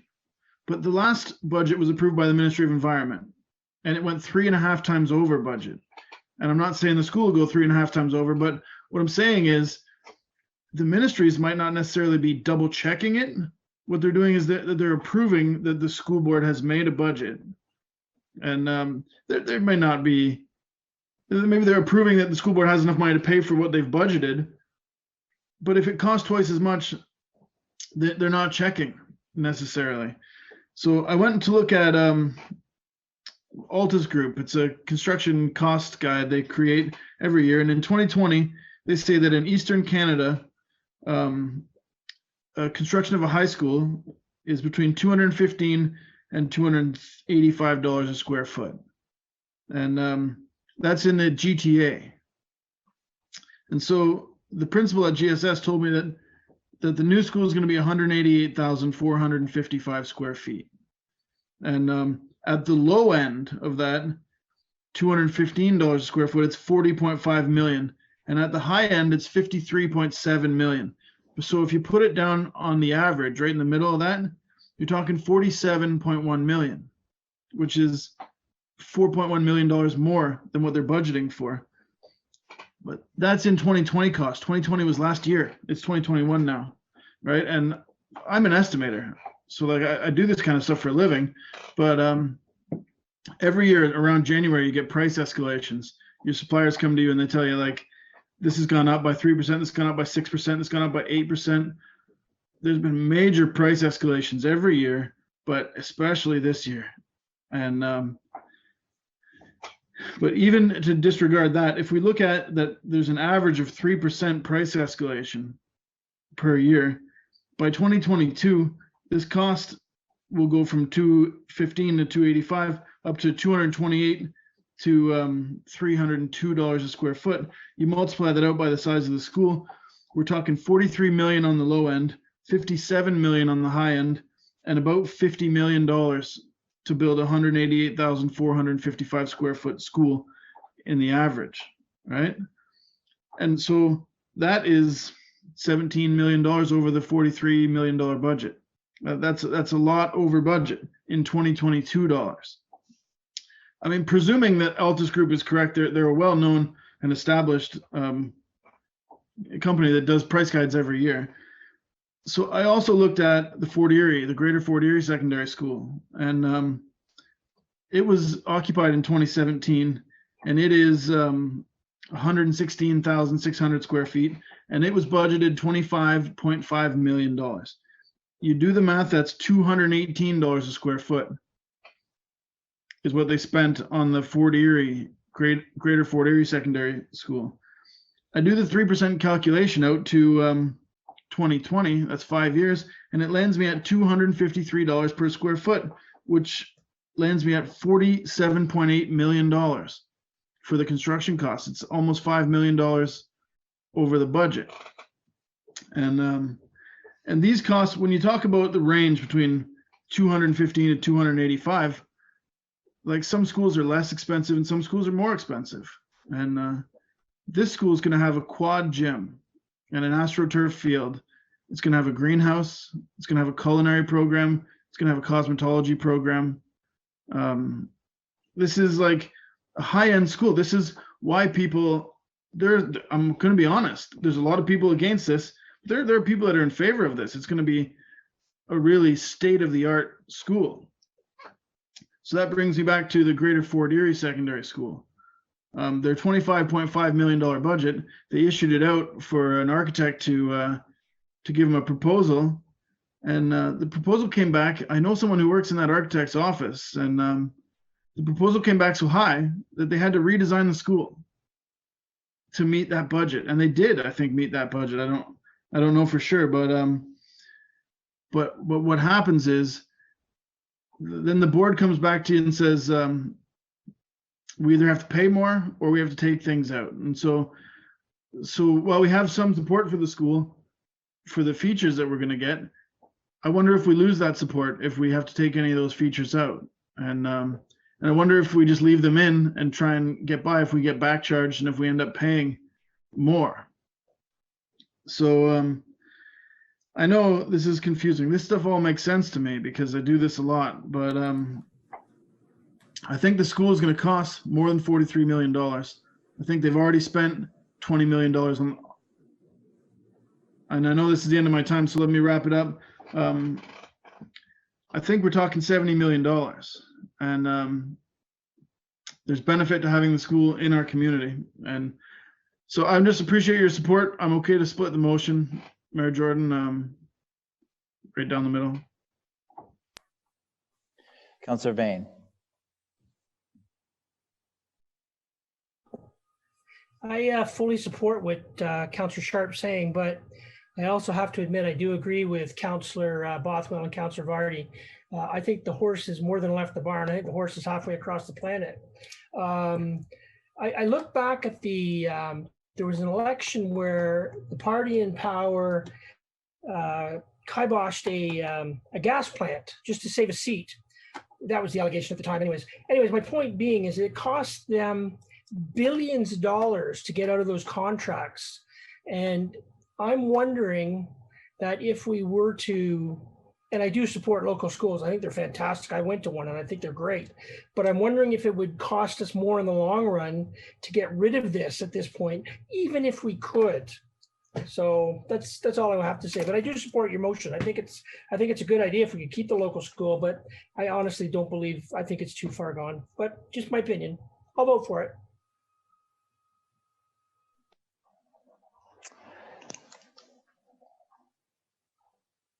Councillor Sharp, but you want to speak again? Yeah, just one more. So I know I said a lot already. We talk about, so they've gone out for an RFP. It's a request for proposal. They're looking for a price. There's no contract signed or materials. Well, there's a contract signed, but no materials bought. It's a request for proposal, and there has been a lot of money spent on the school, and I think that the property, now that it's cleaned up, is worth between $800,000 to $1 million an acre. There's 20 acres. They've spent 20 million. There's potential they could sell that for $20 million. And if they've gone $17 million over on the site already, and if I think that they might go over on the construction cost, it might be better to just cut our losses. And I've asked to forward this to West Lincoln and Lincoln, and I know that there's residents there who agree, and so that's all. I guess if we'll just call the question, I'm happy. Thanks, Mayor Jordan. Councillor Bothwell, I'll let you speak. Thanks. It's just one quick follow-up to Councillor Sharp. I noticed that he did CC Lincoln and West Lincoln, as he mentioned. Did he actually reach out to them and ask how they felt about this motion? No, I'm asking to CC them on this. I haven't CC'd them. I went to high school with one of the counselors in West Lincoln, so I talked to him regularly. I just wondered if you got their feedback, because you're proposing something that impacts them here, and you're asking us to vote on it, and I just wondered if they supported you in it. Well, so what I would say is that we would CC them, and then they would either endorse it or oppose it, and then the province would make up. I mean, because we're only asking the province, we're not telling them. So like, on its way to the province of Ontario, it would stop at the District School Board of Niagara, would stop at the these places, and they could endorse it, or they could oppose it, or they could correspond with it.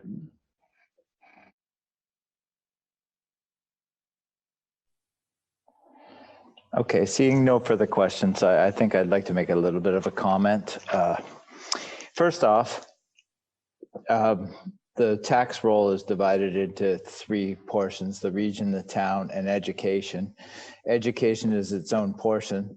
So right off the bat, I think we're dealing with something that really is none of our business from a council deciding standpoint. Second, this was all approved back in 2017, and that's when it was fought, and it's far too late now. Third, the province has known about the overrun, and they realized that there was an overrun. And remediation sites often do have overruns, and you don't partially clean up a site and leave it partially cleaned up for the next person to come back and have to finish that site. First off, you have a site that has open toxic waste now, or open material that's unsafe. So you have to go through and all the way through. From what I've been told, the province knew about the overruns, and they knew about the school board had to finish this. And as far as the costings, I don't know who's right with the costings, but I think with all due respect to Councillor Sharp, I have to respect someone who's in the school business and has built multiple schools over the years. And I think this is something that it's in Lincoln, It's located centrally between the municipalities. It's a West Niagara high school that's going to offer much more for the students that attend it there. And I know Councillor Sharp had been commenting about busing as well. Grimsby High School, they bust all West Lincoln students from the far end of West Lincoln all the way out to Westbrook Road. So a lot of Grimsby students have been bused for a long time. And I went to Grimsby High School as well. And yeah, it's sad to see it move on, and it's sad to see a community school that's 90 years old not be used as Grimsby High School any longer. But I do understand the school board's cost of maintaining 1919 and to 1960 facility in $2020 of maintenance, accessibility. These schools are these old schools are going to continue to cost, and they can't offer the programs today where a new school, a new build will be able to offer things that it's designed for now. And that's why they have a varied curriculum, and a curriculum that supports the arts, supports the trades, supports all levels of a school. So I'll just leave it at that. And Councillor Sharp's called the question. And I'll read it in two separate motions. So the first one, I guess we'll do recorded votes on both of them. Moved by Councillor Sharp, second by Councillor Ritchie. Whereas the District School Board of Niagara, DSBN, undertook an accommodation review which resulted in the recommendation to close Grimsby Secondary School and amalgamate Grimsby, Beamsville, and South Lincoln secondary schools into one new school on King Street in Beamsville. And whereas during the accommodation review, the renovation costs to upgrade the existing high schools were projected at Grimsby 19 million, Beamsville 26 million, South Lincoln 7 million, total of 52 million.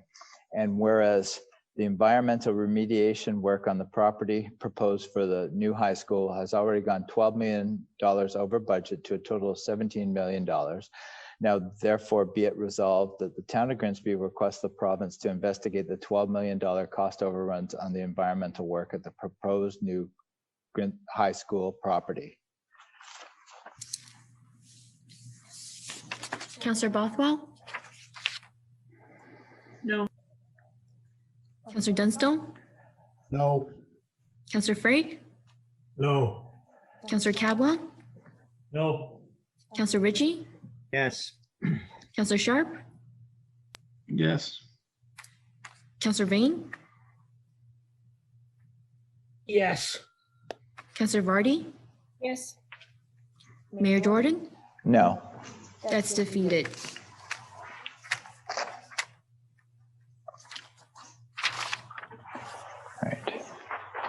That's Sharp and Ritchie. Okay. All right, the second resolution, moved by Councillor Sharp, second by Councillor Ritchie. Be it resolved that the town further requests the province and the DSBN to investigate alternatives that could keep the high schools open within the established communities downtown core by upgrading the existing schools in Grimsby and Beamsville to attract and retain more students, and by offering more course selection. Recorded vote. Councillor Bothwell? No. Councillor Dunstone? No. Councillor Frake? No. Councillor Cadwell? No. Councillor Ritchie? No. Councillor Sharp? Yes. Councillor Vane? Yes. Councillor Vardy? Yes. Mayor Jordan? No. That's defeated. All right, so the regional councillor gave his update. Now moving to announcements. I have a couple of announcements that I'd like to start with. Just that everyone's been very busy over the last week or so, including our economic development officer, Adam June.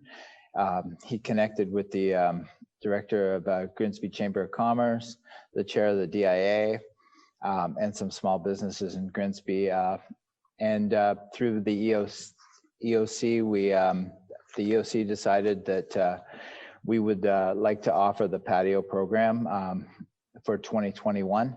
It's again only at its formative stage right now, so there's a lot of details to iron out, and we just want to move forward and do what's best for our businesses. And it seems strange saying this in a lockdown situation right now, but spring is coming. It's only 47 days till spring right now, and we want to be ready this time. I know with the DIA, we've already approved the decoration, the beautification of the Main Street closure. And with this announcement, we plan to allow other businesses in town to expand their patios as well. So it's not just Main Street, both at the lake and downtown. So it's something that we need to iron out all the bugs, but we've started much earlier this year, and we will have all the answers, and any of the merchants will be able to contact either myself, and I'll forward it to Adam June or Adam June himself. And so I'm really pleased that we are moving ahead of this, because with the better weather coming in the spring, people are, as we battle this virus, and hopefully the numbers go down, and we have hope, and hope is what we need. And so planning ahead so we can have the most successful rollout throughout the town is definitely the best way to go. And my other announcement is beginning next week, the region will be closing Park Road South between Ridge Road East and Highland Drive. There'll be a detour there, and they hope to get that finished, weather cooperating, in a little over a week, I believe. And that's all my announcements. Councillor Cadwell. Yeah, thank you, Mayor Jordan. And I just want to, not to put you on a spot, but remind you of the update from the Roma conference. Oh, sorry, I'll do the Roma too. I knew there was something. I knew there was something else I was forgetting. Yeah. Thanks. I have one announcement, if I could too, please. Thank you. Sure. Yeah, we CIO Schlang and myself attended the virtual, the first ever virtual Roma conference. We listened to Doug Ford's address, which was promising $1 billion to further rural broadband and improve the broadband network for Ontarians. Also, $200 million in an inclusivity fund. And then we had actually, Minister Elliott spoke on a bill to $1 billion to enhance lab capacities throughout the province. And it's to roll out the vaccine. Hopefully we get more. That's caused a little bit of a hiccup in the vaccine rollout, but the province has committed to roll out the vaccine as quickly as possible. Our first delegation was with Steve Clark, Minister of Municipal Affairs and Housing. We talked about COVID funding, thanked him for the COVID funding we did receive. And we talked to him again about the second phase uptake. And we also touched on the other program that he was talking about with the Councillor Bothwell mentioned earlier. The name escapes me right now, but so that went very well with Minister Clark. And that was just with the Grimsby group. Then at our second delegation on the Monday was with Minister Mulrooney, Minister of Transport. We talked, the region was there as well as the other two West Niagara municipalities. And we talked about the escarpment crossing, which everyone's well aware of, that there's no safe truck route between Red Hill Parkway and the 406.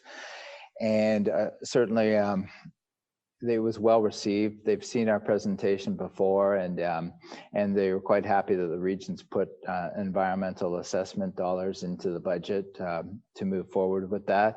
And I certainly requested the tunnel idea. The tunnel technology has really come down in cost with in relation to a wide cut in the escarpment. And not to mention, the escarpment is a World Heritage Biosphere, and a tunnel going up at a great or reduced grade for trucks would certainly allow for a much easier and safer escarpment crossing, and with much less of an environmental impact. So it's a solution that, in my mind, it has a 100-year lifespan at least, and it's something that is best for everyone. And then Marilyn Mossoff, the federal minister for Women and Gender Equality, spoke on day 2. She spoke about broadband being essential to all Canadians as well. So it seemed to be a common theme around the Roma conference. Then we had our third delegation with Minister Elliott, and Minister Elliott was actually there. She thanked us, and she thanked the mayors of and councillors of West Niagara for actually securing, and the regional council from Niagara, of securing the 12.6 million for the hospital as a regional contribution. And she was very surprised and overwhelmed that our community of West Niagara has already secured 50 of the 60 million community share for this West Lincoln Memorial Hospital build. So she was very ecstatic about that. She hadn't heard news like that. She said never very often. And it was something that she wants to take to the province and take to Treasury. And actually, our MPP, Sam Oosterhoef, I can't forget that. He was there for all 3 delegations. So Sam always has our backs, and always has an ear at Queen's Park. So we were really pleased that we can move forward into stage 3 now and RFPs for the hospital, and to get the shovel in the ground in early 2022. So sorry, Councillor Cadwell, I went a little longer, but I think they were all good points. So we got Councillor Bothwell, then Councillor Cadwell. I'll let Councillor Cadwell go first because I think he was waiting. So I'll let him finish his conversation, and then I'll jump in. Thanks. Yeah, I'm fine with that. Yeah, thank you, Councillor Bothwell. And Mayor, thank you very much for that update. Sounds like you and Mr. Slang had a very busy couple days there at the Roma conference. And again, as you mentioned, it was the first virtual one, and I guess they got business taken care of and got things done, which is good. But there's nothing better than attending one of those conferences and networking with other councillors. Yeah, I just have one thing, Mayor Jordan, and I'd like to bring it to everybody, council plus the viewing public's attention. This morning, I received an email from the municipal world, and it's very disturbing information with regards to carbon monoxide detectors. And they had an incident in Saskatoon where the 43 people had to be taken to a hospital because of CO symptoms. And I thought, wow, that's very disheartening. And but anyways, it just wanted to just maybe think a little bit and bring it to everybody's attention that because of the lockdown, And people are now home a lot more than we were, or at any time in your home. It's the whole premises is to have your home safe, have a safe home. So I spoke to Chief Thompson today just to get some information and regulations to where we are in Grimsby. And then he sent me an email with some information in that, which was great. And I just want to read a little bit here. It's just under the Ontario Building Code and the Ontario Fire Code currently require CO alarms in residential occupancies only. Sorry, it's late night. CO alarms must be located adjacent to all sleeping areas in the home. And they're saying that the average cost for a CO detector now is about $35 to $40 for a unit. You can spend a little bit more to get better ones, but I just want to reference that it's the importance of we're all mandated and to have smoke detectors on every level of your home, but it's so important to have a CO detector too. I'd hate to hear any more stories about people being exposed to carbon monoxide through furnaces, hot water tanks, gas burning appliances. So yeah, I just want to bring that to everybody's attention. And again, because we're all locked down, we're home, we're stuck at home. So please make sure your CO detectors are working and that you have one in your in the sleeping areas of your home. So that's all. Thank you very much. Councillor Bothwell. Thank you, Mayor Jordan. Just a couple quick recaps. This week, actually Saturday, I participated in a heritage workshop that was put on by Community Heritage Ontario and the Architectural Conservancy of Ontario on recent changes to the Ontario planning legislation, what all heritage advocates need to know about Bill 108 and impacts on Ontario planning legislation as it affects heritage. There was a great panel of speakers from the Ministry of Municipal Affairs and Housing, a couple of them, as well as a planner from Toronto. And a really good, interesting information session on how we can be proactive in protecting our heritage, with some of the key points being that we early on in the planning process liaise with our planning staff on during the pre-consultation on anything that might be at risk with respect to our heritage buildings, and look at strengthening our terms of reference with respect to heritage impact assessments. And a few other really good informative tips. I was glad to see that our heritage planner was as well on that workshop on a Saturday. Poor lady taking her personal time as well, but it was very informative. I encourage anyone who's interested in learning more about heritage and how we can protect it by visiting those websites and looking at registering maybe for some of those workshops. It is Ontario Heritage Week. February 15th to 21st. I know that this year is going to be different, and with the Heritage Committee not really meeting on a regular basis, it's very difficult to have prepared anything.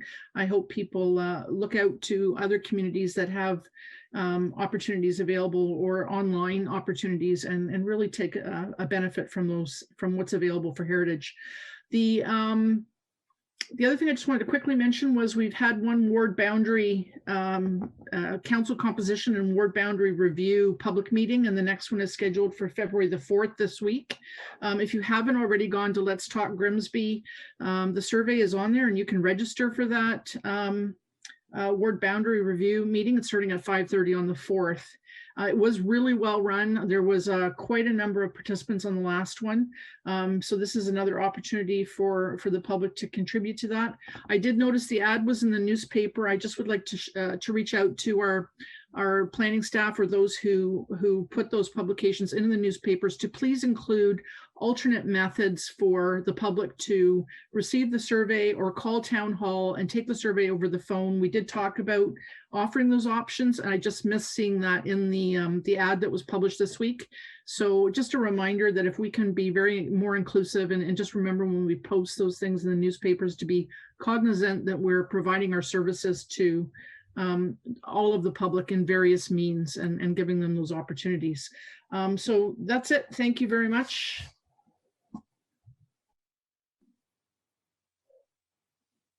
Councillor Payne. I have no details on this, but it's just a bit of a reminder that, and I don't know what happened, but I just, in this time of COVID, there's a lot less cars on the road. There's more children at home and et cetera, et cetera. So I just ask people, I know we've all been getting recent complaints about a lot of speeding on local roads. And unfortunately, the worst nightmare for a first responder happened today at 4 p.m. in Lincoln. A child was hit by a car and has subsequently died. My deepest condolences to the family of the child. As I say, I don't know any of the details. I just know that it happened. And please just remember there's young children out there, and you may think you're being a real hotshot by shooting down the street, but you can't bring it back once you kill somebody. So just again, my deepest condolences to the family, but please be careful. Thank you. Councillor Vardy. Thank you. I just wanted to build a little bit on what Councillor Bothwell was talking about the ward review. It was the consultants did an excellent job, and given if there's a big demand for the session on Thursday, perhaps we could consider adding a third session in the evening, say at 7, because I've heard from some residents that they're not able to meet like a 5:30 timeline. So some consideration for that. And I understand we will be broadcasting it live. So, that'll give people an opportunity at least to see it then at a time of their choosing. But just I'd like to put it out there, something to consider. Thank you.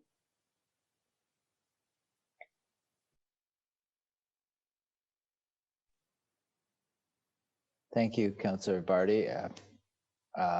Well, certainly the clerk heard that, and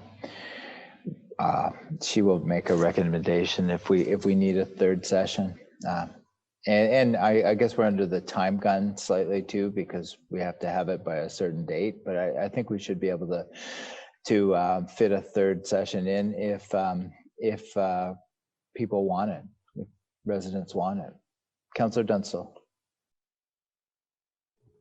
Thank you, Worship. I'll be quick. I don't really have any new news. I just wanted to endorse or thank you for bringing up the idea of extending the patios for another season earlier than later, as we were late last year, and the hospitality industry has been one of the hardest hit through this COVID-19. And that being said, I think St. Catharines has already gone ahead and endorsed or extended their patio season for another year, and I believe Toronto has done that too. So I'm very happy to hear that you're working early at it, and we as a council should be endorsing that very soon so that people can prepare. Again, we haven't lost any restaurants in Grimsby yet, and it's been a lot harder this winter than it was last spring. We're in the dead of winter. It's a tough time of year at the best of times for the hospitality industry. And so this has really been tough for everybody. So I really appreciate you considering that early on. Thank you. Thank you, Councillor Dunstall. Seeing no more. Next meeting of council is scheduled for February 16th, 2021. That's a Tuesday night, following committee of the whole. Now we have our confirming bylaw. We need a mover and seconder for the confirming bylaw. Councillor Vane and Councillor Frake.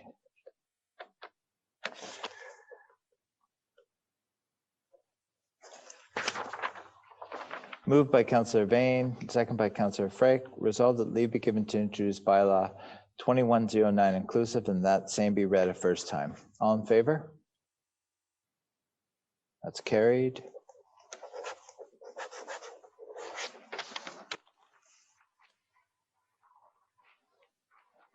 Need a mover and seconder for second and third reading. Councillor Vardy, Councillor Ritchie.